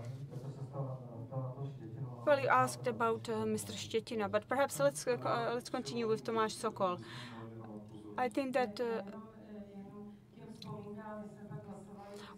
we had a vote in the Czech National Council in 1990 to support the activities of Tomáš Sokol, but it was not about the ban. No, there was no support for this, but we continued with the agreements or the negotiations that were underway. And I think that it is always better to reach an agreement than to, clash. But these agreements were actually too much of a succession. Too much of concessions. And these were basically agreements negotiated by communists. And I'm convinced that, unfortunately, this is connected to the fact that there are three entities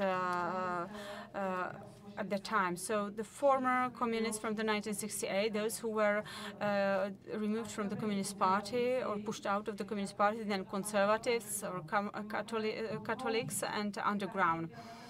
And so there are also disputes within the Charter 77, and then I asked some people who were voted for in Parliament, and I asked, why didn't your parents join the Charter? And they said, well, we thought that these were the prisoners from the 1950s, and we thought that it was not enough of drawing of the line, or it was not enough because the crimes did not start in 1968. They started in 1948 with the execution. So some people felt like the people in the Charter 77 actually were in favor of the period in communist history which was actually much more atrocious than the year 1968, which were the executions following the communist coup in 1948. Well, Tomáš Sokol was not removed from his office, but Pavel Rychecki threatened him that he would stop being public prosecutor, and he said that they needed the communists. That's why Tomáš Sokol withdrew his attempt at starting a legal action and placing the commission or criminalizing the commission. But Tomáš Sokol used the same section of the law, which is still part of our criminal code or penal code. Any attempts or any attempts to explicitly list examples of extremist movements in section 365 of the Penal Code, so section aimed at the suppression of human rights and for human freedoms. So there were attempts to list that it's Nazism and communism, that these are the movements that suppress human rights. And the Constitutional Court still federal constitutional laws, constitutional court said that, you know, vague or general definition of extremist movements was enough, which of course in a democratic state of law could work, but it wasn't working back then.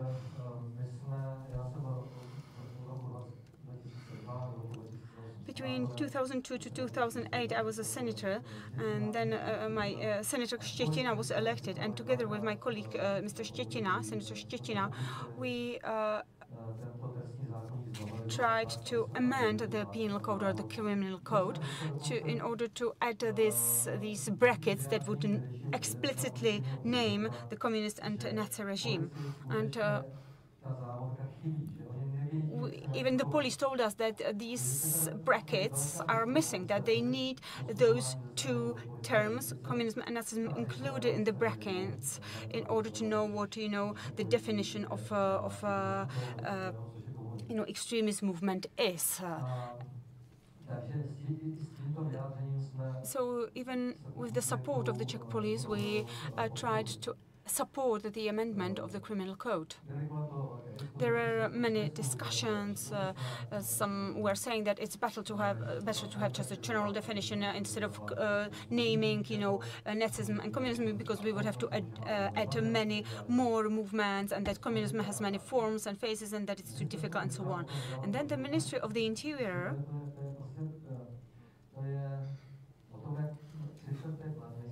this is a great example of how for the past 35 years we are not able to agree on the fact that communism was a dictatorship and that it is based on a rogue ideology, and that its main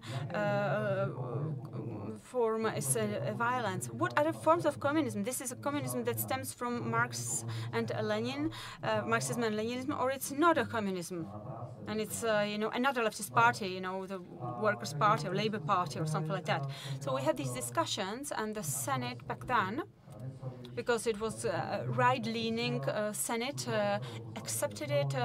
It went to the Chamber of Deputies, where we convinced the Social Democrats. We, you know, we asked, you know, to dig deep into their conscience. We told them, well, communists were trying to destroy you. Why would you pact with them? So, you know, they accepted the proposal part.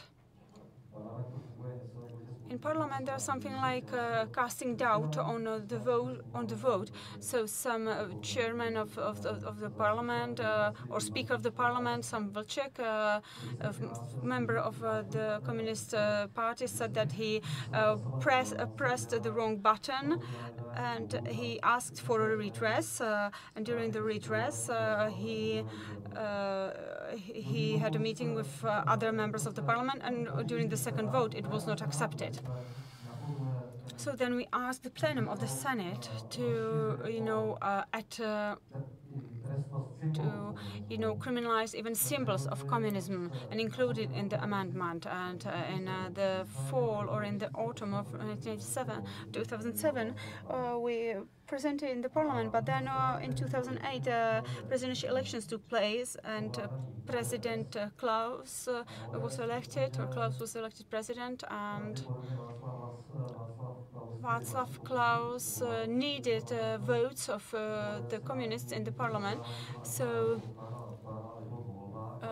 the proposal was postponed and postponed and postponed, and then suddenly it was after the elections. And Václav Klaus and Senator Szczecina both criticized Václav Klaus as the candidate for the indirect presidential election, but still he was elected, and this new draft amendment of criminal code was rejected, and the Civic Democrats claimed they would prepare a better amendment, and we've been waiting for the draft amendment of the criminal code until today. And perhaps you could remind us of the commission that was established in the Senate and what happened. Well, in the Senate, and together with Senator Szczecina, we were kind of like, people who are well known for being involved in dealing with communist past. And Senator Szczecina was a bit older than me. He was, an esteemed senator, and we were a good couple and good pair. And he said that we could submit to the Summit Commission the constitutionality, the proposal to assess the constitutionality of the Communist Party. And over the 2 years that the Commission existed, there were 6 folders full of documents. So we had lawyers that we participated with. Of course, the Senate has great possibilities, so we paid for a legal firm who collected evidence and everything. And 2 years later, a report was drafted. It was accepted by the Senate, and it clearly said that the Communist Party of Czechia and Moravia, or Bohemia and Moravia, is in violation or in breach of the Constitution of the Czech Republic, even though and they were saying that we are no extremists, we have democratic status. That's true, but their acts were clearly documented by the Commission, and the report was drafted and accepted.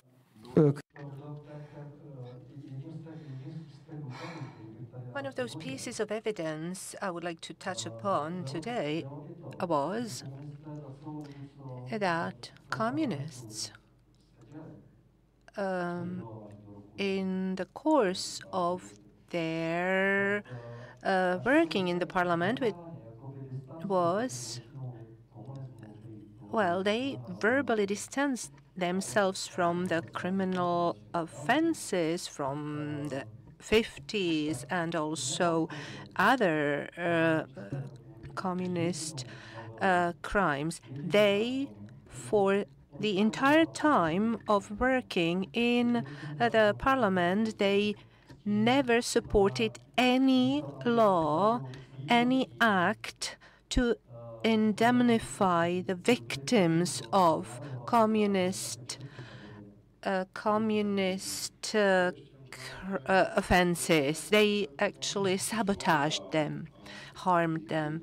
Okay, the results actually were dissipated, and they actually also ended up in the Ministry of the Interior, and this is the only ministry that can actually file a complaint with the Constitutional Court. And who was the minister at that time? That was Minister Pecina. Okay, this is also very difficult, this situation. I'm not a lawyer. Maybe Ms. Marvanova should explain that. If you want to actually abolish a political party, you may actually file a motion as a citizen, but through the government or through the president. And that motion was not actually filed with the government. It was not actually submitted to the government exactly. It was only sent to the Ministry of the Interior, and that was it. And he killed it. It never was transferred to the government or the president. So it's not only about the judiciary that we took over from the communist times, but also the public administration with the bureaucrats sitting in there and making decisions. And they were the old communists. So what we can do is to actually request the abolishment of the Communist Party. If you request it at the Ministry of the Interior, there was just one civil servant sitting there who was supposed to decide, to make a decision on it, and he got some experts' opinions, and he then decided he was not going to submit it to the government. It was always the same civil servant. Okay, maybe Kamil Nedvědický could actually comment on the Communist Union of the Youth. the Youth Communist Union. That was an organization of young future communists. Well, let me say something on what Martin Majstřík said first. Pavel Uhl, a former dissident, also actually made some of these opinions based on rulings saying that the Communist Party cannot be labeled as a clearly criminal organization, and that is how the Ministry of the Interior actually had a good situation. Well, how is it possible? Those were very important things. How come those critical things were decided by a civil servant? I thought we could have actually filed a constitutional complaint. No, it was not the civil servant who made a decision. He actually proceeded according to some in-house rules, and he actually gathered experts' opinions, and I read them myself. And those opinions were against this procedure. They were saying, the opinions, that the Ministry of the Interior were going to have difficulties getting a favorable ruling if court procedure were to be initiative, because an organization should not be judged in accordance with its name. I'm sorry to ask you to speak to the point, because we don't have much time. How about the Communist Youth Union?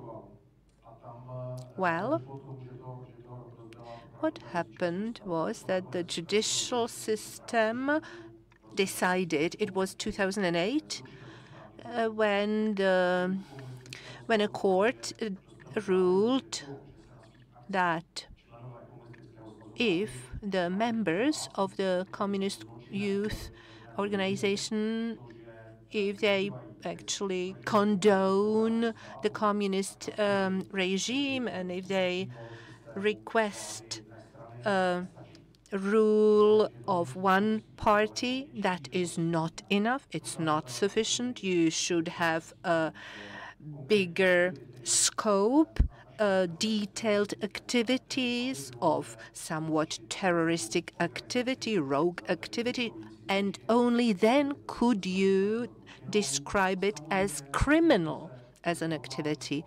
And of course, formally approved statutes were assessed, which were saying that this organization is in line with the legal system of the Czech Republic. I'm not sure we will be able to speak about the symbols because we don't have much time. I am afraid we will not be able to speak about the symbols of communism, but I would say that those people who have been saying it's not possible to abolish communist symbols can actually refer to case Vainai from the International Court for Human Rights, saying that Nazi symbols are related to the Nazi system, related to the Holocaust, whereas the communist symbols are not clearly related to such atrocities. You can actually look at it. There is an ASPI electronic system, and you can see the ruling there.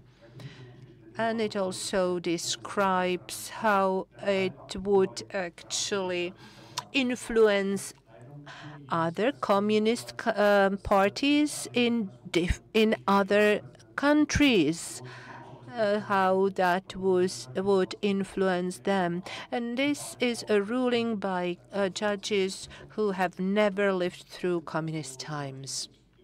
Yes, I remember Martin Majstřík organized a training seminar on symbols. And I described how come there was this hammer and the sickle, and it was the symbol of the Bolshevists, Russia and Soviet Union then. So I'd like to ask Hanna to say a few words about it. Here's the mic, please. Yes, towards the end. In conclusion, yes. Let's not discuss, but listen to a proposal from Martin Maestchik. It was a proposal for the senators, proposal suggesting that the criminal code should be changed, amended. And nowadays, the government is deliberating about a change of the criminal code, but it's not, there's not this change. So I want to. This was this proposal made by Martin Maestchik, and there was no will to come up with an initiative, but the Parliament will have an amendment to the criminal code, and I have this amendment here from Martin. The movements that want to suppress the rights, then they it should be the communists and Nazis as well. Well, what I want to say is that it's not possible if you have the name a Nazi party or movement. So, to put it simply, I actually have this paper in front of me, and the right wing is in majority. So we will see whether we succeed in voting for it, for this amendment. Because if this is applied, then the courts will have to actually consider it. It would be a game changer. That's why I'm saying it. And we should also speak about it in with general public. And we will see whether the conservatives will be able to do it and willing. Well, please, Martin, can you comment on it? In conclusion of our discussion, because we will have to call it a day. Thank you. When is it supposed to be discussed, this proposal? Very soon. Okay. Petr Blažek, what he was thinking about at the beginning, he was like musing about whether the Communist Party was supposed to be abolished or just renamed. I think that this failure of coming to terms with the communist past was the failure of Václav Havel. I don't want to criticize him because he was the best president we could have had here, but this was his major mistake because we were trying to build a democratic society on sand. You cannot start democratic principles without saying what is the truth and what is the lie. You cannot start building it on totalitarian principles. You cannot build it with people who were active under the communist regime in a public system. And now we have the ramifications and results, and that is Babiš. However, what should I say towards the end of this? I am not an active politician. Recently, I have been living outside of this big city.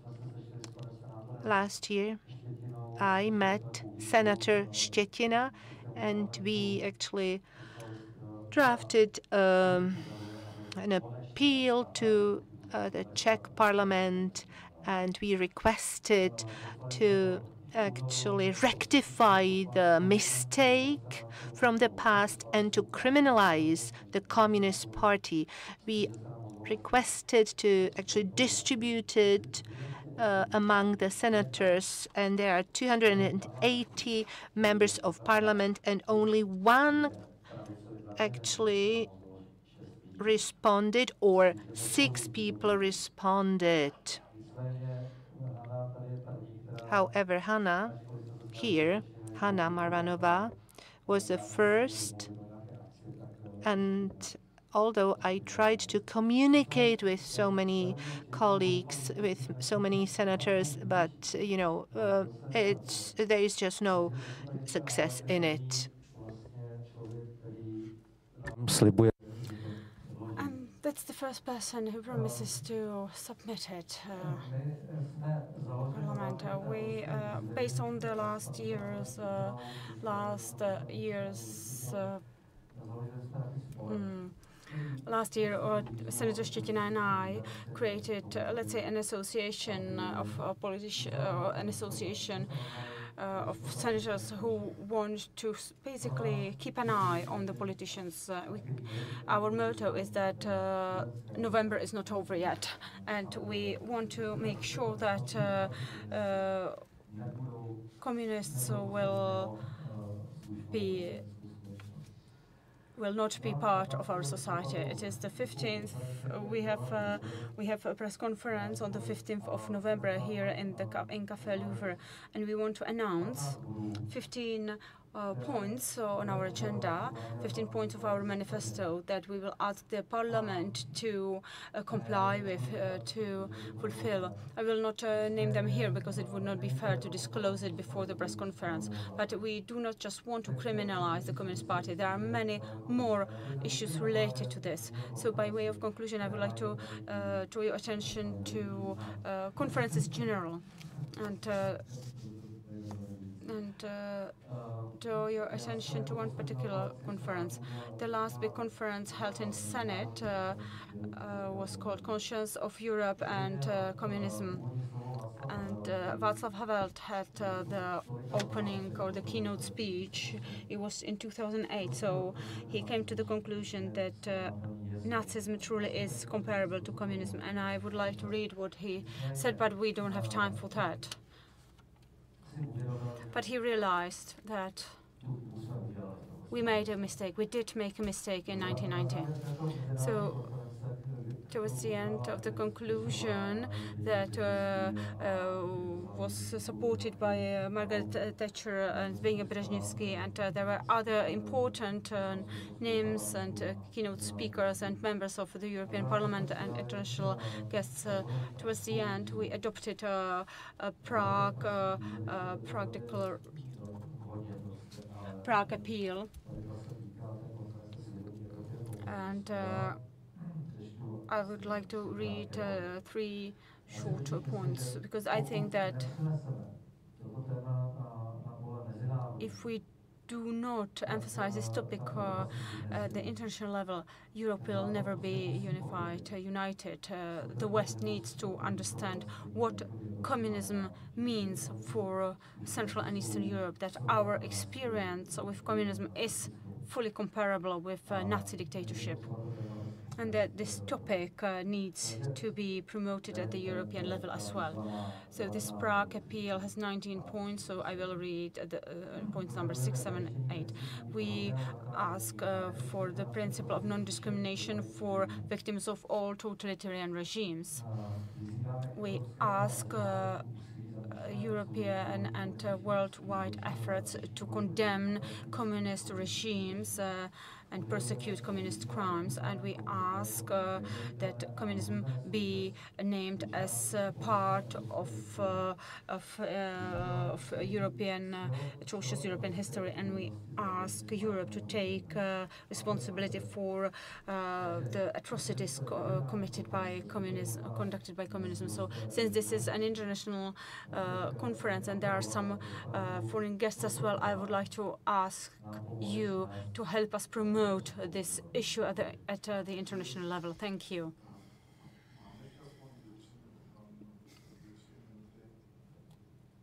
Do we still have 2 to 3 minutes left? Yes, someone is raising their hand in the back. I said one question, so please be brief. I apologize. Well, of course, you can continue the discussion during the coffee break. Just one linguistic question. So, for 2 years, we've been talking about revolution. We've been talking about stolen revolution. But when you read the history of revolutions, you find out that the common denominator of all revolutions is discontinuity with the legal order of the past, the previous regimes. So one of the biggest issues why we cannot come to terms and reconcile with communism is because we are using bad language, because semantically this is wrong. We should not be talking about revolution because we did not discontinue the legal order. And the second remark is that there is a great book by Polish sociologist Jadwiga Stanisky, and she's dealing with post-communist regimes. And she says that the biggest problem of post-communism are roundtables. And I would like to remind you of one important historical milestone, our event that Hanka will remember. We, in the underground, we were the most radical part of dissent. And in January of 1990, there was a huge conflict that I described, a conflict between Cibulka and Szabata, these two gentlemen. This was also before the elections, and this dispute before Cibulka and Szabata.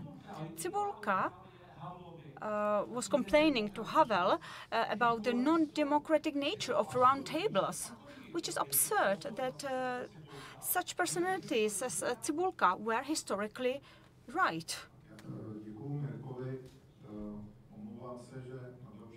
I apologize that we do not have much time, but the conference goes on. And Kamel Nedvěděcký, as a representative of the organizer, will ask you for the other panel, and perhaps he will also represent the results of the research. So, when the criminal code will be amended, we have to look at the current criminal code, the valid wording, because there is section 405, who is trying to justify Nazi or communist or other genocides, or denies these crimes against humanity or war crimes or any crimes against peace, will be sentenced to 6 months to 3 years of imprisonment. This was the proposal of Jiří Payne, and this section is already part of our criminal code. So is there any purists among our legislators who say that we cannot really list communism and Nazism and so on? It is already there. And another question, a rhetorical question: how many promoters and defenders of communist genocide and crimes against humanity were prosecuted or sentenced? Only one. There was only one case, one effective punishment. The former chairman of the Central Committee of the Communist Party, Josef Skala, together with his colleagues, tried to claim that Katyně massacre in Katyně, so not even Czech massacre in Katyně, in Polish Katyně, did not happen, and if it happened, it was done by the Germans, because Poles would, or the communists would not have done anything like that. So he was sentenced according to the criminal law. So hopefully this was just the first but not the last case when someone was condemned for that or sentenced for that. But the next panel will be quite critical because we're talking about, not reconciliation with in legal terms and practical terms and so on. But now we will have a panel talking about the reconciliation or non-reconciliation in historical terms. So please stay here for this panel. The Institute for the Study of Totalitarian Regimes will present a study, quite extensive study. In 2007, so we thought about doing this research, so it was actually much longer. It was after 16 years of effort, so we managed to finally publish, in cooperation with academia editing, this publication on executions for political reasons, and this is 4,500 pages of expert analysis and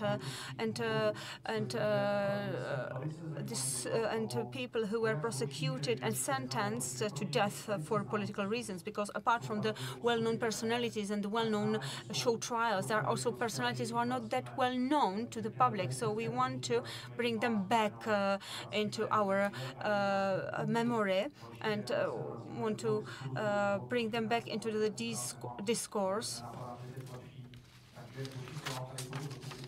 And so we will present this research and this book soon.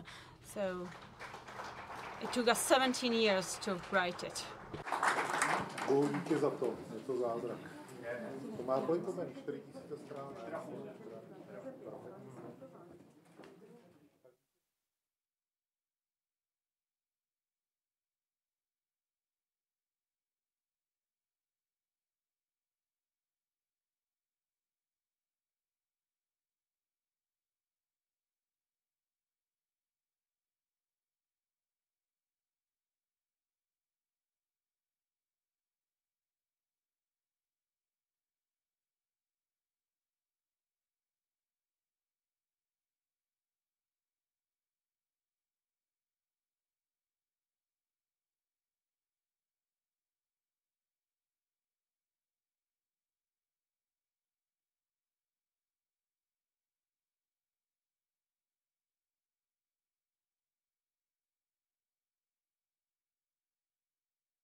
Já bych tam připravil poznámky, aby to bylo jako aktualizovaný.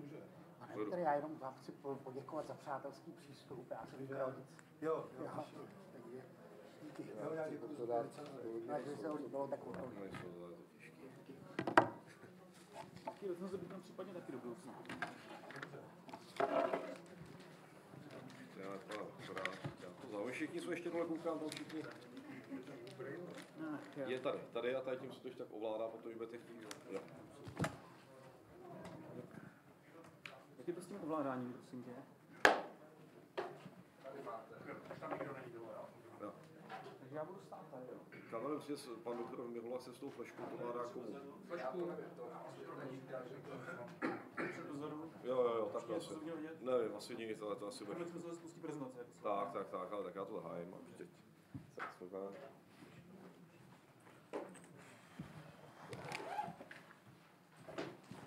Takže vážené dámy a pánové, začínáme náš další. Ladies and gentlemen, let us resume. Before speaking about the difficulties with coming to terms with the communist past, I would like to actually announce our fruit, which our brainchild. There is this publication of 4 parts which we published together with the publishing house Academia, and it's a captivating book. The christening will be on the 4th of December at the Arca Palace. It's our headquarters, and you will be able to buy the book with a 30% reduction.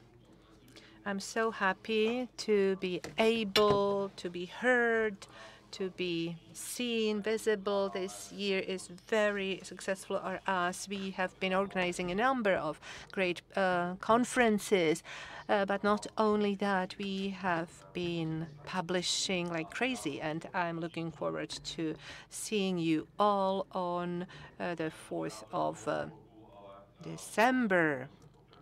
And I will be moderating the first session now, and I will also come up with a paper.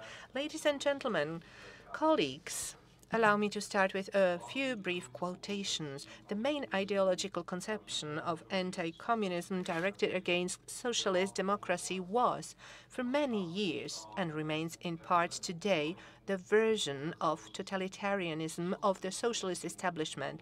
It, in its totalitarian interpretation, is described as an empire of oppression, enslavement, and terror. Indeed, the discrepancy between the way anti-communists portray socialist society and the reality of the situation is becoming more and more apparent. Even an experienced American Sovietologist such as Alex Inkeles has stated that the application of the model of totalitarianism to the Soviet Union has many weaknesses, since it cannot explain either the reasons for the support of the Soviet regime or the level of its development. End of quote. Another quote: "We do not regard state socialism of the Soviet type as a historical aberration, but as part of the development of Western modernity. Power does not exist in itself. It is always a social relationship between people, social groups, and institutions. The myth of totalitarian regime redeems society from sin."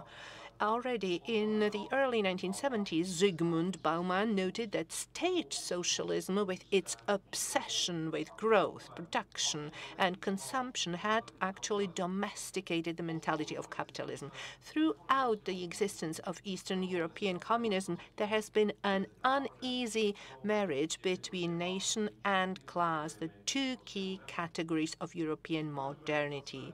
End of the second quote from the book What Was Normalization by Michael Pullman and Pavel Kolar.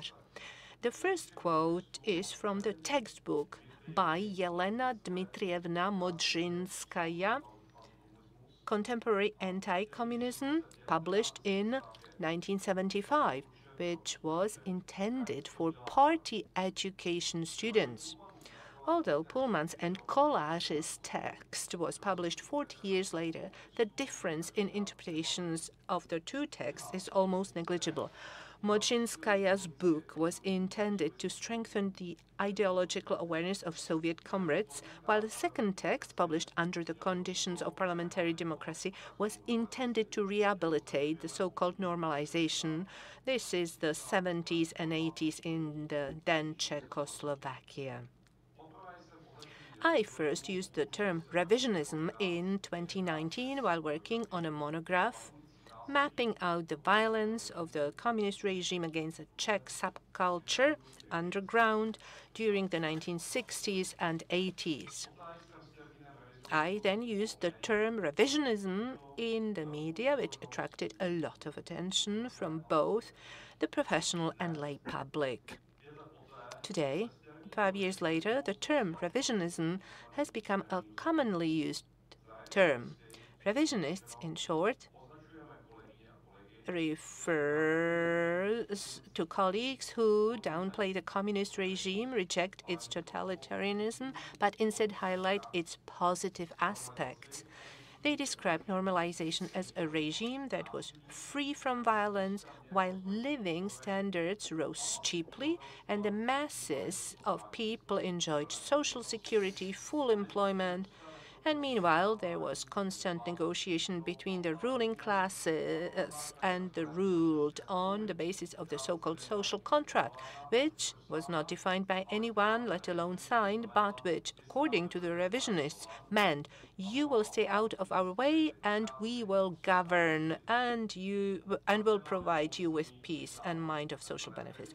Then we have the imaginary second camp, the so-called primitive anti-communist historians who are supposed to have only a black and white vision of the world, who do not understand the nuances of great science, who do not understand the massive modernization process and the necessary social structures, the liberation of man through social peace. The primitive anti-communists are supposedly focused only on repression. They are the children of Frankovian positivism. They are obsessed with archival research. In short, all conservatives who are mentally stuck in the 1990s and who have not understood the new world, the new times. It is somewhat laughable if the whole dispute between the two camps is portrayed as a generational clash, a clash of bright youth against ossified dinosaurs. In fact, it is the same generation by us, historians. Those are actually people in their 50s, and when most of us from one camp or the other studied history in the second half of the 1990s.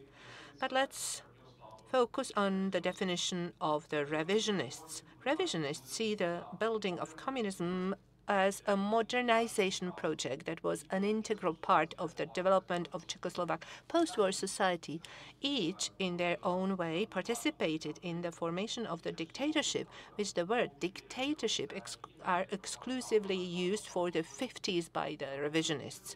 They use the term state socialism for the period of the 1970s and 80s, and the end of 1980s is actually referred by them to as late socialism, while the 1990s are not seen as a restoration of parliamentary democracy, but as a period of post-socialism. Revisionists acknowledge that there were illegal things in the 50s and even some missteps, but they actually say that the building of socialism was actually good and that it was possible to live well in Czechoslovakia, especially compared to the terrible capitalism of the 1990s. Paradoxically, the normalization regime, which is forever related to the General Secretary of the Communist Party, Gustav Husak, and which persecuted everything that was not under the control of the Communist Party,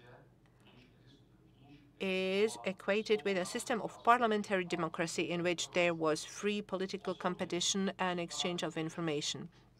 Personally, I find it incredible the ease with which the revisionists have come to terms with the absence of free elections, the absence of independence of the legislation, executive and legislative and judiciary, and the absence of free access of information. From their writings, the reader learns nothing about the criminal nature of the state security service, the lack of respect for human rights, and pervasive violence, corruption, clientelism, and lack of basic consumer goods. No, instead, we learn that the dissent was a special group of people around Václav Havel who voluntarily excluded themselves from the mainstream of society. I find it amusing when revisionists claim that different people from different classes experience communism differently, that a member of the security services experience communism differently from a dissident. This is like reinventing the wheel, and every ninth grader should know that the revisionists forget that the regime was supported by the Communist Party. As the Louis XIV has said, "I am the state." The revisionists are mainly associated with the Prague academia and the media from the left spectrum. Personally, I find it tragic when the very essence of a historian's work is attacked, when they talk about fetishizing archival research, when it is alleged that there is no point in dealing with the Security Forces archive, which is part of the institute, because according to them, the Security Forces archive contains only unreliable state security materials. If the argument rests on the fact that a part of the Czech population remembers its attitudes from the times of normalization and therefore does not need the Security Forces archive to shed light on the relationship between the communist regime and society, then I ask in dismay, what about those who were born in the late 1970s or early 1980s or in the 1990s or in the new millennium? For all of them, will the experience of communism be mediated by Czech Marxists? The works of revisionists are theoretical, without archival anchorage, adopting foreign models which, moreover, they translate and misinterpret, and which it is true that desire is the father of ideas. My colleagues from the revisionists camp never actually answered my question. Does it mean that there was no modernization in the socialist bloc? Was there any legalization of the violence?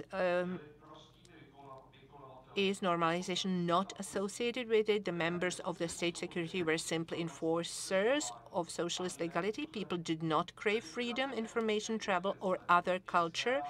The elimination of the technical intellectuals, is it a peculiar form of Stalinist democracy?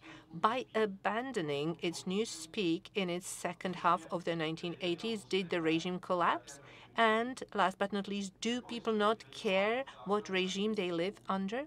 As a historian who conducts basic archival research, I must stress that if during the 1970s and 80s, the majority of Czechoslovak society at the time, the so-called gray zone, which did not support either the communists or dissent, remained silent, this did not in any way imply approval of the communist regime. Silence does not mean consent. Revisionists forget the permanent presence of the Soviet occupation army on Czechoslovak territory. They forget that Czechoslovakia was not an independent state at that time, but only one of the Soviet gubernias, a satellite of Moscow. They forget that everyone knew what would happen to them and their entire family if they had signed Charter 77 or otherwise supported the opposition movement. Their children became the hostages of the regime that controlled their parents through them. I am repeating it. Silence did not mean the consent to communism. Silence was fear. As soon as Moscow was not behind the domestic communists, the regime collapsed like a house of cards in just 2 weeks, as November 1989 showed. The Soviet Union was at the height of its power of the mid-1970s. The Czechoslovak communist regime was firmly preserved, secured by international treaties. Few doubted that it would not be forever. The domestic situation reflected international conditions. The people of Czechoslovakia had experienced too many variables since 1948. Those who helped establish the bloody regime in 1948 wanted to reform it in 1968 and destroy it a decade later. The inhabitant of this gray zone, meanwhile, preferred to retreat to the lee of his prefabricated apartment in front of the TV screens, and at weekends found their inner asylum at the cottage. Cottages here are a phenomenon. None of the above changes the fact that although dissent under the Charter 77 banner was tiny compared to the majority society, we must not forget that the opposition was not tied only to Charter 77.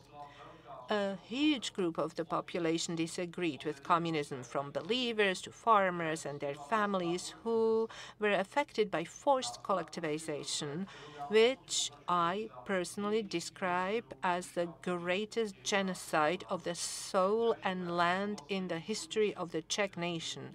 The officers were expelled from the army after February 48. The majority of doctors, scouts, and other professional and interest groups of population who were by the state security labeled until 1964 as former people, those who disagreed with the regime. Then the term was changed to hostile persons. As it turned out, in November 1989, unless the Soviet Union was behind the regime, it collapsed like a house of cards in 2 weeks. And we saw how important it was to have Charter 77, which, led by Václav Havel, was able to take over political power in a short time. Unfortunately, even today, 35 years after the fall of communism, it has become clear that Czech revisionism represents an influential current of thought that, especially in Prague, fundamentally influences the teaching of modern history between 1948 and 1989. Warning is the history text.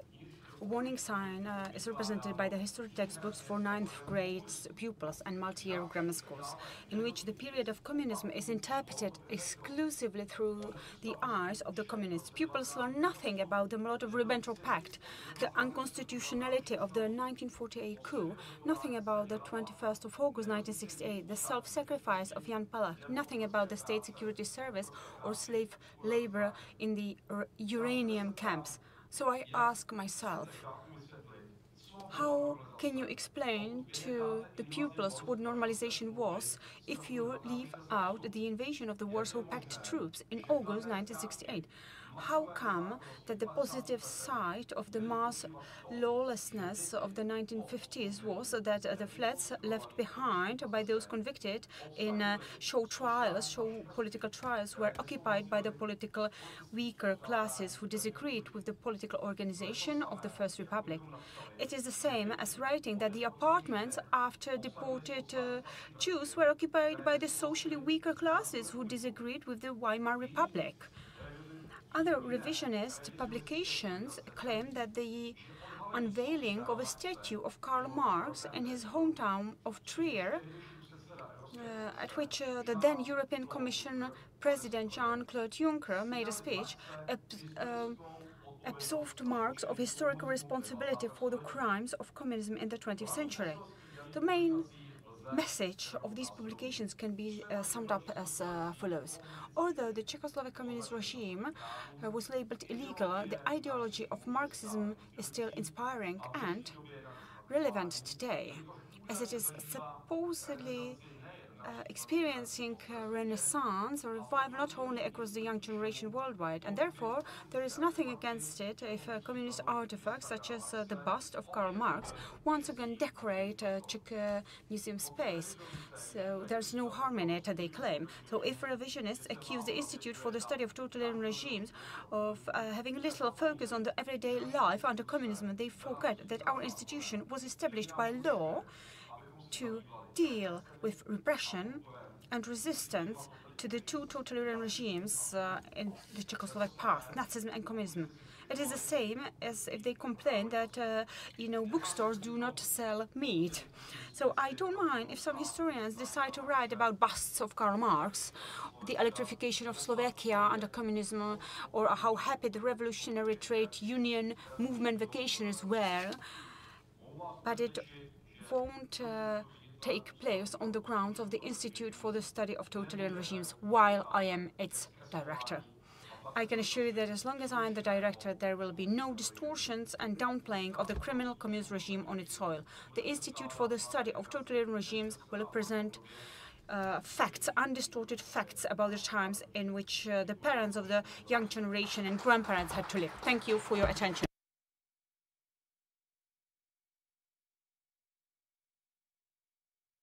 Now I would like to ask Mr. Jiří Mihola to take to the stage. Mr. Mihola is head of the Department of History at the Faculty of Education, Masaryk University in Brno, and he is member of the Ústř Council, and his title is The Interpretation of Everyday Life under Communist Totalitarianism in History Textbooks and Its Perception by Future History Teachers.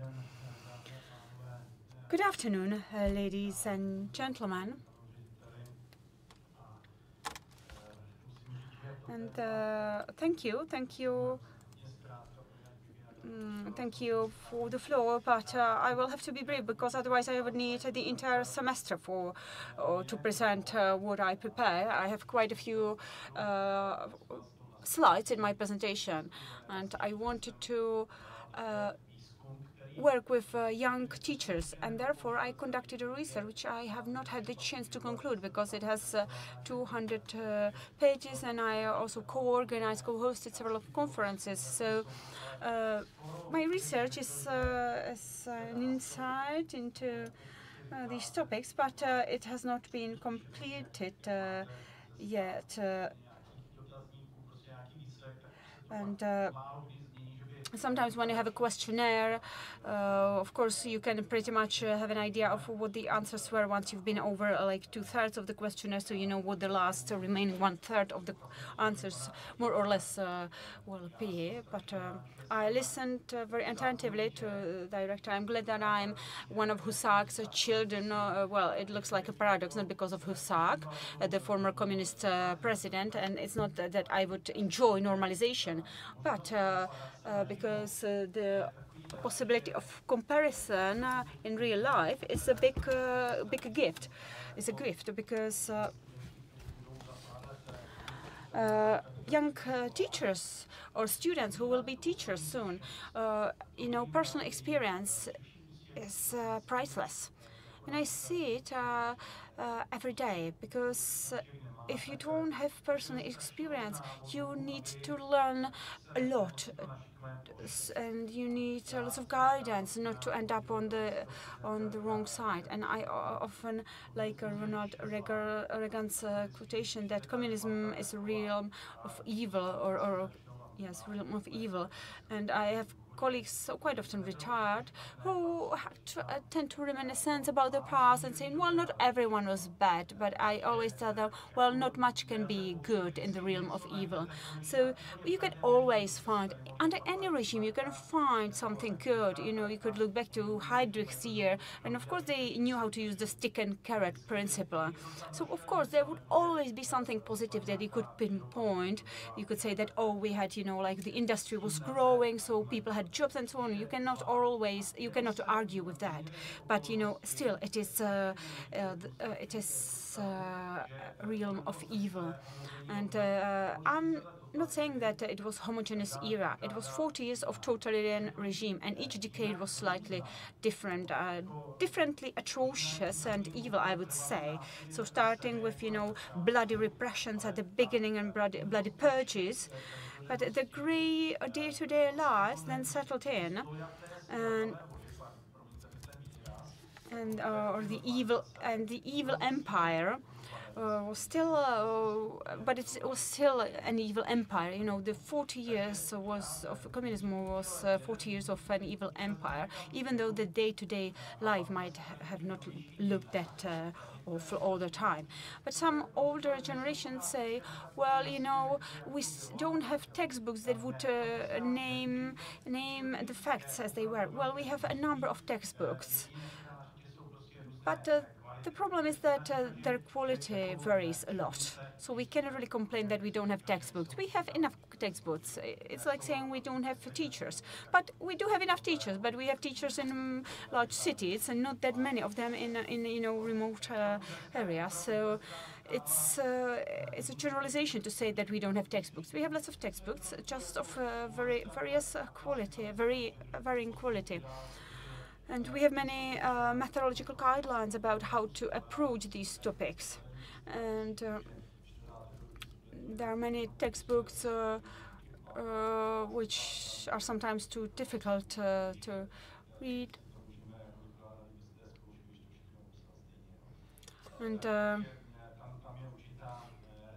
so we have to realize that we have a diversity of our authors of textbooks, starting with older generation authors all the way to younger generation writers who don't have the personal experience, however.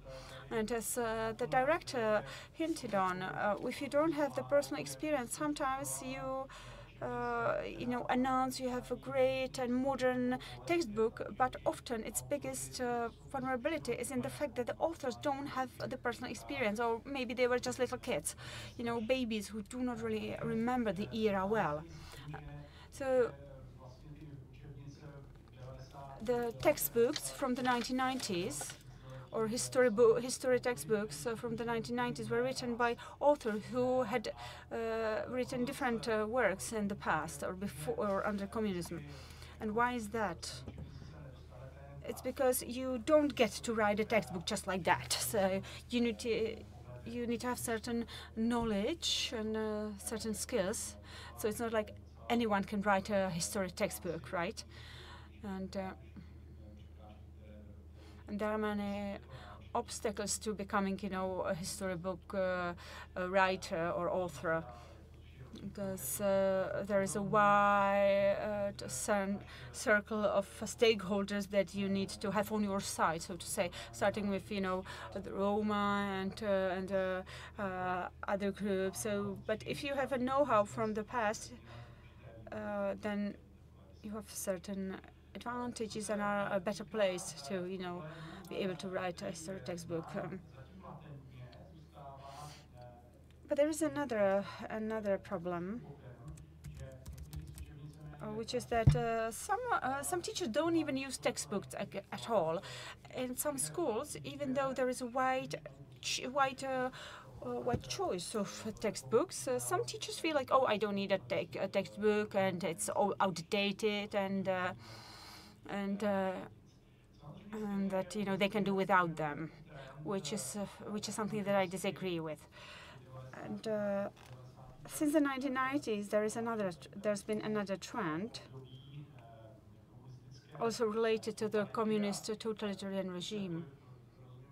And I understand, Mr. Director, that it is not our task, the task of USTR, the Institute for the Study of Totalitarian Regimes, to explain this, but it's often important to name specific examples. Because if you just give a general announcement like, okay, it was a time when people had to, go to lantern parades and 1st of May, the Labor Day parades and so on, and people say, well, it's not so terrible, right? It's boring, but it's not that terrible. But if you tell them that if you lived at the time and you went to high school, you would have to go there, and if you don't go to the parade, this or that happens to you or your family. Or you will, if you go somewhere where you're not supposed to, then it will be part of your social assessment or a class standing assessment. And so if you didn't live in that era, this is something that you will not understand unless someone tells you and provides this personal experience.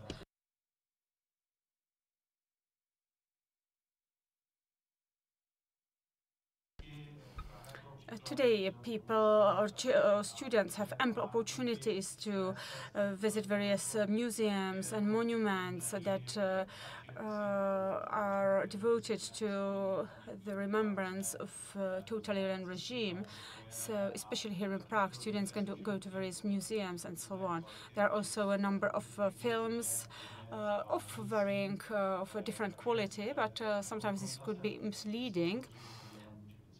But yes, it's true that there are not only textbooks as the only source of facts about life under communism. And of course, there are some works by writers such as Jan Rataj, who describe this topic in a brilliant manner, or Mr. Jan Rychlík, who describe Czechoslovakia during communism or socialism. So there are a number of books that both students and teachers can use. And there's something that I'm sure you've all noticed as well, because there is a cult of retromania, a cult of the past days. So sometimes people tend to reminiscence, feel nostalgic about the past, and imagine that you're 20 years old, or maybe 25 years old, and you look through the retro stuff, and you look at old CDs, look at old books and toys, and it might feel like, oh, it was not that bad after all. You know the fairy tales from the communist era, like the Cinderella story, and he looks at the toys, and they are cute toys, even though old-fashioned, and of course it doesn't look that bad, right? So you might feel like, oh, life must not have been that bad after all, and but you would have had to compare it to what like children in the past play with. Like here, kids played with old-fashioned, or wooden cars, whereas in the West they already had, like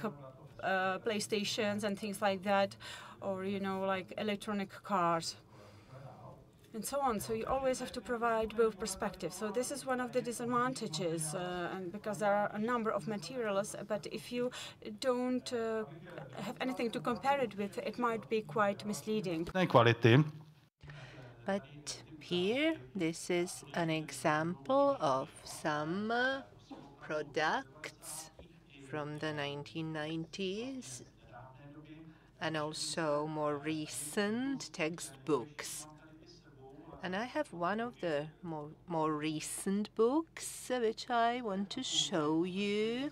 A colleague from the School of our Faculty of Liberal Arts gave them to me to share here, because there are actually parts where the 60s are described and the 70s, not only from the point of view of the political system, but also the everyday life. But sometimes they have got difficulties using the right definitions or words, because nowadays students don't read so much. And whenever we actually explain the era of normalization as a period of time when everything was supposed to become normal. And that sounds very misleading. Well, normal, what is bad about it? So if you don't explain the normal, because that was horrendous, the situation was horrendous.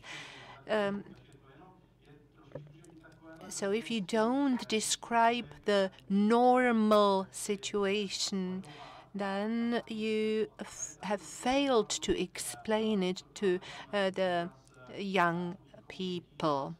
The author of the book is stressing the educational measures directed towards the young generation. Of course, it depended on the individual teachers, but some teachers were very fussy, and they would actually write negative assessment about students or pupils they had to monitor. And here, František Čapka, a historian and author of these books, he got engaged very much politically before '89 and then afterwards. And after the Velvet Revolution, we were actually disposing of all those communist textbooks. And together with my colleagues, we were actually seeing those textbooks as the necessary sop to the regime. And those books which he wrote, because he was very gifted in terms of writing books, they are of high quality, and they actually stress out what tools the previous regime used successfully. That means that the situation he lived through before the fall of communism is described by him very efficiently. And this is a textbook for the elementary school. But of course, we have got other history textbooks for secondary schools. And they are the following authors: Jan Kuklik, Jiří Kocian, and others. There are also the teams standing behind the history by play, etc. books. But some publishing houses will say you should not have too many facts, not too many years or data. It's not possible because I'm a teacher myself. You cannot actually teach mathematics without formulas. Otherwise, everybody will have some opinion, will say, I like it this way, and the people were good or were bad, and this is not an objective approach of a historian. Here you see another example of books, and those are the history books focusing on the contemporary past or recent past. And nowadays, when the university students think or reflect on the history, then it is very important that they are aware of the year 1968, of the student Jan Palach who burned himself, or Dr. Horakova who was assassinated in one of those monstrous processes. So there are some milestones that are key. And of course, this book, textbook is not ideal for everyone. It depends on the on the institution, whether it is more academic school or rather a general school. You need to actually work with students in accordance with their actually gifts and expectations, and whether they are well read. And nowadays, young people are not that well read, unfortunately. This is a book for secondary schools by Arna and Fischer, those authors. And then we have got other textbooks which are equipped with very positive actually experience. There are also some documents quoted, etc. Here, those are very good authors, Jan Kuklík or Professor Kvaček, the second one, the České dějiny, meaning the history of the Czech lands in Middle Ages, and this is also compared with the history worldwide. And here, this is also a history textbook for actually teachers, even for secondary schools. You need to have a text which will be a very complex one, and the teacher needs to know how to work with the text and what excerpt to pick. Well, I will tell you, I have been to Poland recently to a conference, and when actually seeing the situation there, the Polish people also have an issue in terms of actually coming to terms with the past, but they are much clearer about it because they have a different situation. They live in a different situation, and they have got a different past or experience, historical experience. And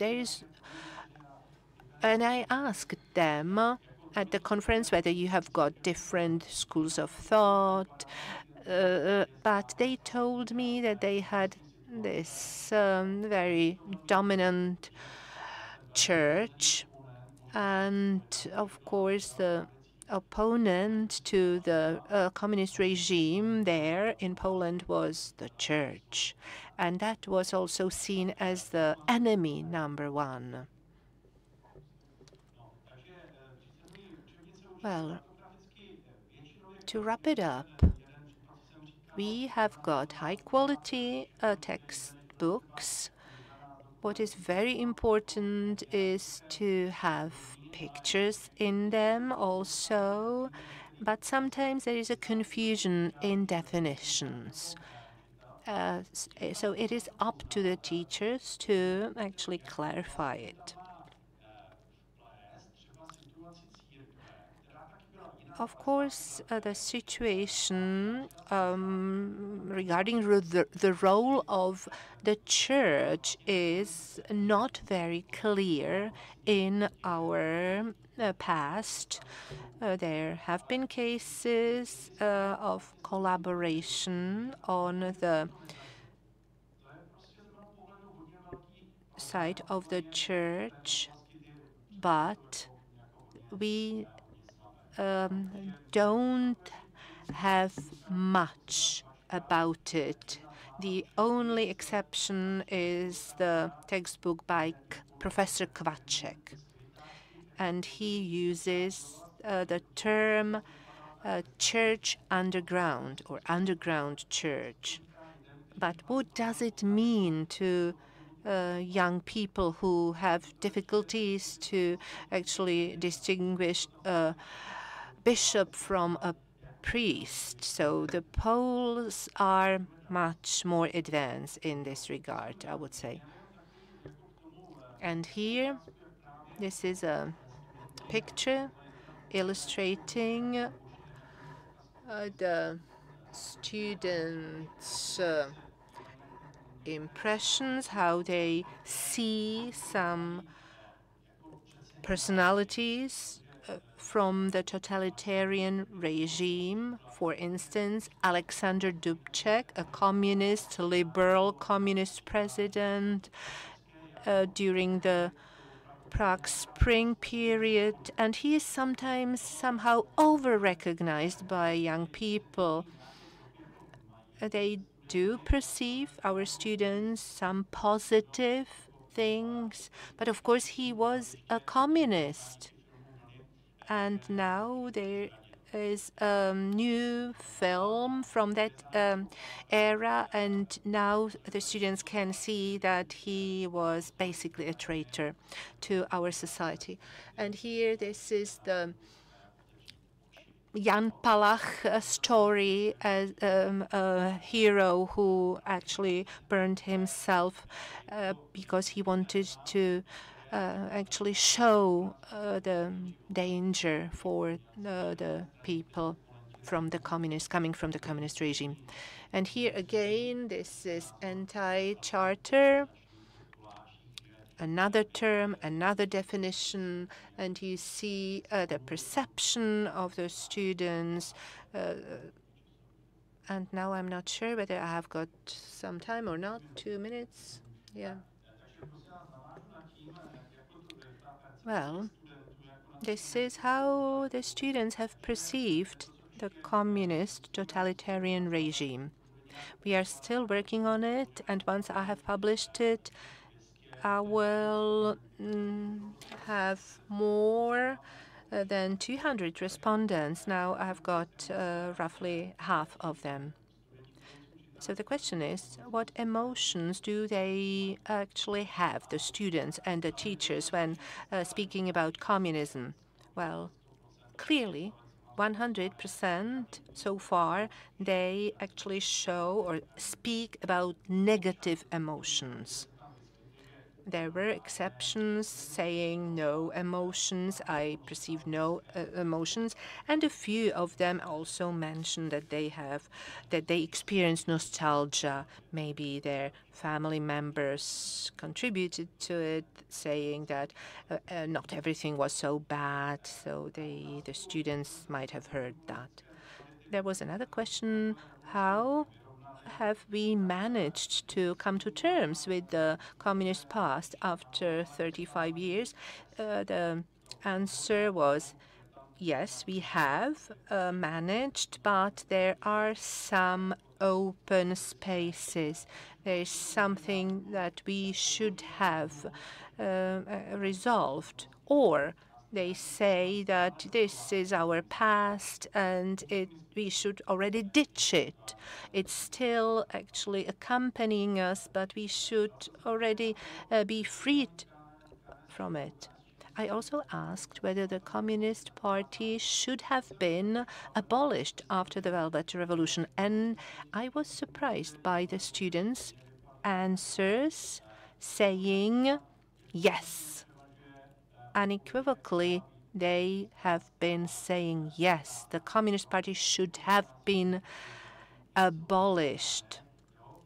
Well, I have received a few no's and a couple of answers saying I don't mind. And what is important in relation to the textbooks, whether they learned about communist totalitarian regime in elementary school. The problem was that our teachers never came to it. My thesis, my assumption is that those who were teaching under the totalitarian regime, they don't know how to teach it in a critical way. Well, we have a student who wrote about his grandpa who was working in security services. So the student has no difficulties writing about it, but somebody who was there, he would not actually want to process it anymore. And that's why some teachers were not willing to teach it.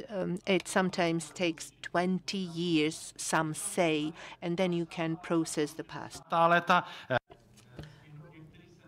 And then we have the 60s and the 70s, and not all the students get to the 70s, and sometimes they even get to the Velvet Revolution. So everyone likes, all the teachers like teaching about the Velvet Revolution, but it's very seldom that the entire totalitarian regime or communist rule is taught in its entirety, because as I've mentioned before, 40 years under communism meant that each decade was a different type of totalitarianism, and so we have this pattern in most schools, and the same goes to grammar schools. When I asked whether history is processed well to provide a good picture, majority answered no. So most answers were critical, and critical towards history textbooks. Even though there is a wide array of history textbooks, still none of them is ideal. And when it comes to the main opponent of the communist regime, of course, most people or most students said Václav Havel and Charter 77. But, Catholic Church is very seldom mentioned. People tend to forget about it. And, of course, people also say dissent and underground culture and so on.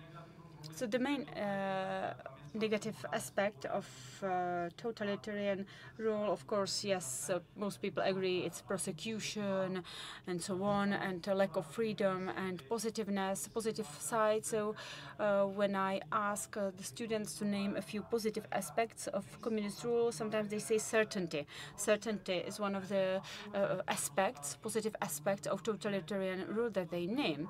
And that's quite interesting, because this actually might become a problem in the future if people think that, people had more certainties under communist rule. I asked a French historian, Muriel Bled, about socialism in Czechoslovakia was supposed to be the result of agreement between establishment and the people. And the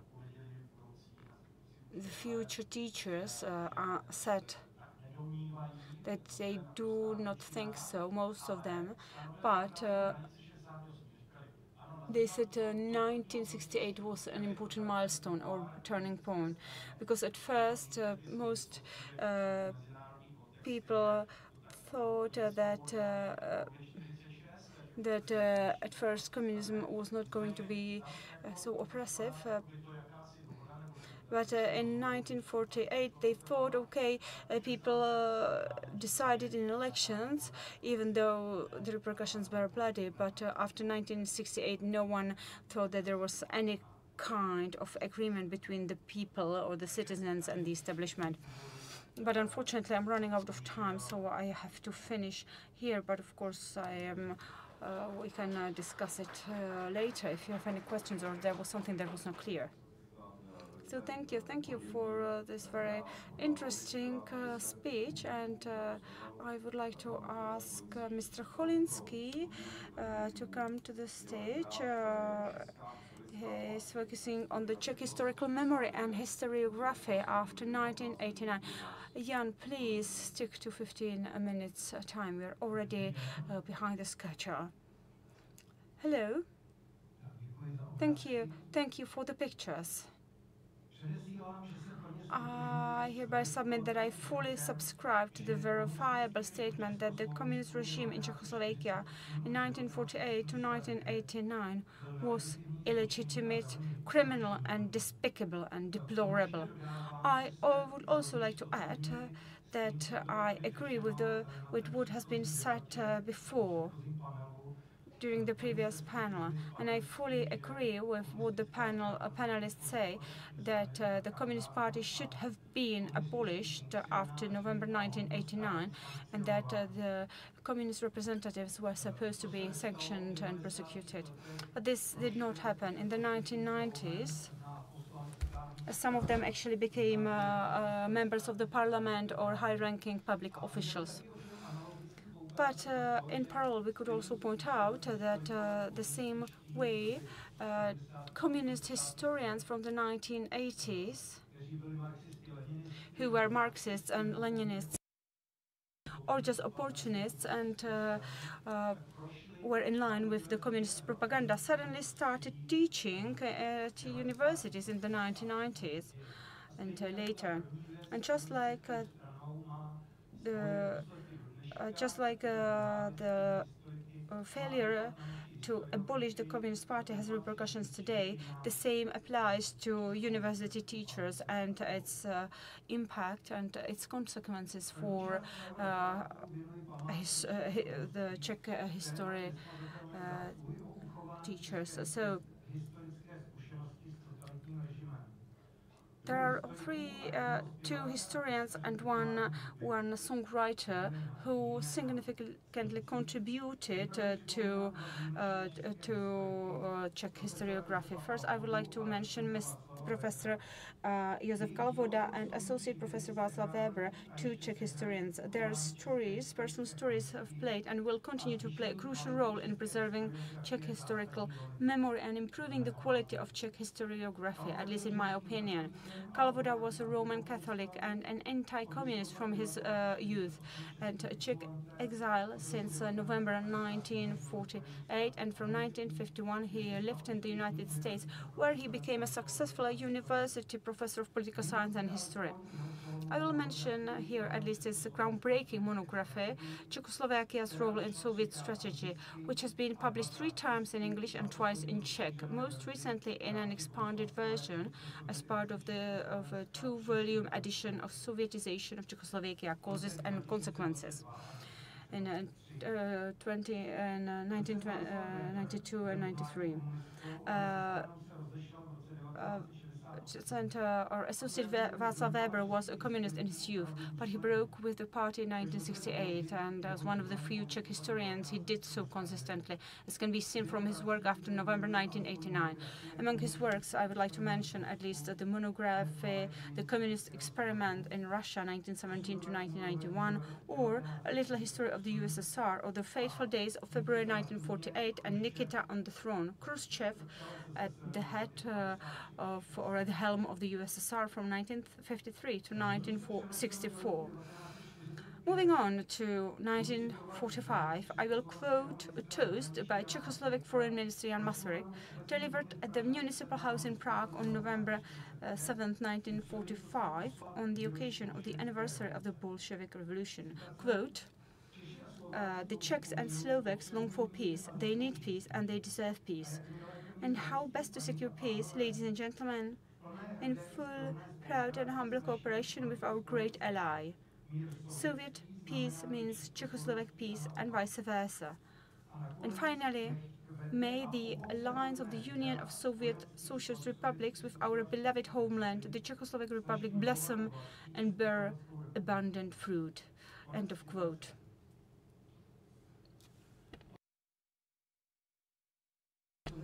Half a century later, the pioneer of Czech country music, Jan Vyčítal, reported on the fruits of the Czechoslovak-Soviet alliance sung about by the communist ally Masaryk in his song Ovoce z Lenina, like fruit from Lenin. And we will now show the first song. Vzpomínám na ten čas zuřivých výpadů. Jazzová trubka. I remember that time of furious attacks, the jazz trumpet and the trumpet of the West.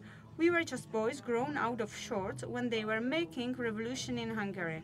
The Hungarian revolt fell flat on its face, and they picked up a greengrocer in our street. He was a bit of a coward. He didn't do the brave thing. He just didn't have the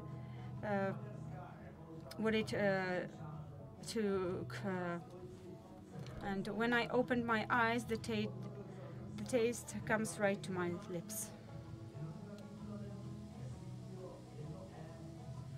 And the past deals out memories like cards when it came crashing down on us like an avalanche.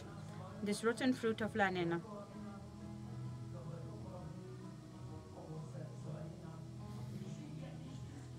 lies. His motto was lies, lies, lies. This was his credo. On the radio, people said our currency is fixed, but the next day there was a currency change and valuation. Some wrote to the main court at night, people beware, but don't be silly, you can't all fit in here. There was no stopping the chain, this development. Please, the Boy Scout leaders. Tak, prosím zastavit.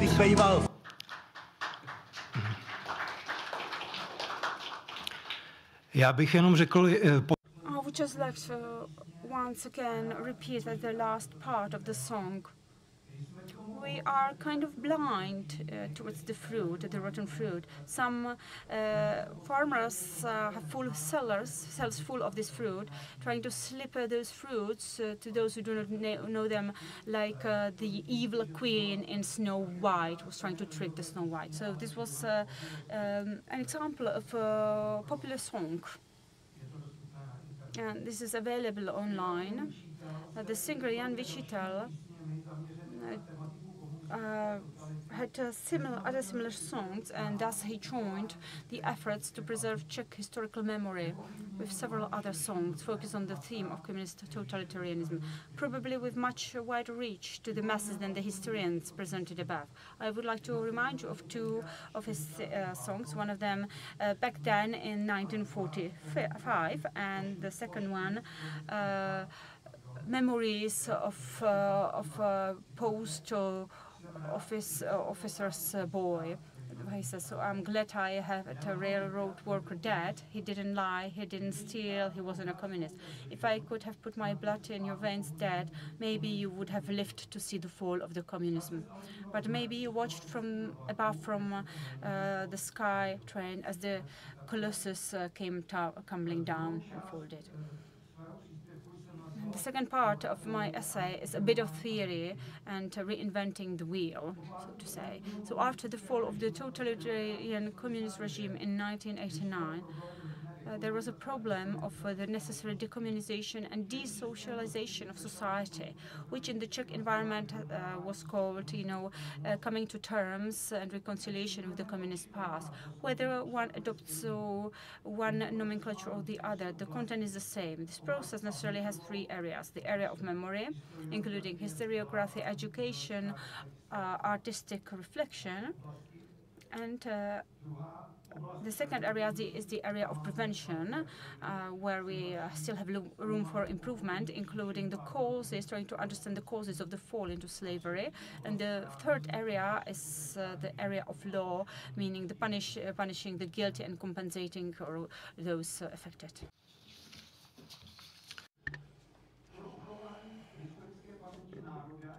Historical memory is very important in order to understand the causes of the fall into serfdom under Soviet communism.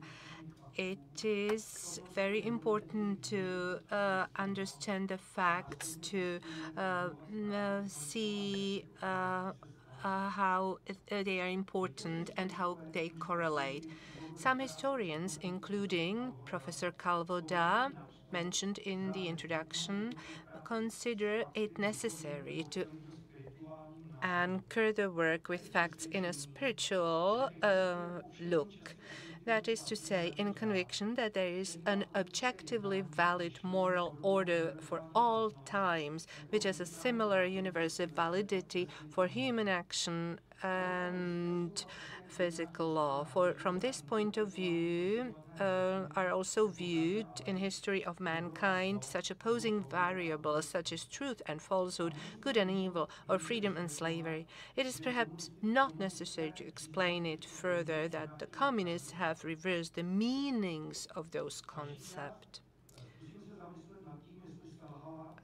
I will try to reflect on the historiography after 1989. Has it failed? The question, of course, is what was and can be expected from historiography.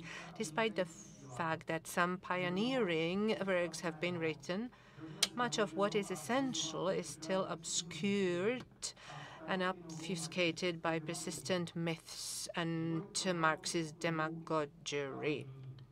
I will mention some. Well, let me say that I will critically mention the area of the inception of the communist regime. First, the Second World War period, Czechoslovakia is drawn into the Soviet sphere of influence by the provisional exiled president and his government. With a few exceptions, it is not emphasized that during the Second World War there was a difference between the bravery of soldiers putting their lives on the line and the dilettantism or treachery of the Soviet political leaders. And actually, President Edvard Beneš and his government in exile, formerly led by Jan Šrámek. Let me quote from Edvard Beneš's speech to Czechs and Slovaks at home from Moscow on December 21st, 1943, shortly after the conclusion of the Czechoslovak-Soviet Treaty. My trip to Moscow, says Beneš, today, like my trip to Moscow in 1935, is therefore not for me some casual and opportunistic gesture of war policy, which will be changed by further events. This trip is to me the obvious consequence, the logical conclusion and developmental completion of our policy of the whole century, made possible only by the Russian Revolution of the last war, the great consolidation of the Soviet state. End of quote. Nor has it been emphasized or taken into account by post-communist historiography that the Soviet Union's goal was not to bring freedom to the Czechs and Slovaks with the expulsion of the German occupiers, but to subjugate as much of Central and Southeastern Europe as possible, included Czechoslovakia. Second period, the post-war period. An authoritarian regime was established in the restored Czechoslovakia, ruled by a coalition of several political parties led by communists with radical left-wing agenda, which eliminated some civil rights and was responsible for mass violations of fundamental human rights. Even 35 years after the collapse of communism, the prevailing view is that this authoritarian regime of the communist-led National Front coalition after May 1945 was legitimate, and that a regime that violated fundamental human rights was a rule of law. At the same time, statements have been made by academics with this, saying that it was a political visionary, this pact with Soviet brutal rulers, the kidnapping of Czechoslovak citizens, the rape of women, and the confiscation of property by Soviet soldiers were part of liberation. The abolition of party competition and freedom of speech did not preclude democracy. The law applicable only to some was not an obstacle to the rule of law. The violation of the constitution by Parliament, the government, and the court did not deny state legitimacy. Alternatively, we might find that President Beneš, together with the communists, were carrying out the will of the people. The third issue at hand, and I could actually press ahead and in a chronological way and actually mention the 60s and 1968 and later. But let me briefly brush upon the history of exile. We are lacking a relevant synthesis in order to understand all contexts. As for the exile, was politically divided into the left and the right. And who was in the left? Those were people who belonged to the National Front and collaborated with the communists after the war. We have some representatives of the left from the exile, but we don't know the representatives from the right. Well, the National Front camp included Ferdinand Peroutka or Petrzenko, Hubert Rybka, those people who are also in the textbooks, or Pavel Tigrit and others, but we don't know that there were also people on in the other camp, Kopecky, for instance, and another counterweight was Josef Kalvoda, a political activist from the right, and a representative of the Christian Democratic Movement, and Alech Prchala was an important figure in the 40s and the beginning of the 50s. That was just briefly. So why do we have so much confusion in these things? I have already mentioned that in my introduction. It has to do with the continuity after November 1989. And let me actually mention one historian from normalization, I'm not going to mention his name, who wrote a book about Czech historical traditions, and this is his conclusion. Qualitative changes in the character of the Czechoslovak state, its organization and politics were brought about only by the national and democratic revolution after the Second World War and its transformation into the construction of a socialist society. The latter is rightly characterized as a period that completes the whole meaning of our previous ones. And this is the end of the quote from 1984. Now I'd like to show you another song.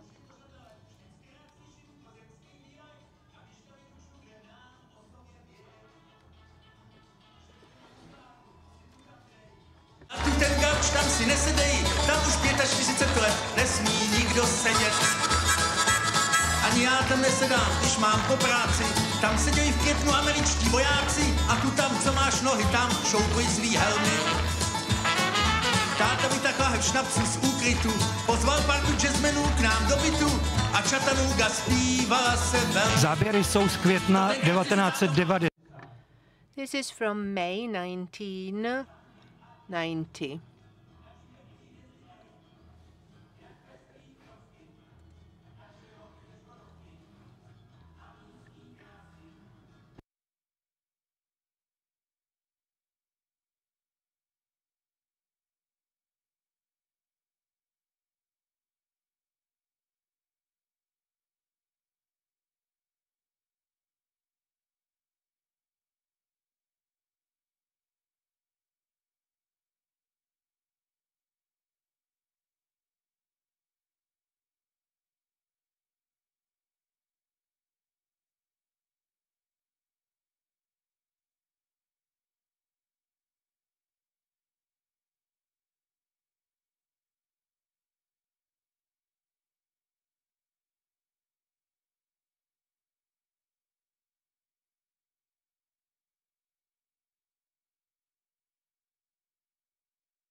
So those are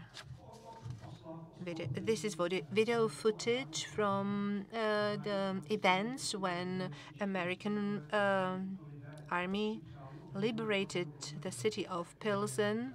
So the Marxist idealists should see that those people were not happy about the events afterwards. Well, in conclusion, let me say something about post-communism and the West. Czech historiography has not yet devoted itself sufficiently to the cultural and political history of the West. In these, the sympathies of the political and intellectual socialist and liberal left towards the Soviet Union, not to mention the extensive Soviet agency, are of particular importance. At this point, I would like to draw your attention to a book by one of the Russia's most famous opponents of Soviet communism, by Vladimir Bukovsky, The Moscow Trial. It was published in mid-1990s and 2013 in Czech. In it, Bukovsky uses documents from the highest Soviet authority, the Politburo, demonstrates the connections of the West and not only Western communist countries to the Soviet Union and its money pipelines. He said that after 1991, he wanted to organize a big symbolic trial of communism in Moscow, similar to the Nuremberg trial of the German Nazis after the war, with the difference that not specific individuals should be tried, but the system and its ideology. The Soviet leader at that time, Boris Yeltsin, was briefly in favor of this, and it was also at this time that Bukovsky gained access to classified documents from the Soviet archives, which he published in the book. He was interested in Politburo as the supreme authority. The Moscow trial didn't happen because Yeltsin changed his mind, according to Bukovsky, because of the pressure from the West. Bukovsky told me that hundreds of telegrams came from the West, from the left in the West, often through embassies, discouraging Yeltsin from trying communism, some of which he saw, others he learned about from insiders. A substantial part of the population of totalitarian Czechoslovakia during the Cold War, a clear majority of the late 80s,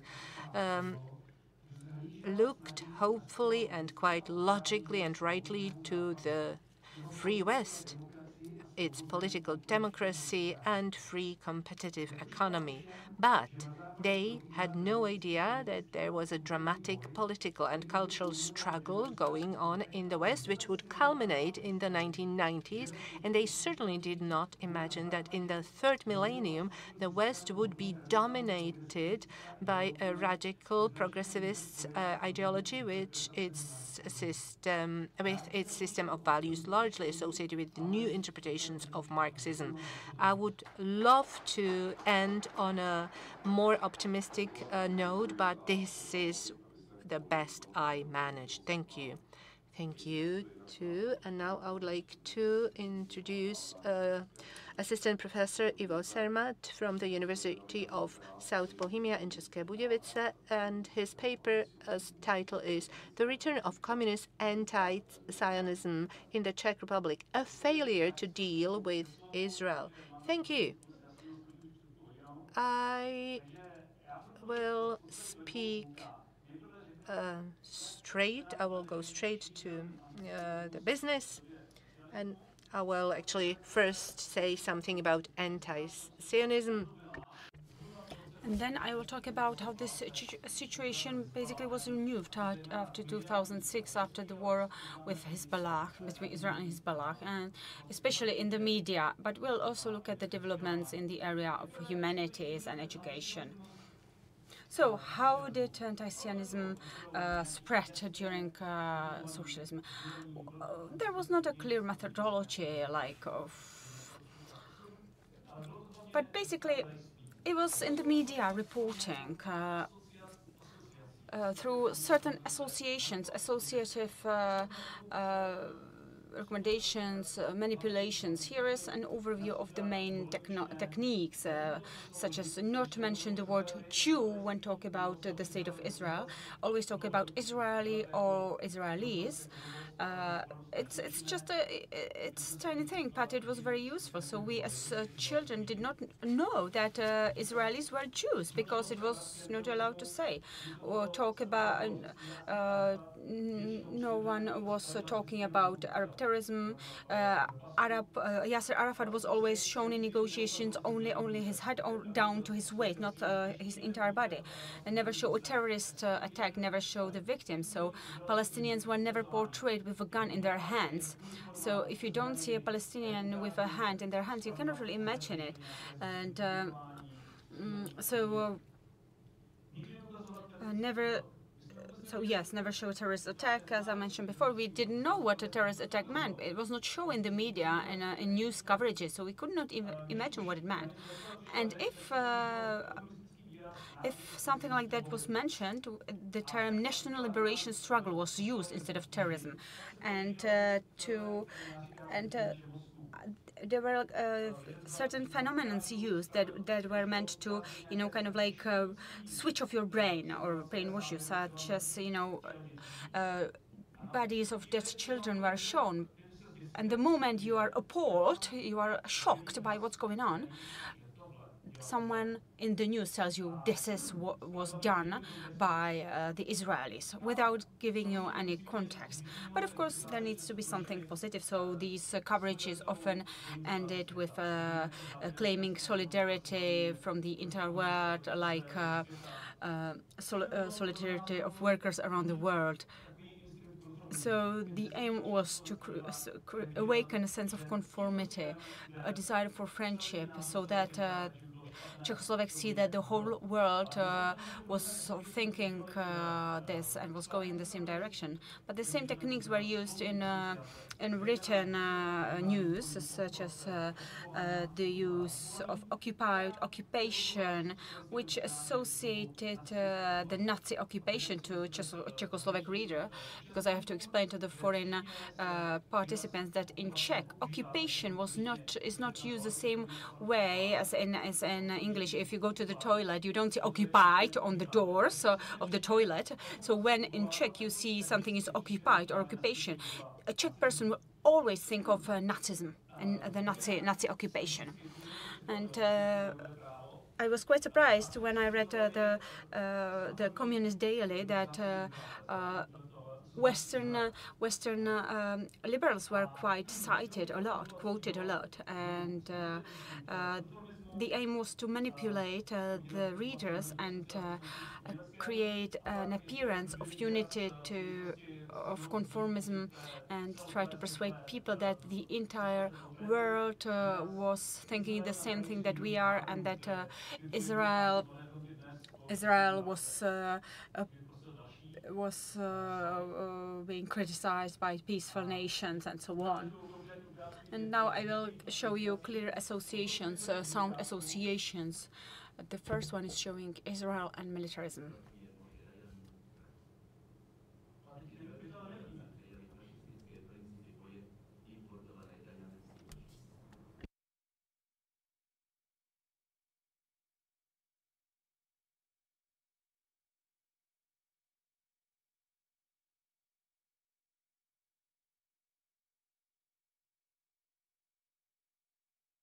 So this was an example of the presentation of an Israeli politician. So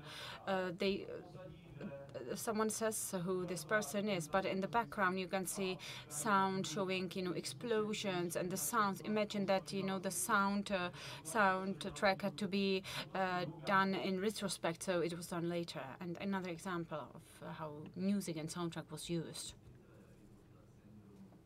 Politické a podnikatelské aktivity. Izraelští vedoucí činitelé s vazalskou vděčností po nich pojmenovávají bulváry a muzea, nemocnice a veřejné budovy. Tak stačí, děkuji. Mně nešlo o... I'm not sure whether you managed to listen to the music. It's just, very depressive music, creating fear in you and showing pictures of explosions and military and aggressiveness. And another slide shows Israeli militarism. So a different depiction of Israeli soldiers and Soviet soldiers. So on the left, you can see a picture of Israeli soldier, and on the right, you can see how Soviet soldiers were depicted in a completely different manner and light. And here is a presentation of peaceful presentation of Arabs, Yasser Arafat wearing his uniform, that's true, but without a weapon in his arms and just to his waist, not lower. And here the things that were supposed to switch off your brain. This was a document called Normal Zionism, where at the end you will see this coverage of dead children. Just the camera goes really slowly. You see bombarded building. They'll tell you it's a school, and you will see the bodies of dead children killed in the bombardment, and then the voice on the TV tells you this is the true face of Zionism in a deep voice. And this is just to remind you about the word association. So using the term Israeli occupation, occupied territories, which after 1968 started to be associated with Palestinian Lidice, as they were called. Lidice was a village just massacred by the Nazis.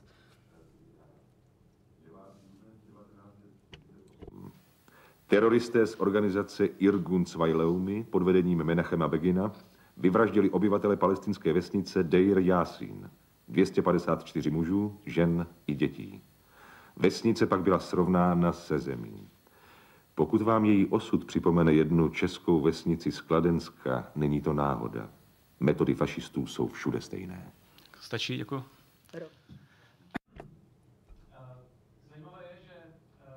It's quite interesting that comparing the village of Lidice to Palestinian villages did not appear until after normalization or during normalization.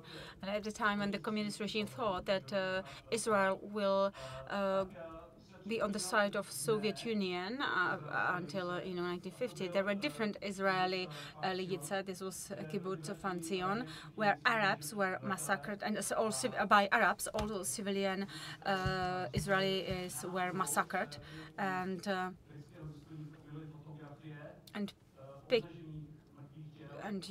pictures of naked dead bodies were shown, or were discovered in the possession of a British officer. But later, Palestinian Lidice was used for attacks on Palestinians. And there were 254 killed people. This is not true. It shows that the document was using propaganda sources because the number of dead people, massacred people mentioned in the video was not true. And even the comparison to Czech Lidice is wrong. And another slide.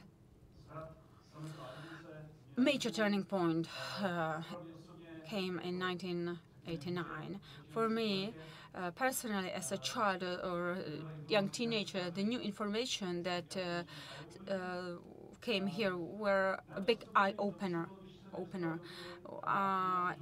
When I read the yellow book on the left, History of the State of Israel by Erich Turner, made great impression on me. When I read, the coastal raid, about the coastal raid attack, it was an attack of terrorists from Lebanon on the northern part of Israel. What shocked me was that they appeared on beaches of Israel and they started shooting anyone who, crossed their path. And I thought, shocked by that as a, teenager. And I thought it was atrocious, absolutely atrocious. But I thought it was a new book. But then I learned that this, in fact, was, a lean version or an edited version of a different book, which was written, which is on the right-hand side, and which was written back in 1950 by, again, Erich Turner and probably his wife. And what's quite interesting is that Erich Turner was a domestic author who wrote these books.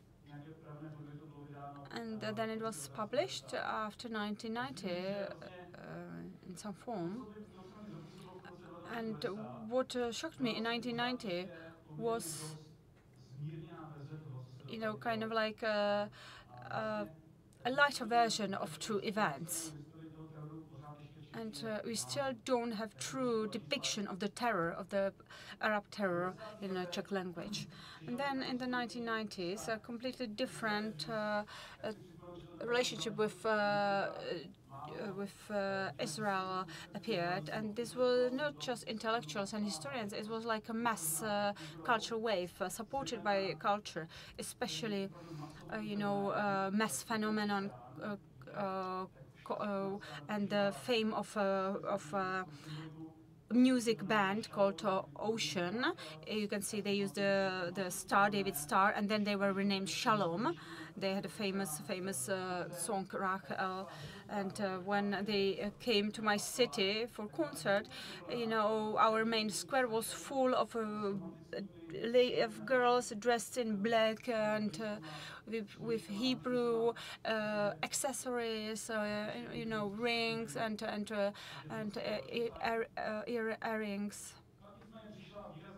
earrings and so on. So, but then a change came again around 2002, between 2002 to 2010, which was connected to the events that we all remember.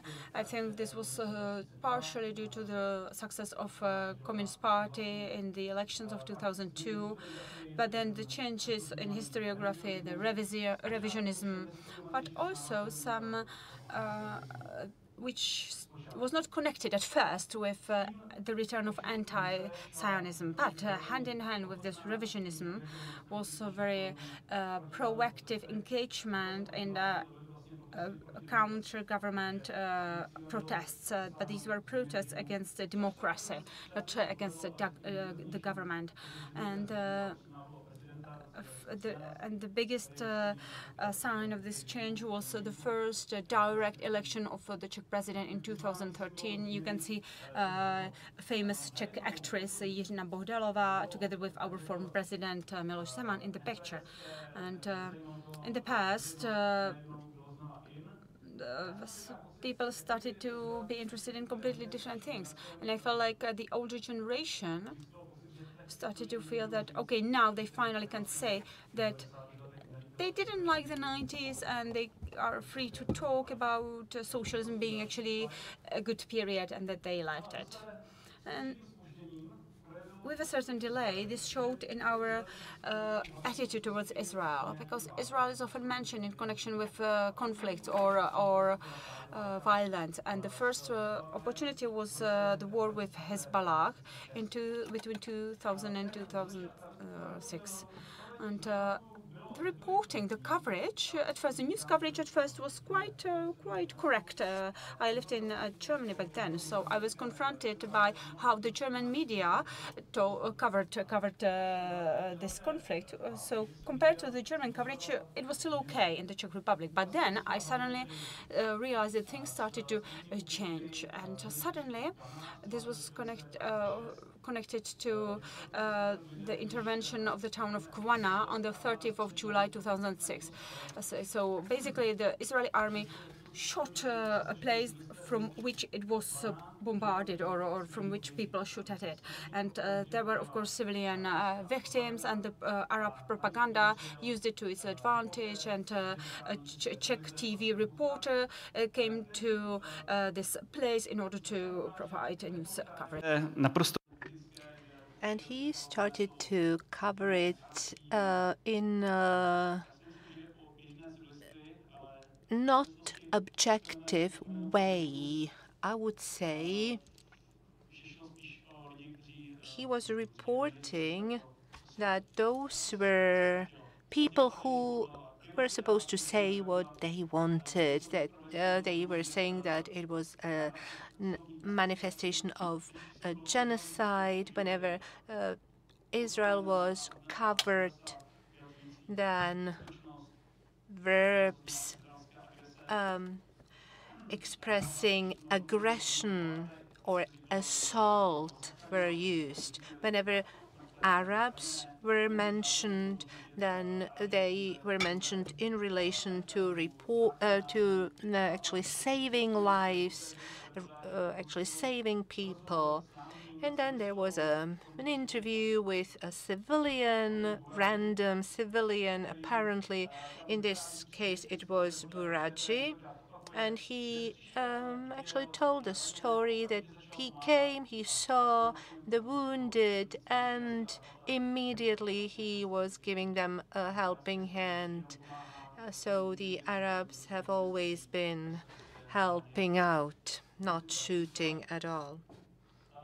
Next slide. The war, the conflict in 2006, was related to a new phenomenon, a fabricated false coverage from the Arabs offered to the West.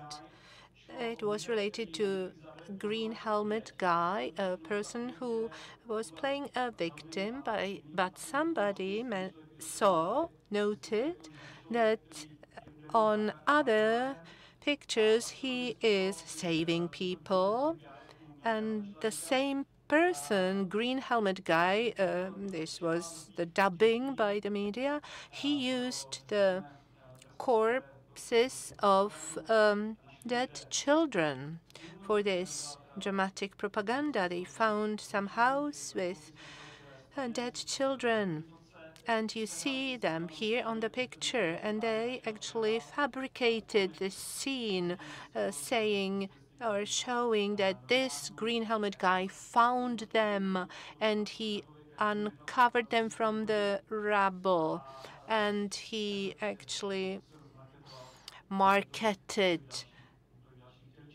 these bodies of dead children. The last picture shows another phenomenon, a fabricated event. You put a picture, somebody's picture, a woman, Arab woman with a hijab or something, and then you put a caption. This is the only thing remaining after an attack by the Israelis. You can do the same anywhere in the world, even here in the Czech Republic. Next one, please. There was an Operation Cast Lead, Gaza. It was in winter 2008 and 2009. The events were covered by Petr Zavadil. He was the graduate of the Charles University. French and English were his majors, and Hamas led the reporters into the Gaza Strip, and he tried something unthinkable. He came up with reports about murders of children, and one of those most dramatic cases was a case described by this person, Kamal Avaja, who said that the Israeli soldiers broke into his house on the day they launched the ground operation, and they shot his 9-year-old son. And when he picked him up to carry him to the hospital, they hid him too. And they also wanted to kill his son totally, and he escaped. He was only wounded, and that's why he was able to tell the story. And now I will show you another thing. This is what the Israeli ministry was saying.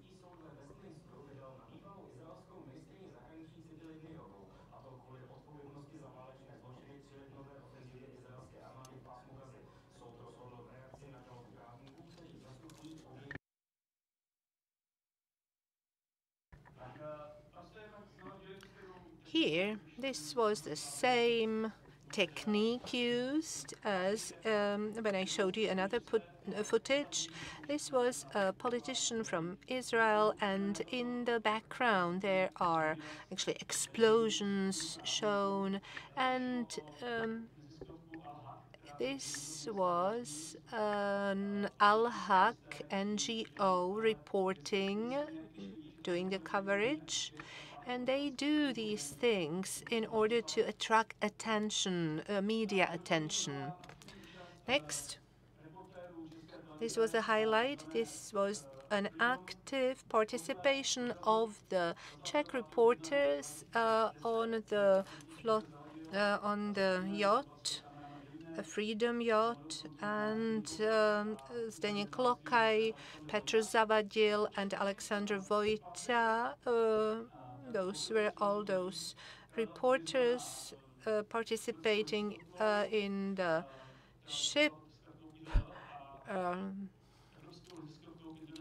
And there was the International Solidarity Movement, European NGO, and what they wanted to do, they wanted to attract attention by viewers, and they argued that they were not actually carrying any weapons. They were carrying only civilian stuff. But they were actually trying to provoke a conflict. The result was that the Israeli military tried to actually capture the ships, but the activists knew ahead of time, and they started a conflict with the Israeli military. And it was said that the Israelis were shooting, and the caption in the Czech television coverage read, "Israel in the pillory after commando attack." Next one. This was the response. There was an utter silence, failure to recognize the error. The Czech television editor-in-chief, Michal Petrov, asked the MFA to lodge an official protest with Israel. This was a propaganda on the side of the Czech television, and they actually covered Israel every week with saying that the water in Mediterranean became red by like blood. So what I have to say is that they actually read it in Czech, but they had people, reporters, actually reading it from different foreign services as well. And then there were Itamar murders on Palestinian territories. There were 2 youngsters implicated, and they were apparently killing randomly families, including small children. Czech television failed to cover the events, and I actually wrote an article about it in our daily paper in March 2013. And here, the anti-Zionism of humanities scholars. During the war of 2009, there was this Muslim community, and the researchers such as David Solis actually represented the movement, and Pavel Barsha actually joined them as well. And there was the Norman Finkelstein lecture planned or scheduled, which was later actually cancelled. But actually, it was removed to the Faculty of Liberal Arts later. And then I participated in actually preparing these educational materials for our Institute for the Study of Totalitarian Regimes, and here you see the result.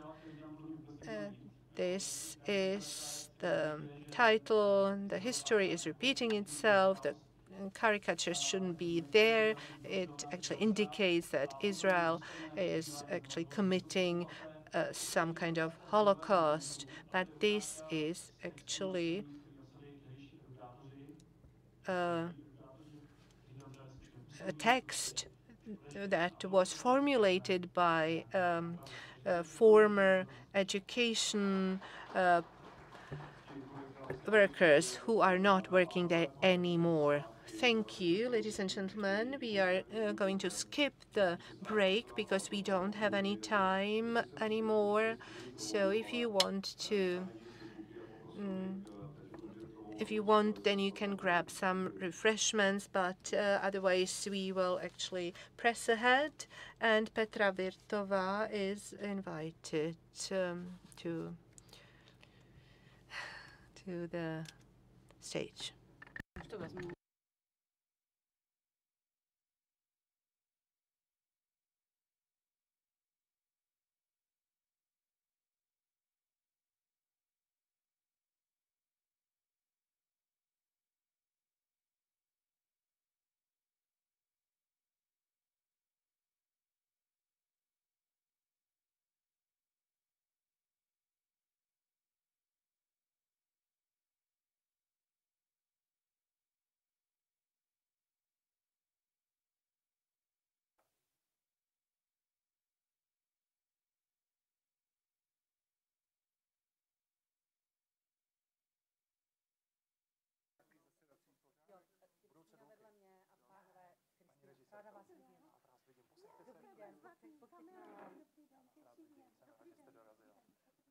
Jste úžasná, choďte k nám, já vám ježiš takovou dívu tápe. Já jsem vaše Petruška, dobře. Rychlý počet, to se dá nic dělat, Martine. Rychlý, studij, všechno jedno. Pan Příče, jestli dovolíte, vy ke mně, pan kolega Petr by zavíral řadu, my jako za Petře, jestli by se vedle Vavřince, protože my jako mám krátký, ty vedle Kristýny, super, děkuju. Jo, jeden mikrofon, já myslím, že to je zvučený, ne? Není to zvučený, tak si to budeme... Hele, já nepotřebuju, aby mě děkuju, jo, aby mě tady... Hlavně teda...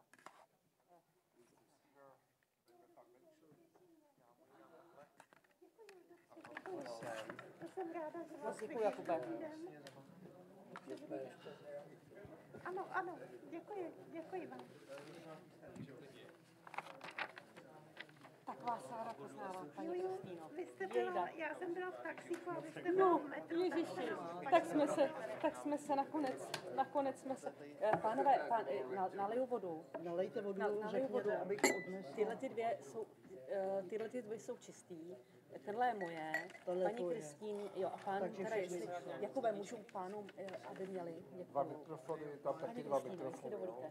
Vodičku nechcete, a je čistá, je dobrá. Ty nechceš cedulku? Nechci, hele, víš proč? Já ti budu držet. To je v pořádku, nade mnou, dobrý, já to řeknu za sebe. Petr Kopal, aby měl, jestli můžu. Já tady máte asi... Jasně, děkuju, já to dohromadu. Tohle potřebujeme, tady?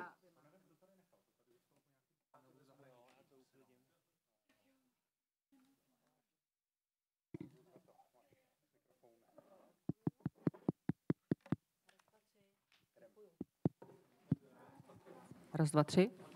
Dámy a pánové, doufám, že se slyší. Ladies and gentlemen,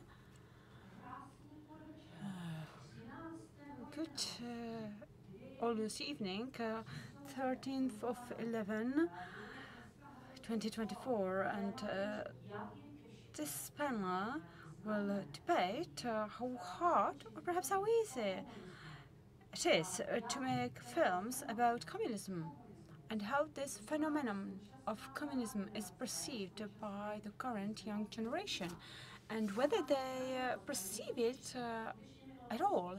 And I'm glad to have the opportunity to introduce these dear guests. Of course, I'll start with the lady, Kristina Vlachova. an accomplished director known by the wider public through her cooperation with Věra Chytilová, especially her Game of Apple from 1945, but she's directed many other important works, and she will tell you more about it. And because we have 45 minutes delay, but you will be leaving this panel feeling very enriched. Then we also have Mr. Vavřinec Menšel, director and head of Three Cinemas Festival.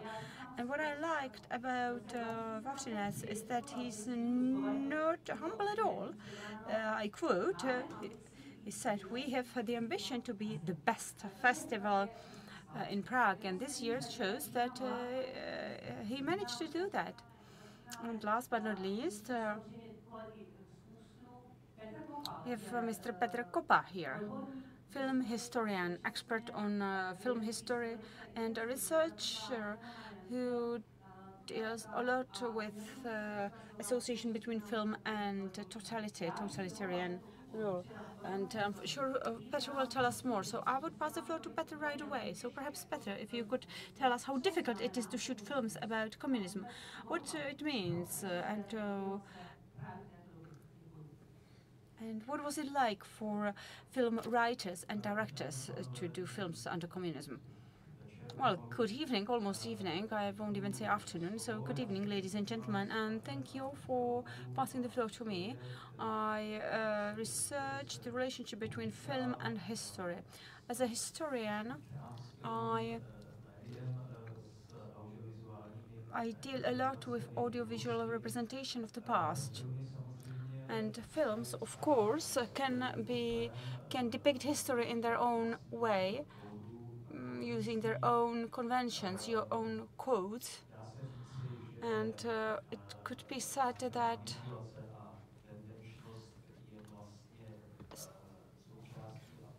a certain form of manipulation is always part of any film representation, including historical representation.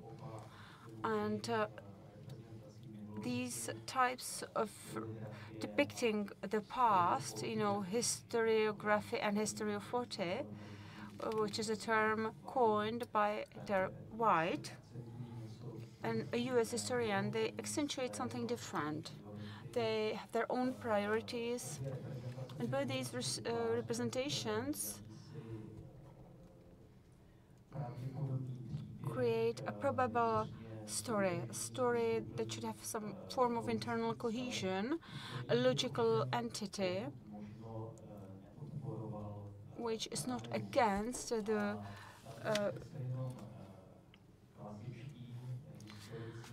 and classical historians place great emphasis on historical accuracy than the historiophotes, film historians who place great emphasis on dramatization of the past, dramatization of past events, and simplification of historical events for the sake of filmmaking. So here we can see certain clashes between those two approaches, especially when we see how typical historians approach historical dramas.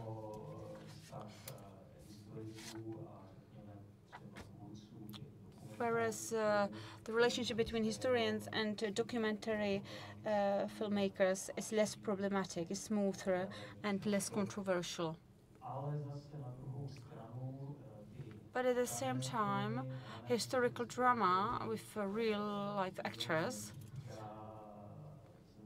often have a great impact on the wider public, on the wider audience. They reach more people than historical documentaries. So historical dramas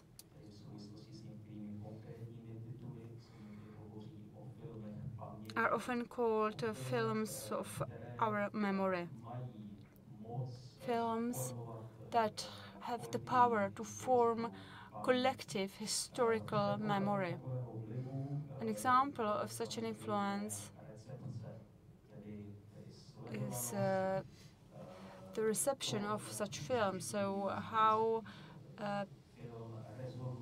people receive the film, how the film resonates in the public, especially in electronic media,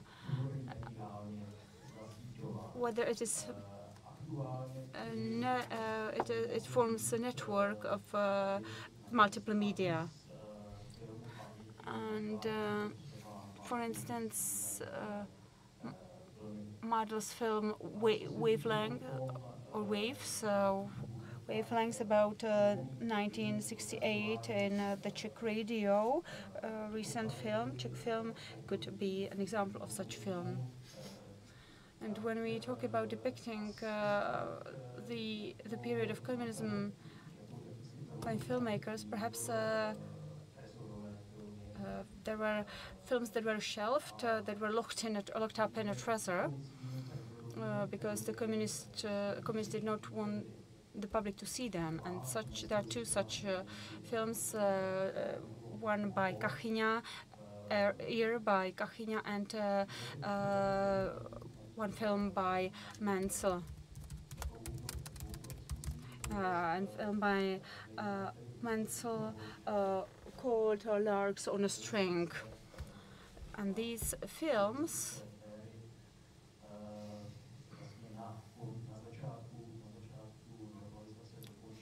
were finished at the beginning of normalization, but they did not go into distribution. They were locked in a treasure, and they did not have their premiere until 1990, when they were shown to the public. And back then, we found out that these were amazing films shot very well, films of high quality that still have great impact on the audience. And when Kachyňa's film Ucho, the Ear, was shown in Cannes, it caused a sensation. It was perceived as a great psychological thriller, The Ear by Karel Kachyňa, and still is perceived as that. Now, thank you, Petra. We'll come back to the topic, but there was one thing that I found interesting. I know that ladies should go first, but still, since Petra opened this topic, films locked in a treasure. So, Pavšinec, you've attended a number of festivals where you talk about fake news and media, and so Larks on a String, The Ear. I'm sure we all know these films. And we know the ending when Jiřina Bohdalová, actress, says to Brzo Bohatý, "I am afraid, I am scared," and the end of the film. The film is very wise. It depicts the brutality of the system. Those who remember the period perceive it, can feel it. But how do young people perceive it if, they see the film The Ear by Kachyňa and they see the ending when the actress says, "I am scared"? Are they able to understand it the same way as we do? Do they feel the atmosphere? Well, I guess it depends on the context. Because for the past 11 years, we've been dealing with the cinematography and filmmaking in the V4 countries. And we have a competition, films in competition, where we show new films shot in each of the V4 countries. They can compete with one another. And we realized that there is a kind of like a red string that can be seen in the program every year, which is the attempt to reconciliate with the past, to come to terms with the past. So this is something that filmmakers revisit time and again. They look for ways to depict this era. And based on that, This is the 11th edition. So after some 5 years, we realized or came to conclusion that it would be worth to depict one of the dramas and show historical dramas and show it to students in high schools. But we were afraid that they wouldn't be able to comprehend it because it's a historical film, a film about reconciliation with the past. So we picked one film called Czech Strong, a film about a colonel of the Polish People's Army, Kuklicki. That a 2-hour film can depict the modern history in a very, quick and fast pace, in a very interesting way, and that, the students were quite emotional. And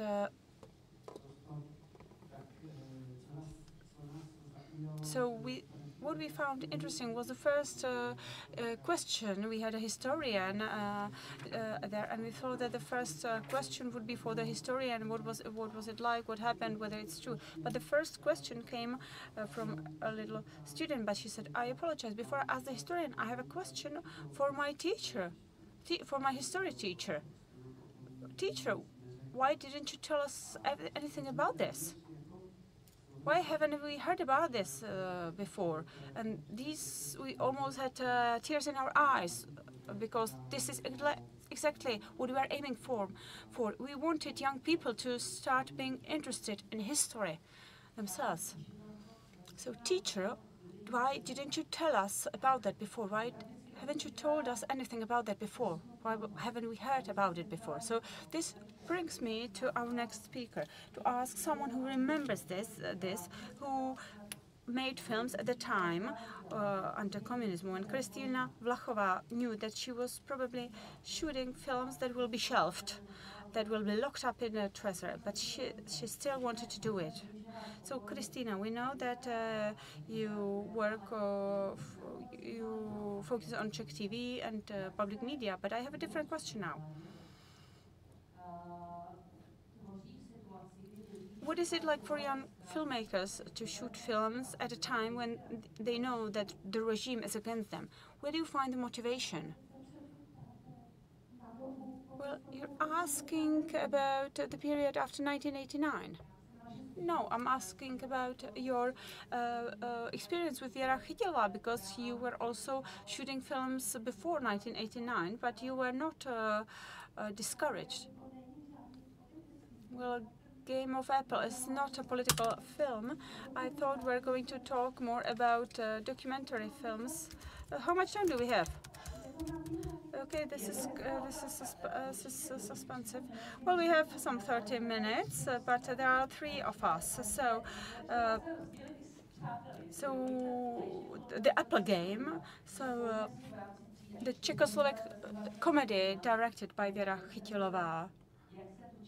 So what was it like to do films, to shoot films? So you want me to talk about the Apple game? Oh, yes, for instance, or your experience. But I want to talk about documentaries. Documentaries in Czech television. Okay, let's give it a try. So the 4 is here. So what should I talk about? Well, your experience with Czech TV. Okay, I'll be talking about that.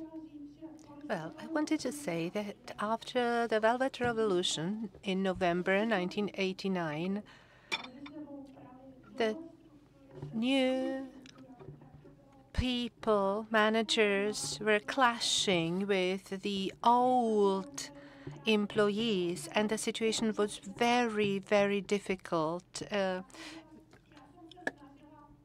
we witnessed the very difficult situation in Czech television. And I was trying to actually start working there. I applied for a job. I sent the so-called rehabilitation paper from the Ministry of Culture, my diploma from the university, my university diploma twice. I never received an answer. But I was lucky enough to be able to shoot a documentary from the anniversary of the liberation in Pilsen.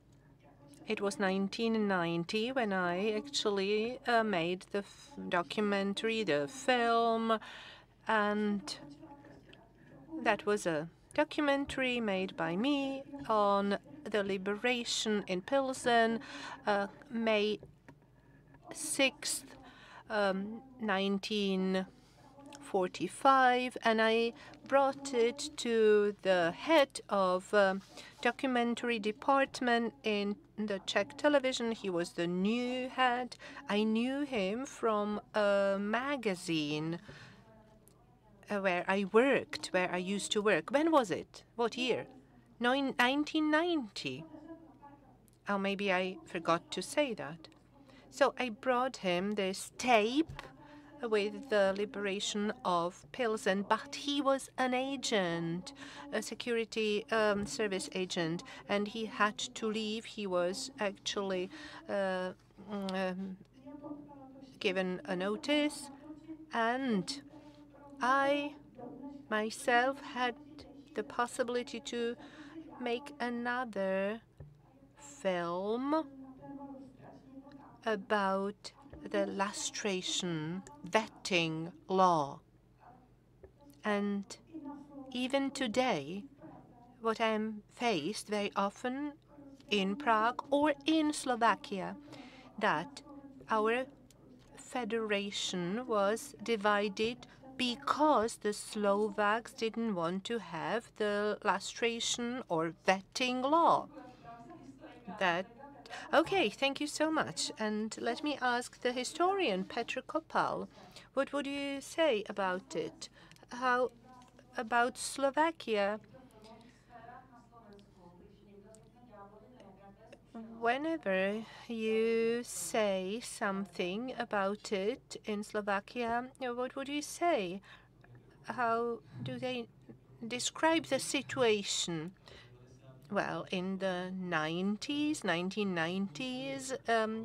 in Slovakia, what the situation was, I don't know. I don't know much about it. I'm not a pundit on that. It was a very complicated time over there in Slovakia, but similar to the time here, because the transformation was going on, and it was difficult to get resources and to get money. There were some projects actually politically motivated, but they were sometimes not even accomplished because there was a shortage of funds. Maybe I should follow up on what I have already started. I wanted to talk about the history of filmmaking, and the relationship to communism. How difficult it was to make a film under the socialist or communist regime. Of course, there were attempts to actually make a movie or a documentary on a personality who is still alive, or the direct descendants are alive. So it is very complicated to make a film because a filmmaker must proceed in a very empathetic way. And then there were very sensitive topics such as the third resistance or the Jan Palach case. It was a student who actually burned himself down in a protest to the invasion of the Soviet tanks in Czechoslovakia, 1968. So these topics have to be addressed with care.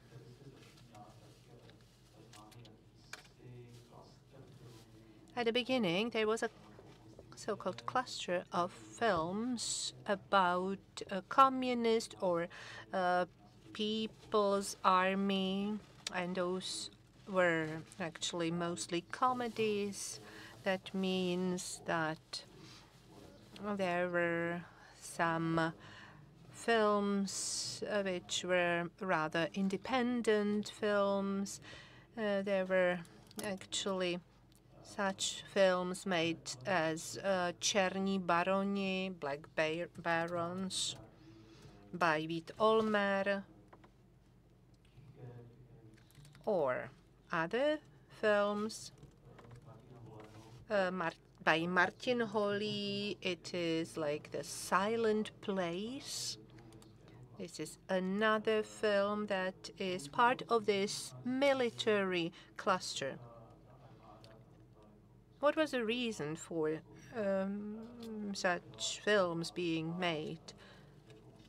Well, the army or military was a very important part of the communist life, and this cluster of movies were the response to it. Then there was another cluster of movies from the prison.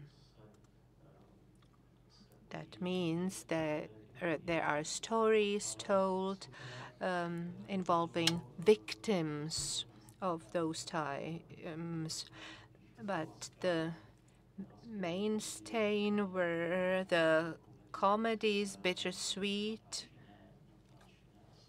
and shot by Jan Hřebejk, such as in Czech, titled Pelíšky and Pupendo.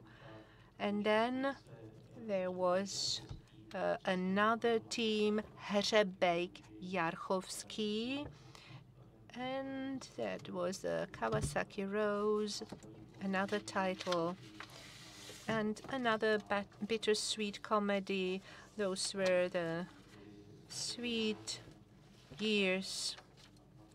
Báječná léta pod psa by Petr Nikolajev.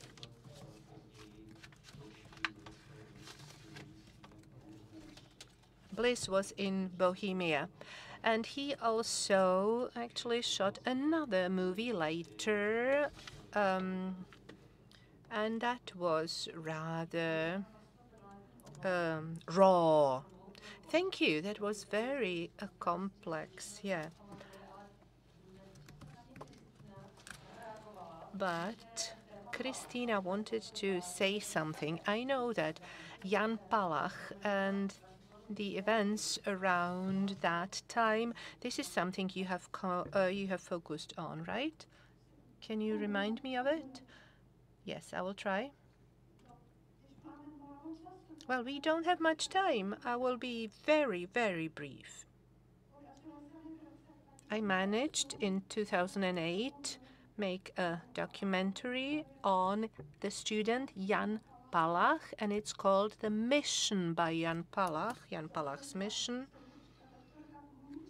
And the comrade Komoničková, she was so unhappy about my critical approach. I criticized in the documentary how she asked Jan Palach, how she interrogated him about the other victims who were preparing to do the same.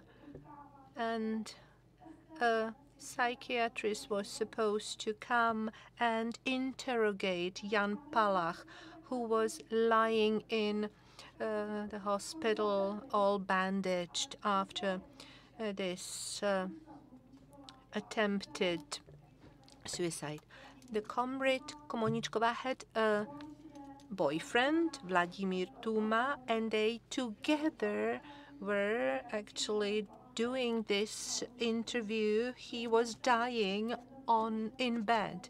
He was in the intense unit, and he was dying there, and they were interrogated him. And there is a Dutch journalist in my documentary. He wrote a book on it. And what is the name of the book? I don't remember anymore. Dick Verkijk in Dutch. Od pancéřové pěsti.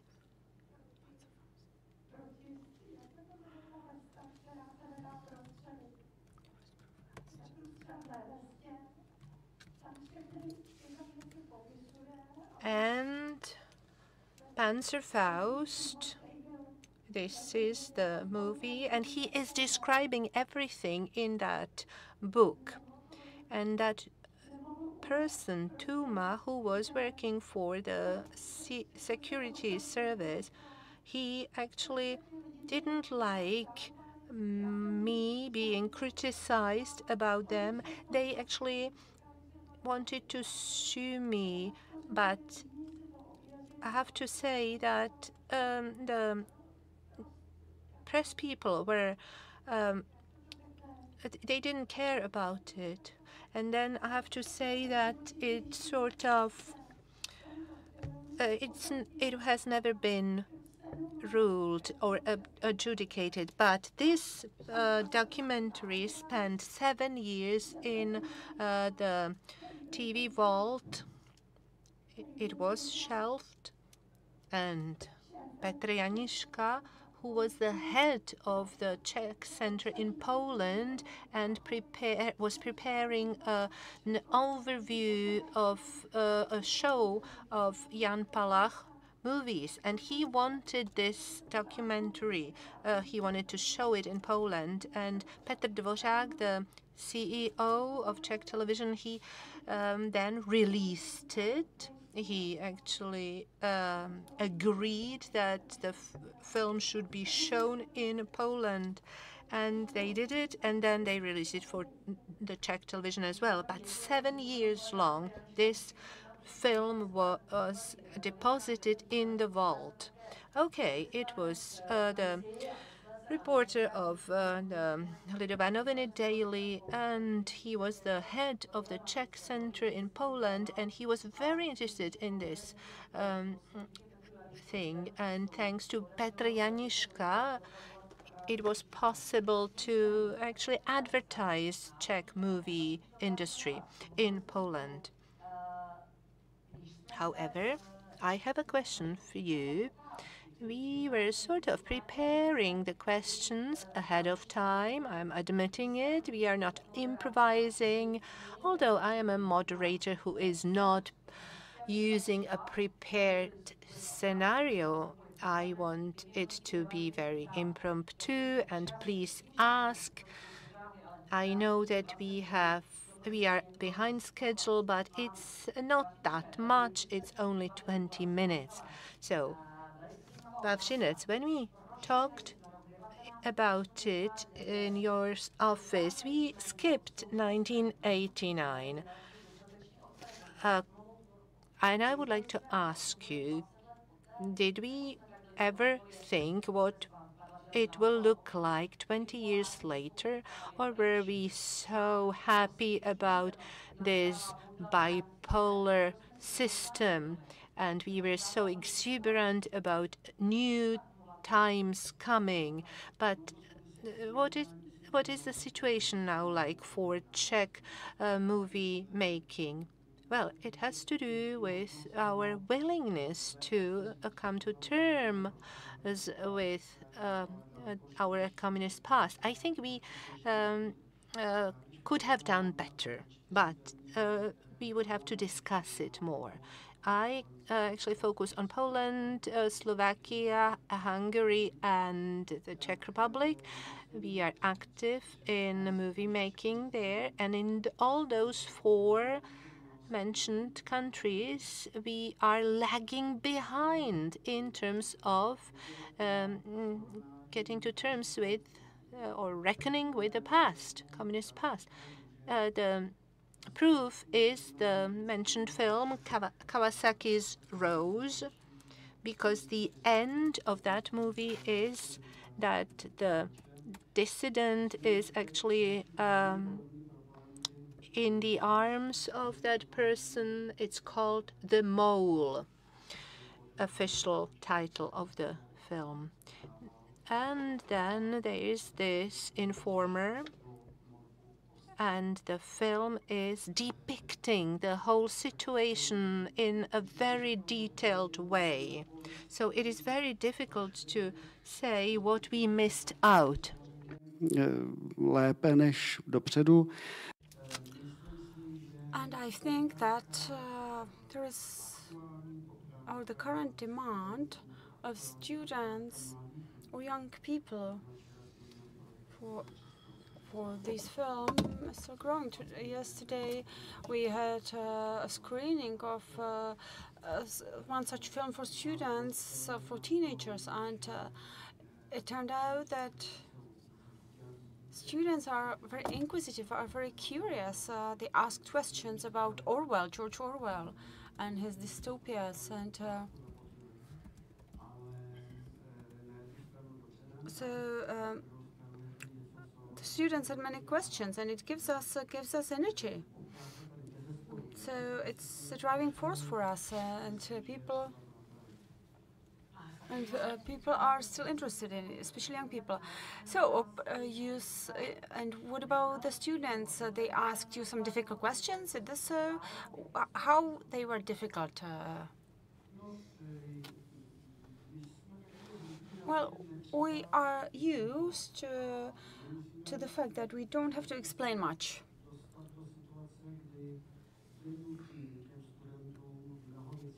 But when you show these films to young people, you have to explain the context, the wider context, so that they understand it. So you cannot. So there was, for instance, a question for František Stárek, asking, "Why were you in jail?" And he looked into the audience and said, "I killed a grandma." And the teachers there were, like shocked, because they didn't know what to do with that situation. And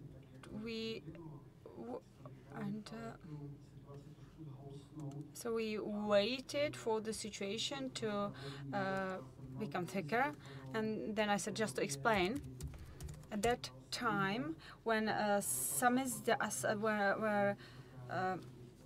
where illegal books were circulating, the punishment was the same as if you killed your own grandma. So basically, I was just circulating books that were prohibited by the communism, but I was punished as if I had killed my own grandmother. So then everyone started laughing, but the first moment, the kids didn't understand the joke. Well, what was, when you look at this phenomenon after 1989, does it still resonate? This phenomenon of historical dramas from the period of communism. We talk about shooting films during the totalitarian era, and we want to educate young people. So how do you think that the young generation perceives this state secret service, because film are important means of educating young people. So Petra,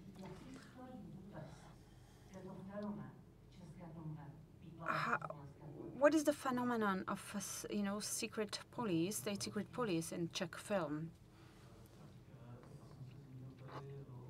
Well, I mentioned the third resistance. So this was third resistance movement. This was a topic that many filmmakers avoided, and the same topic was the topic of the secret police. And the first two pioneers were two films by Jan Drobohlov and Mr. Polishensky. So, but a big breakthrough came with Špaček and Štindls and their, Shekels, or a film called, that could be translated as Shekels. That is about the secret police service. And the first the main antagonist is a member of the state police, and it is translated into English as walking too fast, or literally handcuffs or bonds. And today there are a number of films on this topic.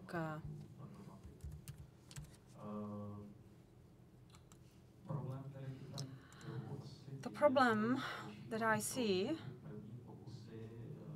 is that the first attempts at describing the state security service in the Czech Republic were quite schematic.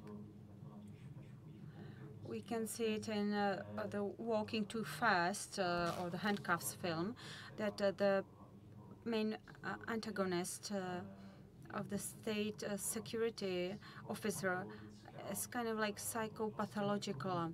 So it's similar to communist series where members of dissent and our internal enemies were depicted as either criminals or lunatics, loonies. And the state security officer is in this film depicted in a similar fashion. But this changed later on with later films,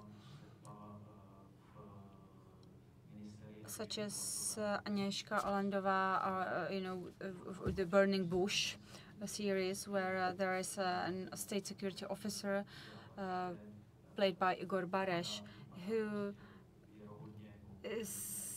looks competent, and of course he's an antagonist and morally despicable character. He looks, like you could believe the role. Volha, another important series against state security officers, are depicted as people who are true experts on their work, true professionals in their work, not psychopaths. So, Christina, would you like to add something? Young people, cooperation, state securities. I wasn't listening to the colleague, so I apologize. Yeah. Okay. It's too late. It's getting late. But Poland, Germany, V4, Central Europe, we all have the same historical experience. So could you tell us something about that? It's a very difficult question. But then again, I can talk about films that I found interesting, that resonated here. A film by Robert Gliński called Object depicts very suggestively the situation in Krakow. And I think that it is a film that can depict what it was like to cooperate with state security, regardless of whether it was Polish state security service or Czechoslovak, where, a young romantic guy who's taking pictures of girls in a park, step by step gets mixed up and involved with the state security, and it's based on true story. That's why I'm talking about it.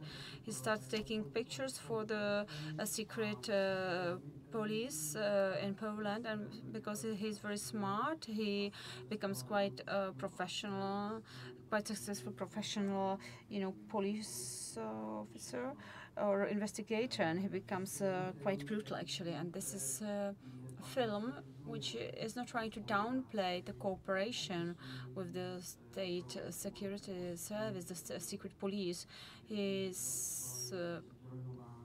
it's a true story, so there are resources that it's not just, you know, artistic license talking. It's based on true story. So you can see how the, you know, contract with the devil is very easy, and that how tempting it is to conclude this contract with the devil. So this is an example of what it looks like. So thank you very much, ladies and gentlemen. And I would also like to remind you, oh, I can see a few, yes. You can ask our panelists, you can ask questions. So perhaps, Jakub, could you pass the mic to the colleague in the fifth row, maybe sixth?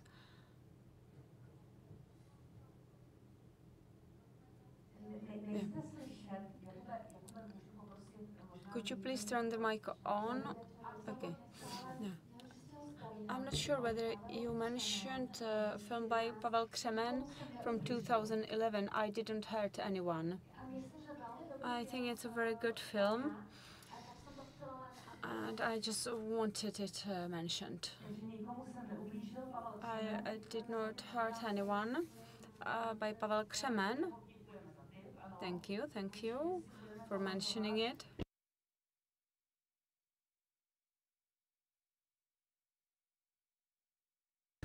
Thank you. I wanted to thank everyone. Your film, Joachim of Hell, is a very impressive document, and Kawasaki's role is also quite important. So I think these are very good films, and I presented another film, Less Conscious. It's also not that well-known film, and it's from 1968, you know, including interviews with political prisoners from 1968, and it says a lot as well. So as a historian, I also realize how important these films are, and it is only up to us to show these films, or part of these films, to the young generation. And I very much appreciate what you're doing, because if I write an essay, no one will read it, but if you shoot a film and show it in cinemas, everyone will see it. And so there are still new films being made, so thank you very much for that. And greetings to Slovakia. So ladies and gentlemen, we have time for 1 or 2 questions. So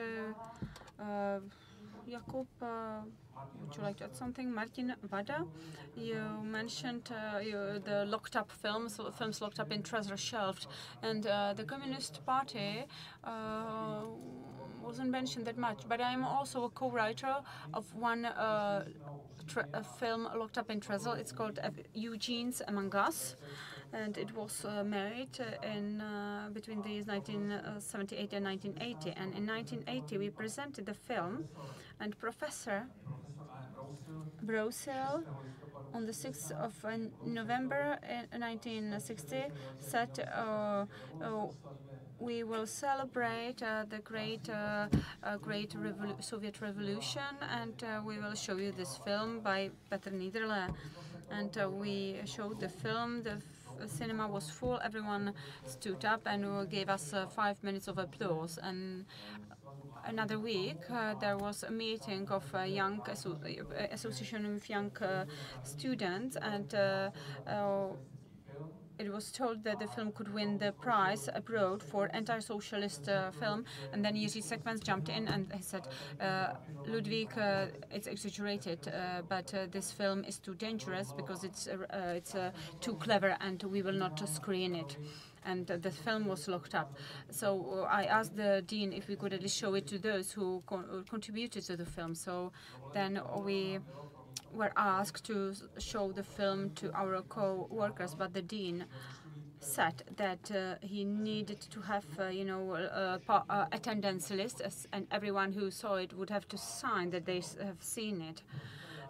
Or they had seen it, and so we showed the film. We had a screening, and then we saw our supervisor, who was criticized by everyone, the party and everyone. And Martin told me, he said, Martin, how dare you show this film? The secret security service will come and start shooting everyone. And no, if they didn't allow it, this will not happen. But he told me this, and then we had the screening of this film. They didn't saw the attendance list. I passed the attendance list to him, and he said, "But who are these people?" So we had to say, "Okay, this is the first lover of the director and the second lover of the director, and so on." So we included all those, we described all those functions of the people who contributed. And then the film was locked up in a treasure for 10 years. And then on the 15th of November 1990, this supervisor of the faculty, director of cinematography, Mr. Kalish, apart from being a high-ranking collaborator of Secret Service, said, "Now, Martin, we should start showing it in the cinemas." So then we showed it in cinemas, but it was at the time when no one was interested in it, because it was about a young person played by Jan Kraus, about whether films whether good or bad texts should be used, and so on. Or whether we should use the texts that we always listened from the radio, that were very socialist. So what I want to say, the gist is that we always say, we complain about the security service, secret service, but it is up to the historians to come up with a database of members of the Communist Party. Because, of course, we can look for those who were working in the Secret Service, but it is difficult to say that those people were party members, because we don't know. There is no database. Partially, there is in the National Archives and in your institute for the study of totalitarian regime. But it's not your priority to provide a full database of party members accessible to everyone. Thank you, Mr. Karas, and please give the mic to Dr. Blaszek, historian working for our institute. Thank you for the words of introduction. I actually mentioned this need for this database when opening the conference, and we have a contest with Mr. Karas. Whenever we have a new director in our institute, we always say that the new director will actually contribute to creating such a database. We were speaking about the predecessors, and now the acting director is Ladislav Kudrna, and I hope he will be able to do it. Well, we got, or I found out about the records in 2007 together with other colleagues when we started working for the archives at the Ministry of the Interior. And we were actually looking at the archives of the security services, and we were sent there to actually unravel it. So I became an archive worker for a year, despite having graduated from history department. So my vision was to check all archives in the Czech Republic, and we went to our national archive first. We went to Brno as well, in Kanice. And by the way, every director promised they will actually make it much better, the archives, but they never delivered on this promise. So this is an assignment for our director, Ladislav Gudrna. So it's 15 kilometers away from the city center. It's in the woods in a bunker. So they showed us around, the former director and her deputy as well. And I am saying that it was a kind of trip for us to find out what it looks like, because we never saw the archives from the inside. We would always go to the study rooms, and they would bring us some publications. So they showed us around, and in the archives in the woods, in the bunker, and they said, "Okay, that's it." And I said, "And where are the archives with, or the files with the party members?" "Well, this is complicated," they told us. Tomáš Bursík, another colleague, he kneeled in front of the director, and he started pleading with her, "Please show us the files of the party members." Okay. So she brought the keys. There were 7 of us. And historians wanted to see the shelves and check the cards, and they reviewed the names.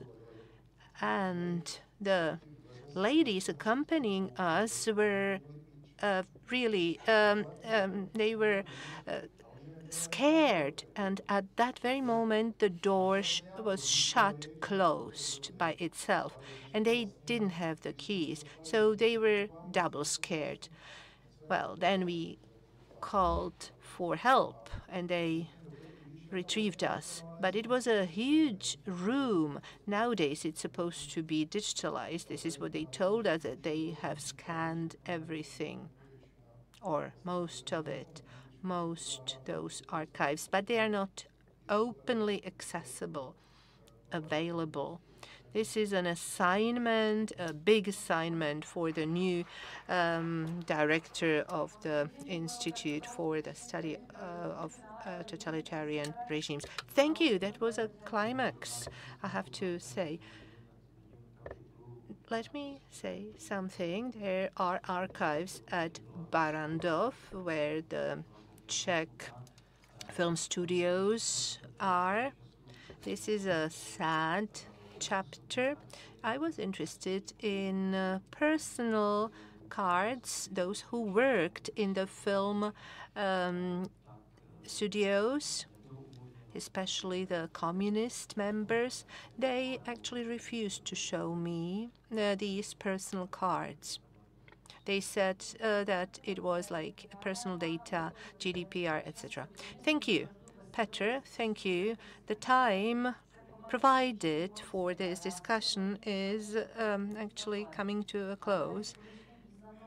And we have a very distinguished lady, the director, Kristina Vlachová, and she has the final words. Well, I started wondering whether these films are somehow related to Martin Vadas, because these films had this caption, Martin Vadas, and I thought, okay, his name means that there will be huge problems. People actually randomly ask me on the street, how come there is no report on this and that movie called The King of the Shumava Mountains, and we cannot show it to our grandchildren. The reason is that the CEO of the Czech television gave an order to the archives that it should be shown, plus 2 more films made by me should be shown, and nothing has happened. I signed a contract, but everybody says that maybe Martin Vadas is not willing to show these films. for some contractual reasons. Okay, then I will have to ask whether Mr. Vadas wants to respond. It is about you, and I have to give you the floor. So please say something in response. Well, everyone here is doing as if everything was okay, but we have not enough resources, and funds are really short in television. We have the same budget as in 2008. Czech television is public service television, and we still have the same funds as in 2008. Now the parliamentaries are actually started debating it, but then they actually put it off, and no one in the ranks of historians is protesting. The public service TV cannot actually do its cannot play its role if we don't have enough funding. We want to explain what the Communist Party was and what it looked like, and those people who work for minimum money, they need to be rewarded accordingly. Of course, I actually have discussions, endless discussions with the other managers, but also with the members of parliament. They all talk about 6.5%, and they want to get an increase. And this is a situation that is very critical, and everybody is putting everything off, and then Putin will come, and we will be just looking on. Thank you. Those were very strong words. Christina, thank you so much. And my name is Petra Jungwirtová. And of course, I am not very important here within the discussion, but I am the head of the PR and marketing, and I have a very good relationship with Czech television, very good experience as well, and I'm so happy that we have the media of public service, because it is very important to have balanced coverage, not, and that is why I would say that how we actually, that it was great how we have been able to support this in the media world. Thank you, ladies and gentlemen, and please come tomorrow, because it is the third day of our conference. We will start at 9 a.m. And I would like to thank the panelists, Kristina Vlachová, this noble lady, Wawřinec Menschel, and last but not least, my colleague Petr Kopal. Thank you so much. Thank you, ladies and gentlemen. Thank you.